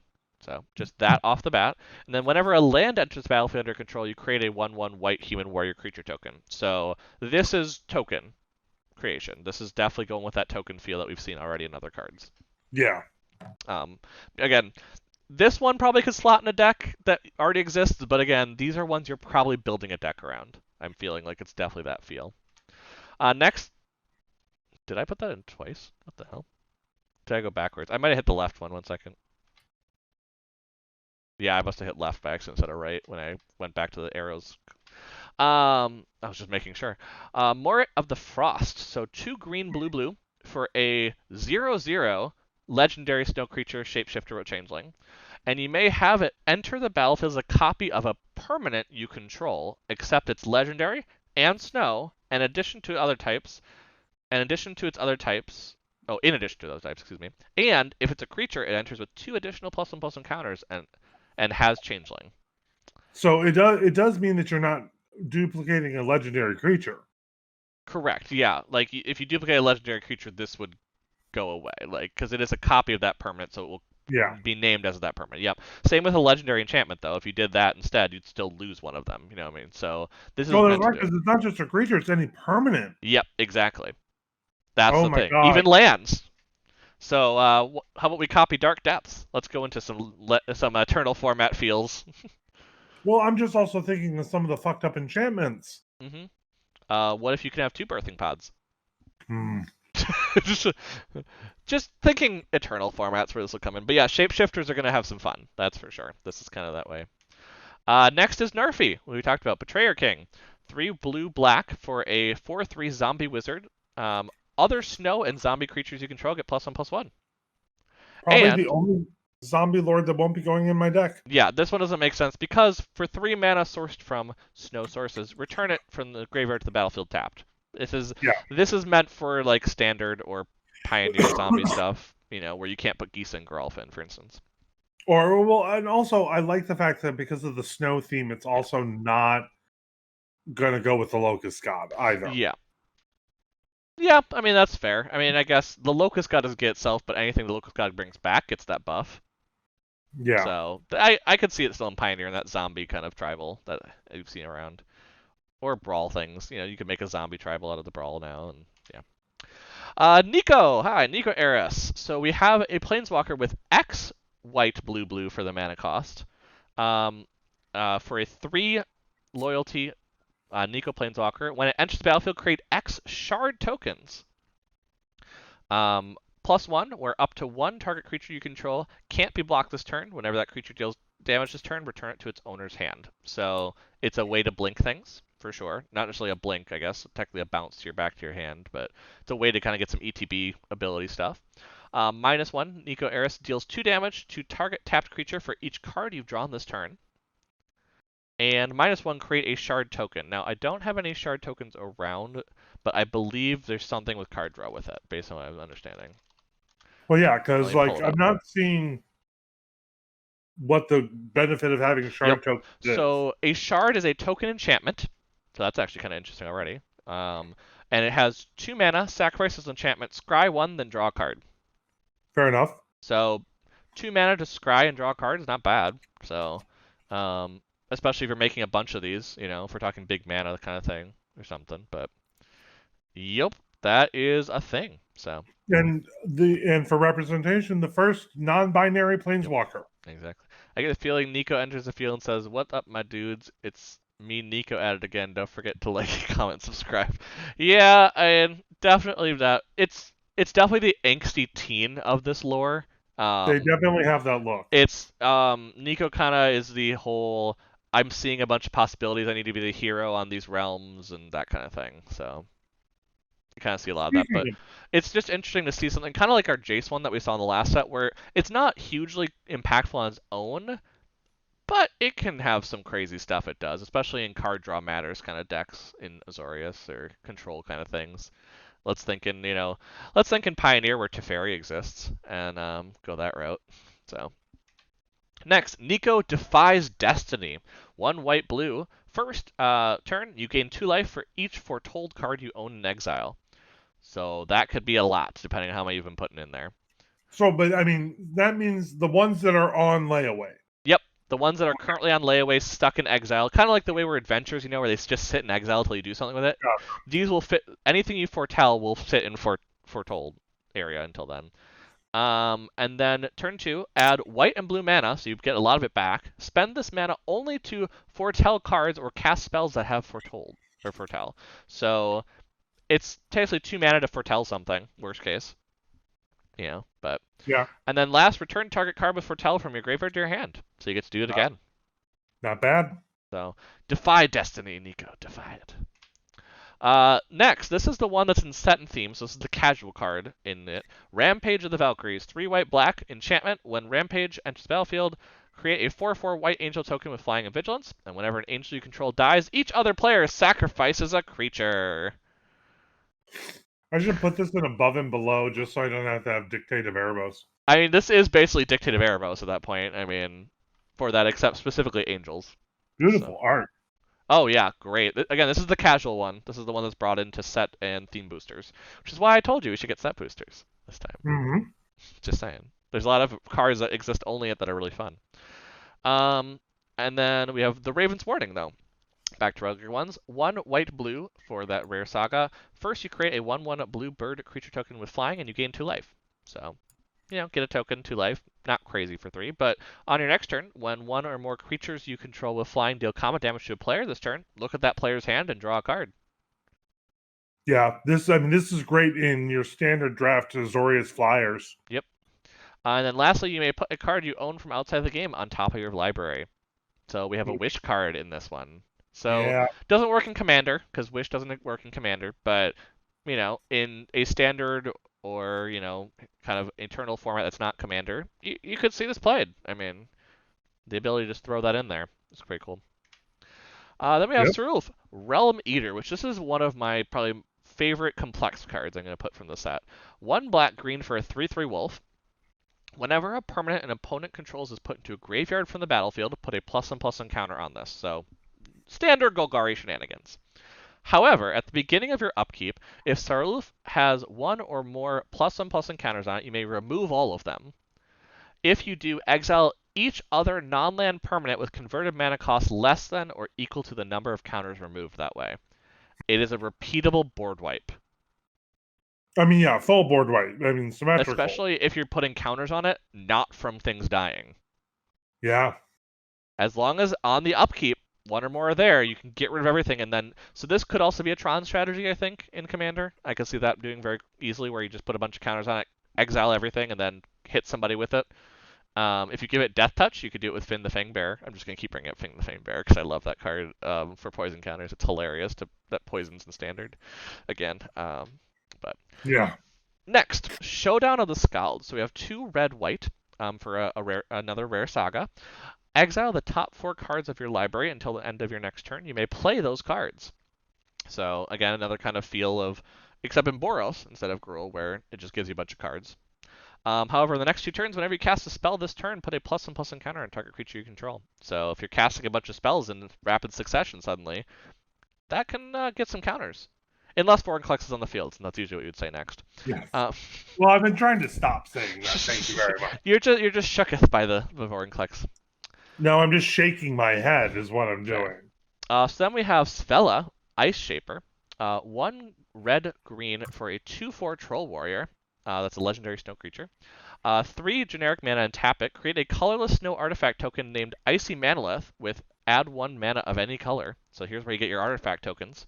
A little And more wouldn't generous. that also technically, it's still a snow mana then? Yep, that is considered from a snow source, because specifically snow. So that is basically creating your snow sources. So again, another one that you see it in draft, you're probably going to pick it up just in case you might want to play it.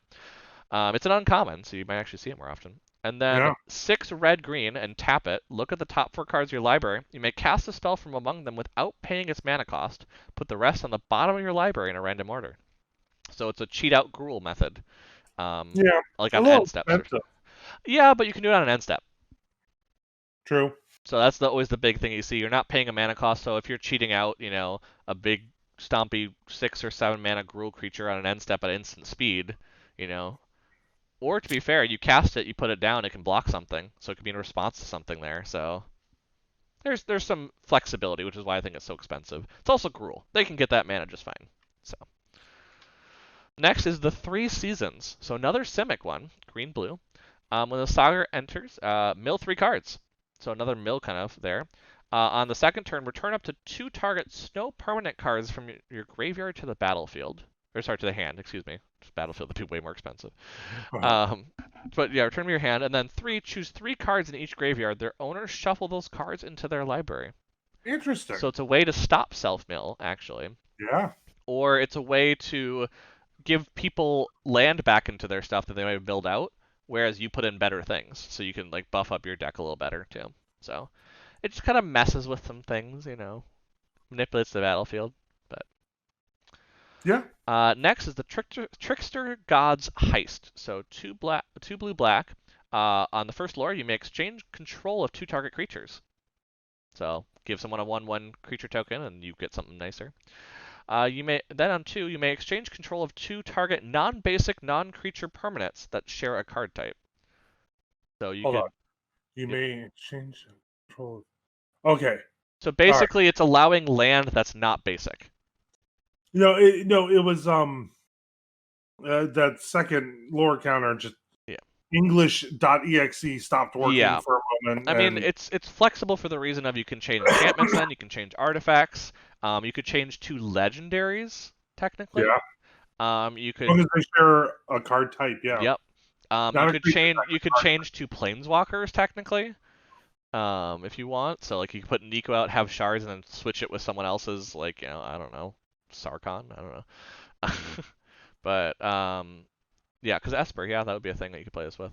You could change 2 lands, so you can give somebody a not great land that you have, like, I don't know, Warped Landscape, and instead you grab their best legendary land they have, like, I don't know what's blue or black. Oh, the one that's artifact. Academy, Tolarian Academy. There we go. Yeah. And then target player loses 3 life and you gain 3 life. So just a general thing. But there's a lot of swap shenanigans that you can do, especially in decks that want to swap things to other people. That's kind of Well, a big one. especially that goes with the shapeshifter theme and all that. Yep, exactly. Then we have Vega the Watcher. So 1 white blue for a 2/2 flying bird spirit. Whenever you cast a spell from anywhere other than your hand, draw a card. Again, them trying to make that happen in blue, we're casting from Yep. other places. Exactly. And that counts for Tell though. So that's the thing. For Tell is from exile. Anything from Yeah. your graveyard counts as things that are I not did in not your even hand. think about that till just now. Jesus. Yep. Casting things from your library. So if you go ahead and you're exiling it from Cascade, that's the thing. There's a lot of different places you can cast it from not your hand nowadays. Yeah. From someone else's exile, that's also a thing. So, Yeah. yep. And And then it's cheap. yep. And then we have Waking the Trolls. So 4 red green for a rare saga. Destroy target land. Boo. Just start that. Then 2, put target land card from a graveyard onto the battlefield under your control. So you can steal someone's really good land if you want, or just, grab a land they milled out. And then 3, choose target opponent. If they control fewer lands than you, create a number of 4/4 green troll warrior creature tokens with trample, equal to the difference. So this is, I want to ramp and get a bunch more lands than everyone else. Yeah. And in Gruul, you could do that. Although this seems a little on the pricey side. I think it's the idea that basically you're stealing a land from somebody under your control, so you can get a really good regular land. That's not just basic if you really want. You destroy their good land, and then you just make 4/4 creature tokens. Likely you're going to probably make at least a couple, because you probably destroyed someone's land, and they didn't catch up in time, where you're still going to get a couple. So that's probably why it's a bit more on the expensive side. It's cruel. They can afford it. It's fine. Yep. You're not showing the card though, love. I was, yeah. Oh. I think my stream froze. Oh, fair enough. I'm like, yeah, I was. I'm watching on the stream over there, so you're good. So that's the end of That's multi. multicolor. Yep. Should we just dive right into Let's it? just dive right into artifacts. Yeah, artifacts is next. Yeah, I'm losing track of which ones are next because this is where it gets a little funky in terms of the ordering. That didn't necessarily match how I would have done it, but that's what the card gallery said. So there are very few artifacts. There are not much. I think there's like 10. Well, because a lot of them were colored. Yeah, and a lot of them are colored. Yeah. So first we have Bloodline Pretender. So 3 mana for a 2/2 shapeshifter or changeling. When it enters, choose a creature type, and whenever a creature of that chosen type enters the battlefield under your control, put a +1/+1 encounter on it. So That makes sense. fits into any tribal. Yep. Especially because there's no color in it, so you can put it in any of those decks, which is nice. Next, Colossal Plow. 2 mana, 6/3. Whenever Colossal Plow attacks, add 3 white mana and you gain 3 life. Until end of turn, you don't lose that mana. So there's that theme that we've seen. And it's crew 6. I wonder who crews for 6. Probably an ox who The giant ox. Plowing. Yeah. Yep, exactly. It's basic. This is where I'm like, I'm pretty sure these were meant for each other in the idea. Oh yeah, totally. You can get that down by both of them by turn 3 and basically be attacking with a 6/3 that gives you 3 life and gives you 3 mana. And yeah, no, that's nuts. So totally. ramp and white, great. Yeah. That's just what white decks need now. Cosmos Elixir, which has a very pretty art. 4 mana for a rare artifact. At the beginning of your end step, draw a card if your life total is greater than your starting life total. Otherwise, you get 2 life. Oh god, this is gonna really. This is gonna be standard in every life game deck. Yup. This is one that's like, oh, you either gain 2 life or you draw a card, which in white life gain is huge. That's the thing, is that I have not heard complaints about white not having card draw anymore. I haven't looked a lot, I will be honest, but I have heard a lot less of that. I've heard the opposite complaint. I've heard that white's now expanding into too many other sections of the color pie. Yep, now people are mad because now it has card draw. It's like, make up your mind, people. Jesus. Like, I saw an article headlined about this set of white cards that should have been blue. Like, Yeah, which, whatever. Yeah. 2 mana for a Funeral Longboat, which is a 3/3 vehicle with vigilance, and it crews for 1.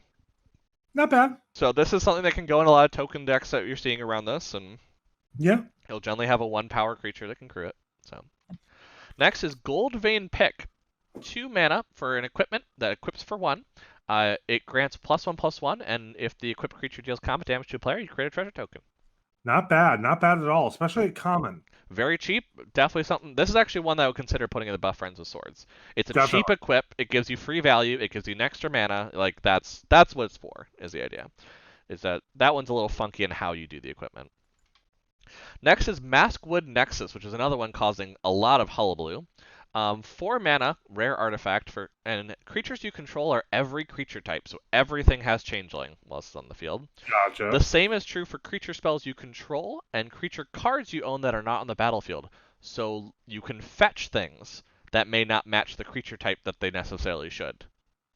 And then you can create a shapeshifter token with Changeling. So this is better technically than the birthing bows that I did earlier, because after the first activation, it's cheaper.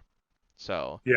that's the way to look at it. But yeah, this is one where you can fetch things that might not match. So if you're talking giant spells, for instance, well, what if you showed something that's not a giant, but this says it is? Yeah. Who cares? So, Like Vortex. yep, Vorinclex can be a giant if we want. He can giant if he wants to. He can leave his Praetors behind. I I had to. appreciate the effort. It I was there. appreciate It was there. Yeah. So next is Pyre of Heroes, another one that's again just the artifacts are big. A lot of rares basically. 2 mana for an artifact that does nothing on its own, but if you do 2 mana and tap it, sacrifice a creature, you search your library for a creature card that shares a creature type with the sacrificed creature and has converted mana cost equal to 1 plus the creature's converted mana cost. Put that card on the battlefield, then shuffle your library. So this is one that definitely can go in, for instance, a sliver deck. Yep. As we talked about that, or something that's very heavy in terms of creature types. Obviously, again, you gotta be careful because you have to make sure that you have converted mana cost left that still exists in it. So that's kind of the direction there. Okay, yeah, you're asking about Mass Nexus. So technically, even if it's a deck you own in physical worlds, then it's still if someone else is playing it, they own it on the battlefield. So that's kind of Yeah. a way to kind of go They that own it direction. on the plane where Yeah. you are doing Yep. battle. You've borrowed it to them for them to own for the time being. So, but yeah, Pyre of Heroes, it's kind of cool. It kind of has a Neoform feel, so that's kind of Throws neat. corn everywhere. Yeah, I can see that on the pyre. Yep. Raiders Narv. I'm gonna presume Narv. Um, 3 mana for a 4/4 vehicle that crews for 3. And whenever it attacks, look at the top card of your library. If it's a land card, you can put it on the battlefield tapped. Nice. So that's definitely something where ramping would love that because you probably can crew for 3. You probably have a 2/2 or 1/1 or something, that can go together. This is where you're starting to see the vehicles. Like I said, there's some vehicles in here. Don't worry. Raven Wings. So 2 mana for an equipment that equips for 2. An equipped creature gets +1/+0, has flying, and is a bird. So That part you don't see. The is a bird yep. thing is new. Well, in that deck where everything's a bird, it fits nicely. So, um, next we have Replicating Ring, which I love this thing. Um, it is a 3 mana snow artifact that taps for 1 mana of any color, which is already just really good for a mana rock, like even an uncommon. And for 3 mana, yeah. Yep. So that's kind of nice right there. That already exists. But then at the beginning of your upkeep, you put a night counter on Replicating Ring. If it has 8 or more night counters on it, remove all of them and create 8 colorless snow artifact tokens named Replicated Ring with add 1 mana of any color. You get 9 mana rocks after 8 turns or less if you have Proliferate. My love, Yes. I'm going to be honest. Yeah. I'm aroused. Yes. Think of this in Kinnan too, I know. where Oh it my all god. taps for more mana. And it's all snow sourced too. Oh god. This is gonna be something I think you're gonna see snatch pretty quickly in limited. And that's an uncommon. That's an uncommon. You're gonna see that in limited. That's gonna exist. Where Yeah. 8 turns later they suddenly have way more mana than they should. And that's why there's so many mana sinks, I think. You saw there's a Yeah. lot of cards with mana sinks. I think this is why, is that this card probably went a little off sometimes. Oh So yeah. yeah, this is definitely commander card dreams for sure. This is gonna Mhm. be a very expensive one for commander, for sure. Again, see above, Yeah. RE, aroused. So now we have Ruined Crown, not Ruined, Ruined Crown. 3 mana equipment, equips for 2. When it enters the battlefield, you can search your library, hand, and/or graveyard for a Ruined card and put it onto the battlefield attached to Ruined Crown. If you search your library, shuffle it. An equipped creature gets +1/+1. So basically, those runes that can attach to equipment, you can go get something that has. So you're like, oh, I want to also give this +1/+1 and Death Touch when I bring it in. Okay, let's get the black rune out of my deck, put it on this, we're good. So you can Voltron a piece of equipment. Yep. You have the ability to choose the type of equipment Ruined Crown is. What rune goes into it, basically. So I see the value. this is also why there has to be more rune cards coming in the next couple sets. Like, just the way that this is set up, the fact it's uncommon, yeah, this is meant to be in a deck at some point. So next is Scorn Effigy, 3 mana, 2/3 Scarecrow, with Foretell 0. So if you do 2 mana a turn before, you can cast it for free basically later on. Fair enough. Adding to And the oddities that are scarecrows. yes, I mean, and again, because I know that the world has been asking for Scarecrow Tribal to be a thing. Which is like I don't get why why that needs to be a thing. They're not meant to be tribal, but if people feel it. But yeah, it's a card that is not too bad. If it's a free creature later on if you want to prep it for 2 mana at some point. So. Yeah. And then Weathered Runestone, which is causing a bit of a stir as well. 2 mana, uncommon artifact. Non-land permanent cards in graveyards and libraries can't enter the battlefield. So Cascade's turned off. Any recursion from graveyards is turned off. And then players can't cast spells from graveyards or libraries. All right. This is not the first time we've seen these effects though in Magic. Yes, but it's an uncommon at 2 mana. Where it And is the can go first in time any we deck. collected. Yeah. That's why people are causing this. It's like, oh, yikes. Especially with as much prevalence that commanders do with graveyard recursion and everything. So. Yeah. But that's the end of the artifacts. Okay. Is that Then I pretty quick? think that lands. Yep, lands are next, which we're going to go through pretty quick because 10 of them are duals, are the dual snow lands. I can say that ahead of time. I've already told you about them. Yeah. So we start with one actually, Alpine Meadow. So it's the Boros one. And like I said, if you notice, it has the mountain and plains type. So Yep. these are searchable in terms of like things like 3 visits where it searches for forest or things of that nature. I also just like the card style on here too with the land where it gets the snowy outside and everything. So that's pretty cool. Yep, we have the Arctic Tree Line, which is the Selesnya one. And then we go into the other cycle of lands. There is a land for each realm. So there are 10 Okay. realms. So this is the Axgard Armory. It is a non-legendary land, which is what's also causing a stir. And yeah, uncommon non-legendary land. And the idea is it enters tapped. It only taps for white mana. However, one red, white, sacrifice it. You get to go ahead and search your library for an aura or an enchantment card, reveal it, put it in your hand. All right, and Yeah. that's on theme for what they've got going on. Exactly. The general theme of this are it only taps for 1 mana, but it has an effect later in the game. And Yep. I think because it takes a bit to get to that, they talk about a bit why they're not legendary and why they're not making legendary lands anymore. He's gone for a little bit, but I'll talk about it a bit. The legendary lands basically the reason why they're not doing it much anymore. They talk about is that it sucks if you have another one in your hand and you can't play it. And so these ones, although they sacrifice, I've definitely noticed that although they do the sacrifice effect, they still don't want to do it legendary because if you have a legendary stuck in your hand, you can't play a land. It kind of effectively means you have less land in your deck and you have to put more Yeah. land in. So that's why they've kind of went away from legendary. There's a whole article I think Gavin did on it, so feel free to check that out. But yeah, we'll see 10 of these. So here's Axe Guard, so the Boros. Then we have Guard Stronghold. So comes in tapped, green mana. However, for green, white, so 3 mana total, sacrifice it. Put a +1/+1 counter on each of up to 2 target creatures you control. They gain Vigilance and Lifelink until end of turn. So you can kind of have some fun with that for sure. Next is Faceless Haven, a colorless land, snowland, specifically rare. And for 3 snow-sourced mana, it becomes a 4/3 creature with Vigilance and all creature types until end of turn. It's still a land. Yep. Pretty art. Yep. It basically just reanimates kind of thing, but there's also a colorless deck going around right now in Historic and Pioneer and sort of thing, so this is kind of a way to kind of have that colorless mana as well. Untapped coming in, so that's kind of some fun. Next is Gates of Istfel, so this is the Orzhov. I keep saying Orzhov when I mean Azorius. Yeah, Azorius realm. It taps for white, comes in tapped. However, you can gain 2 life and draw 2 cards if you pay 5 mana of that type at the end. Then we have our Glacial Floodplain, so this is the Azorius tap one. We then have Knotfold Slumber Mound, so this is the Gruul one.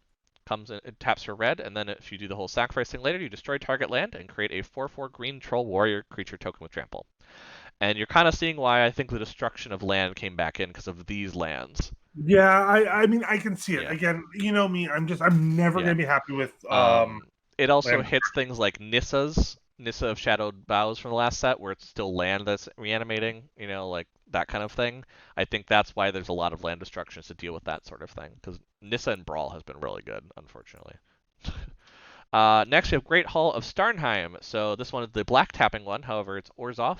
So you sacrifice it, and a creature you control, so this one actually costs a little more, but create a 4/4 white angel warrior creature token with flying and vigilance. So yeah, Starnheim is supposed to be Valhalla. I believe so, yes. That's Valkyries and Fallen Heroes. So, yep, that would be Yeah. Valhalla. Yep.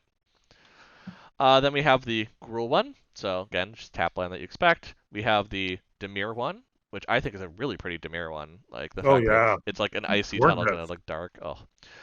Then we have Immersturm Skullkarn. So, it taps for black. However, it is a Rakdos one where you sacrifice it, it deals 3 damage to target player. That player discards a card. So, 4 Only mana at effect. sorcery speed though. Yep. But I mean, you can have 4 of this in your deck, so you could, effectively have 12 damage eventually if you get them all out. But then we have Litjara Mirror Lake. So again, taps for blue. However, it's Simic, and you create a token that's a copy of target creature you control, except it enters the battlefield with an additional +1/+1 encounter on it. So this one I think is going to be more widely played, Yeah. because I feel like just copying your best creature is always going to be good, even for 5 mana. So, Yeah. and for having Uh, +1/+1 encounter on it. So I take it it's already going into your Simic deck. I mean, if we get one, yeah. I mean, this is the thing with these is that I love that they're uncommon because Yeah. these can go into a lot of decks. These are meant to be something that's not meant for a certain deck type. So, like Faceless Haven, you're only gonna have a certain thing. Or it's not like limited to just this Yeah. set. Yep. Then we have Port of Karfell, so it taps for blue. And how is the Dimir one? So you mill 4 cards and return a creature card from your graveyard to the battlefield tapped To the battlefield tap is for always 6 powerful. mana. So yes, it mills you, but you can get something in your graveyard and go that direction at 6 mana. Well, So, heck, maybe you want that thing that got yeah, milled. this is the self-mill and Dimir that we kind of talked about earlier. So then we have the nice Simic style one. Yep. We Pretty. have the one that does not fit into any cycle. So it's a snowland. It is a common snowland, Shimmer Drift Veil. It comes in tapped. However, you choose what color when it comes in that it will tap for that mana. AKA fixing if you need it. This is a common card for fixing. This is why I'm saying I think you can do 3-colored decks. You can do that in this set. You could do 5-colored decks. There's Yeah. a lot of fixing. There's the duels, there's the specialty lands, there's a lot in here that you can get very easily. But yeah, this is going to be a staple in a lot of 3-color Totally. decks. Like, Totally. because you are totally fine having a tapped card that you choose what color you want to make it. Oh, so good. Next we have Skemfar, so Skemfar Elder Hall. Taps for green, but the Golgari, so up to 1 target creature you don't control gets -2/-2 until end of turn, and you get to create 2 1/1 green elf warrior creature tokens. Shocking. Next, you have the Orzhov, so Plain Swamp, which is a sinkhole, which I think is funny. It's like a sinkhole in the middle of snow. Sulphurous Mire, so Ooh. pretty simple. Oh yeah, this one's pretty. It's just pretty. Like I said, the art in this, they went hard. They went really hard into beautiful art, and this kind of sets the bar for what Magic sets should be at this point. Next, we have Surtland Frostpire. So this is the Is It one. So it taps for red, and you can sacrifice it, scry 2, and it deals 2 damage to each creature. Fair enough. Little board wipe just sitting down there for Is It's. So. Then we have another kind of general land, which is a rare land, called Tyrite Sanctum. You can tap to add colorless mana. You can do 2 mana and tap it. Your target legendary creature becomes a god, and you put a +1/+1 encounter on it. And that is not until end of turn. That is significantly a god for the time being. For going there. And then 4 and tap, sacrifice Tyrite Sanctum, put an indestructible counter on target god. So you can kind of prep your commander, for instance, to be an indestructible god when it shouldn't be. Fun stuff, Fun. This is also, again, not legendary, so that can happen multiple times. If you can recur lands, like Muldrow the decks can, or other things that can bring land out, this can definitely cause some indestructibility issues. So. Yeah. We have Volatile Fjord, so that's the island mountain, so the Is It. And we have Woodland Chasm, which is the swamp forest, aka Golgari. Then we have the World Tree. That looks familiar. Yeah. This is the one that people are terrified of in terms of pricing. This is a rare land, again, not legendary. Comes in tapped and taps for green. So that's the normal kind of thing we've been seeing. As long as you control 6 or more lands, lands you control have add 1 mana of any color. So it is a chromatic lantern after 6 lands. If you think of it that way. And the thing is, I don't consider that powerful. Then, for double Wooburg, so 10 total mana, and tap it and sacrifice it, search your library for any number of god cards, put them on the battlefield, and shuffle your library. Which I guess at the moment, because I haven't seen any of the god cards, and we will see them after our next break. Mm-hmm. that I guess I'm not. I don't see what the uproar is about yet. I guess my worry is I now picture a Morophon deck where God is the chosen creature type. And you put all the Amonkhet, Yeah, Theros, and Kaldheim gods in a deck, in a 5-color deck. And the fact of the matter is that you can then pull all of them out for the 5-color mana that you're already having in that deck. That but deck exists. That is going to be but a thing like the Avatar deck was. but still, that's double Wooburg is not going to be easy to pull off. It is with the World Tree. You just need 10 land True. because it can tap for any color. That's why people are worried because it itself gives the Chromatic Lantern one and does that ability. I think that's the thing why people are worried. Now it is a rare though. It makes sense. There's land destruction in the set. You can kill the World Tree off before it gets to become a problem, but yeah, Yeah. the fact that Well, it can just pull out actually, gods.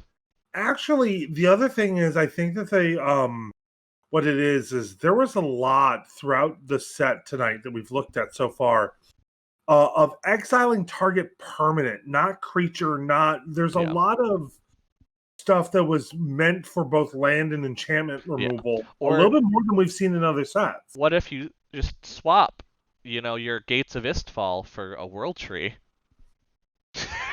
That is a possibility where you can give them a crappy, just card draw spell, and you get the World Tree. That is a thing in that Dimir world, but no, World Tree cannot be commander. One, because it's not legendary, but two, it is not a legendary creature or a planeswalker that allows commander. Oh, this is why I think people might also be in an uproar. What?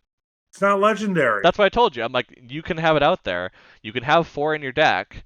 This is the one that I think people are shocked why it's not legendary. The rest of them are like, oh, okay, whatever. But this one is rough. Now, obviously, you can still only have one of them in a commander deck, so for us, it doesn't change much. But Yeah. the For I fact mean, that for it's what not we normally. legendary coming to standard, ramp is going to be strong. And because you just ramp with whatever color you want, and you can get that effect and pull out whatever god you want.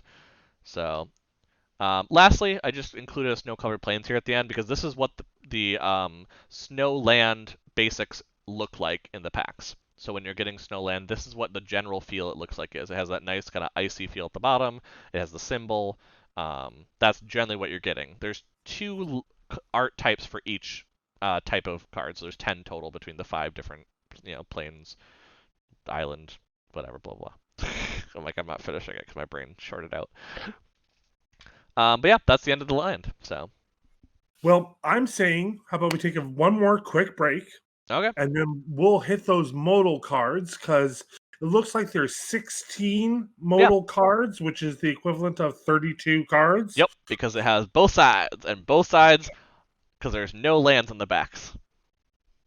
They're all actual cards. Um, are you sure? None of them have lands on the backside.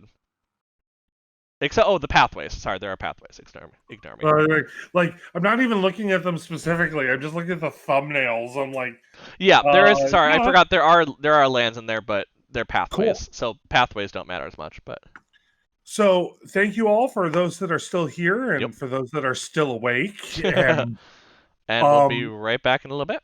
yep, thank you very much.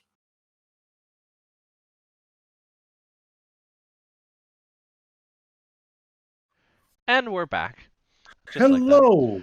We have just a little bit to go through. Probably going to finish up pretty quickly and do last thoughts, but we'll see what we start with. And we are starting with Valki, God of Lies, because nothing's in alphabetical order. It's all in color scheme in this one, so who knows what you're going to see next. Yeah. So, Valki, God of Lies, 1 and a black for a 2/1 god creature. When it enters the battlefield, each opponent reveals their hand. For each opponent, exile a creature card they revealed this way until Valki leaves the battlefield. So we'll go back to them if Valki leaves. And then X mana, choose a creature card exile with Valki with converted mana cost X. Valki becomes a copy of that card. So And yeah. you could just, do colorless mana to become something, basically. On the other side is Tybalt, Cosmic Imposter.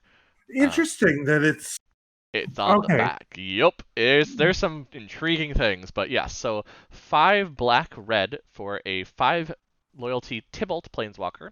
As it enters the battlefield, you get an emblem right away, which is you may play cards exile with Tybalt Cosmic Imposter, and you may spend mana, although it were mana of any color, to cast these spells. So you don't lose that ability if Tybalt goes away, basically.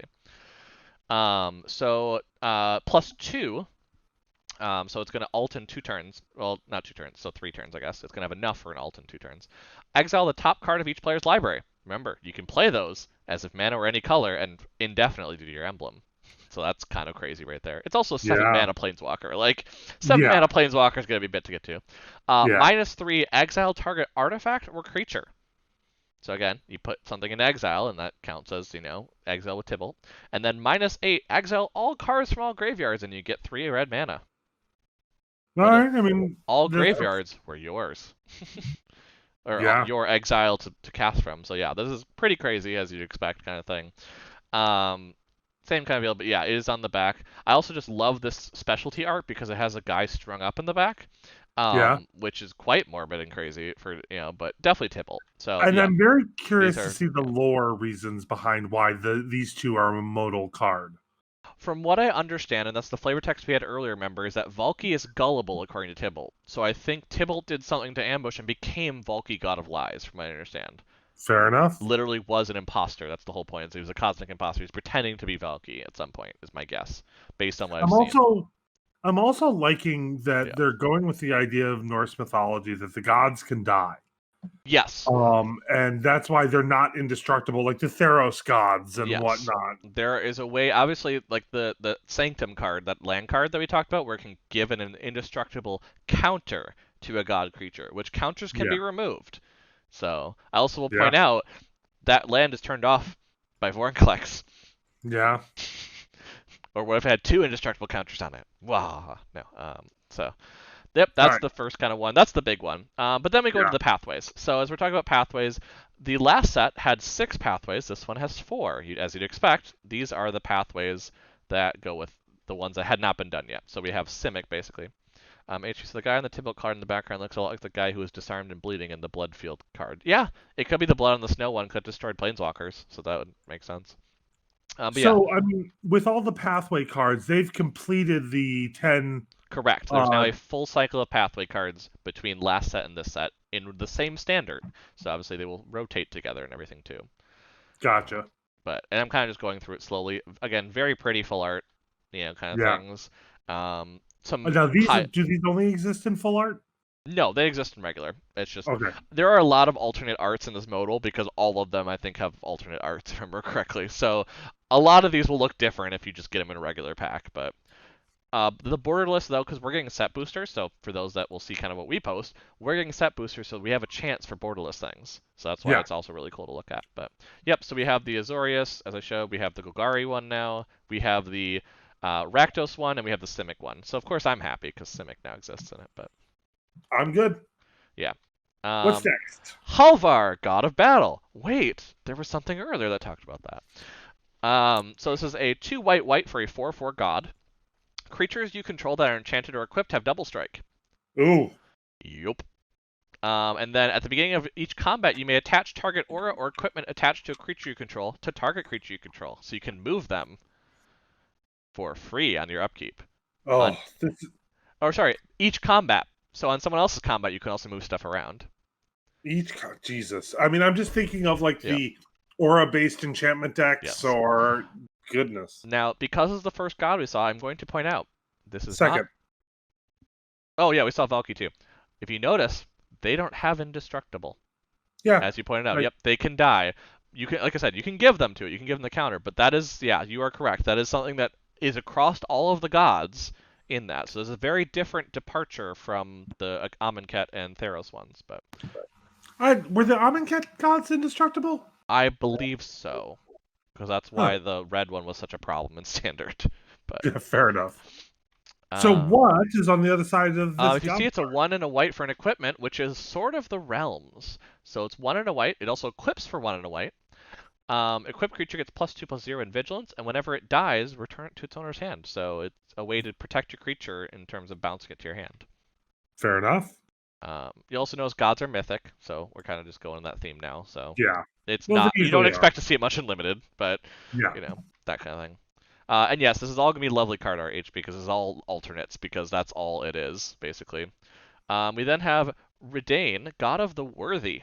So three or two and a white, excuse me, for a 2/3 flying vigilant god, which is a hate bear. And now, if you don't know hate bears, they basically hate on what your other people are doing. So snow lands your opponent's control enter the battlefield tapped, and non-creature spells your opponents cast with converted mana cost 4 or greater cost 2 more. Yeah, that'll slow down some of Yep. those green stompy decks. Yep, exactly. So, and a lot of that big stuff that you need to cast. Giant, this is definitely going to slow down giants, because a lot of them are 4 mana or higher. On the other side, there is a 3 and a white for an artifact called Valkmira Protector's Shield. So 3 and a white for a legendary artifact. So we do have a legendary one in here.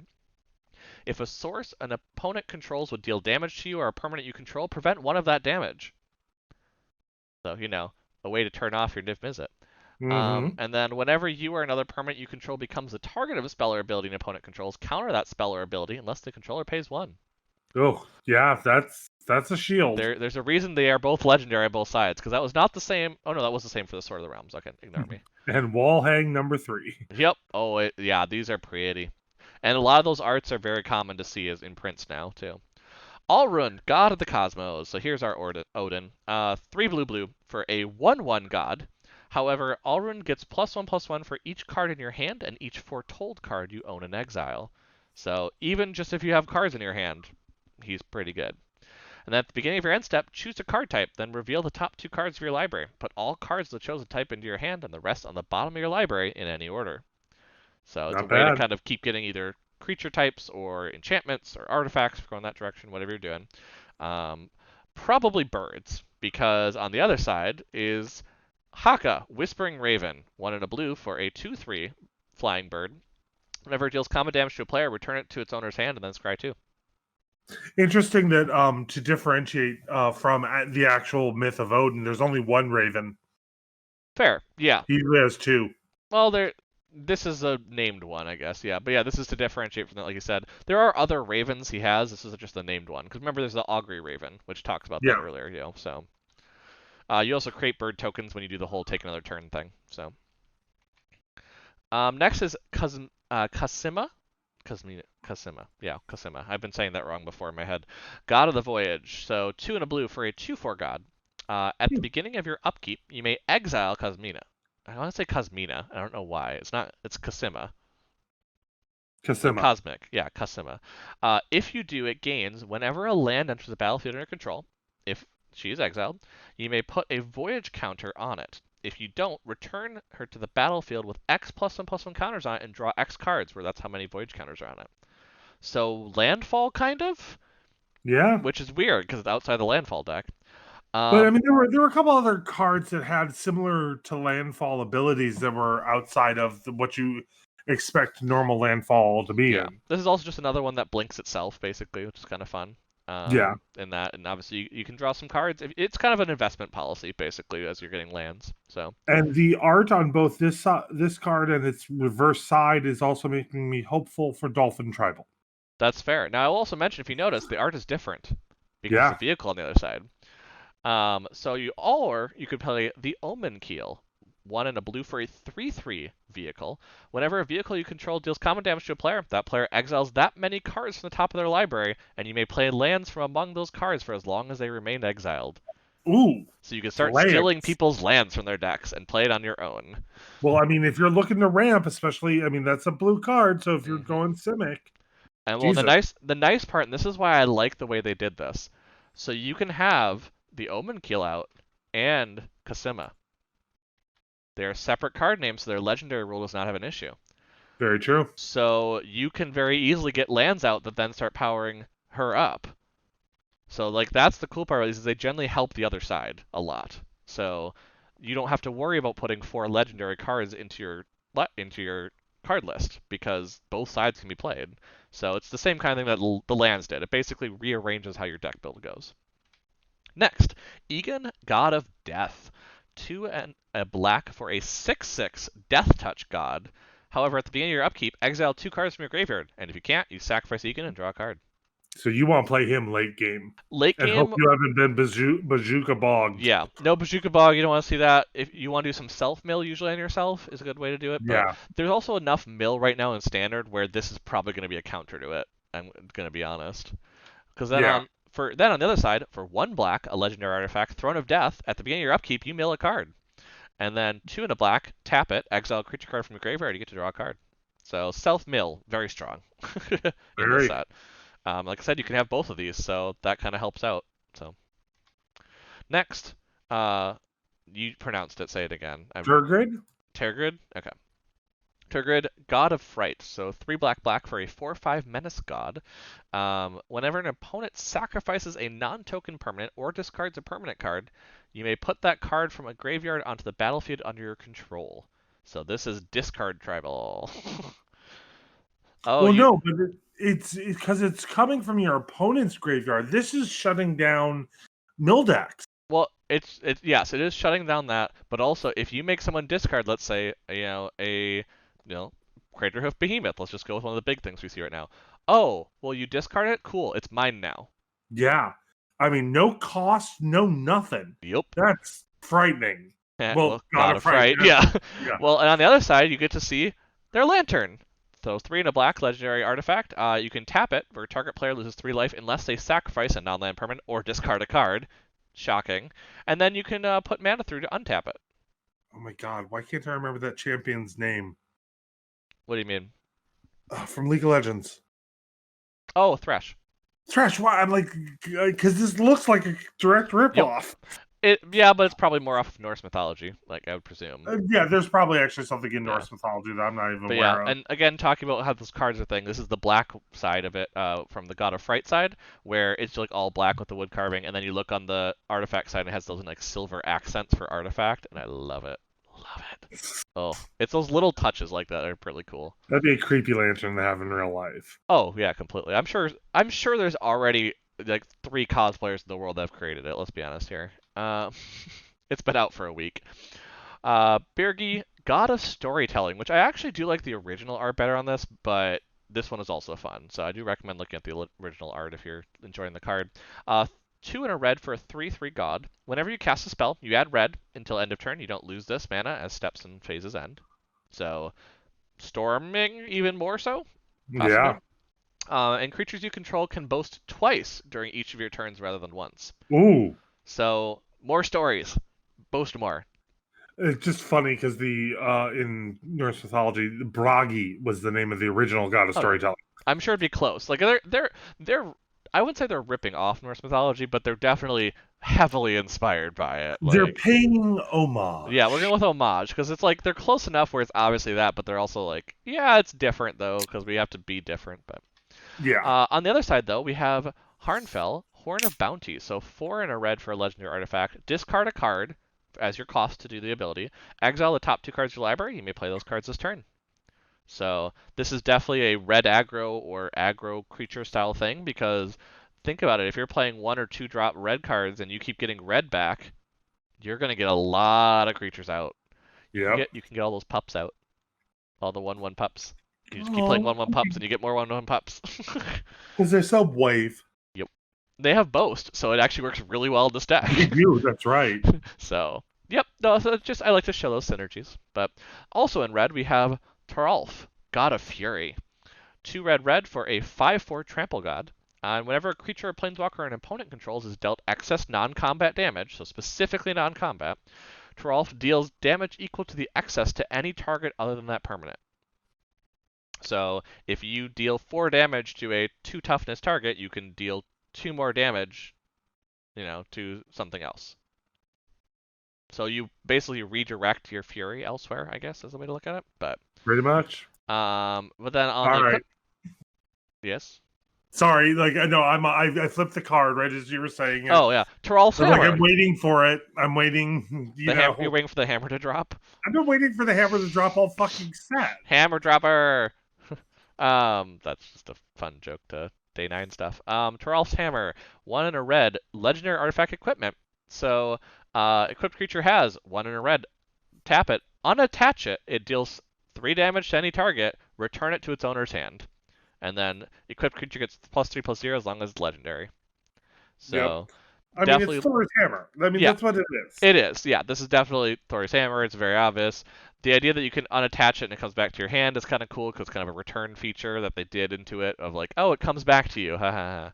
You know. Yeah. No, Um, and because they were not going to be able to get away with the Norse mythology set yeah. without doing something, Hmm. especially after the Yeah. MCU, but even Yeah. before that. I do also enjoy this card as an alternative to Sunforger because Oh yeah. it's very similar to Sunforger, which for those that don't know is white and red for that kind of equipment. But you unattach it for the same cost, and it goes and finds an instant sorcery that's red or white, I believe. The problem with that is that you have to have that card to go find, whereas here it's just 3 damage to a target. Now, you obviously have to replay it. That's the difference. That's the downside is that you get 3 mana, but yeah, you put Sunforger in. So it's technically Sunforger is better if you're going for the equipment to be buffing a creature, because obviously you have to have a legendary creature for this hammer. But at the same time, I feel it's more versatile. Like, Yeah. yeah, you have to replay it, but 3 damage to any target versus going and finding an instant card that's 4 or less mana, like, that's a little rougher. So but to be fair, Sunforger's better in Legacy. This one's probably better in the standard format kind of feel. So Yeah. next we have Asika, God of the Tree. Now this one is going. This one, especially for the back, which you can kind of see the Wooburg at the bottom already, Yeah. is probably going to go into Alex's Bringer deck that you were talking about earlier. So one green green is a 1/4 God with Vigilance. From my understanding, this is the one who can distill the powers onto gods. So she takes it from the world tree and gives it to the gods so they can become powerful. Is the idea. But yeah, you can And all tap. your legendaries become mana dorks. Yep, all legendaries can have vigilance and become mana dorks. You can still attack with them. So kind of lending towards that 5-color legendary theme as well. But then on the back, the Prismatic Bridge, Wooburg, legendary enchantment. At the beginning of your upkeep, reveal cards from the top of your library until you reveal a creature or planeswalker card. Put that card on the battlefield and the rest on the bottom of your library in a random order. Yeah, this, if a Bringer or Praetor just fell out of his deck, would be quite crazy. And it's Wooburg, which means Ramos can cast it very easily. Yeah. This is why I mentioned like this. I showed him and it's like, yeah, if we get that, we should put that in your deck because that just works really well for you. It really, really does. I also just love because it's supposed to be the Rainbow Bridge, but they Yep. called it the Prismatic Prismatic Bridge. Bridge. Yeah. It's a way to get around it. Yep. I also just like how the gold kind of wood feature goes. It kind of looks really cool. I Yeah. felt with that card. So um, this art is almost still the opening of Ragnarok when he's fighting. Yeah, there.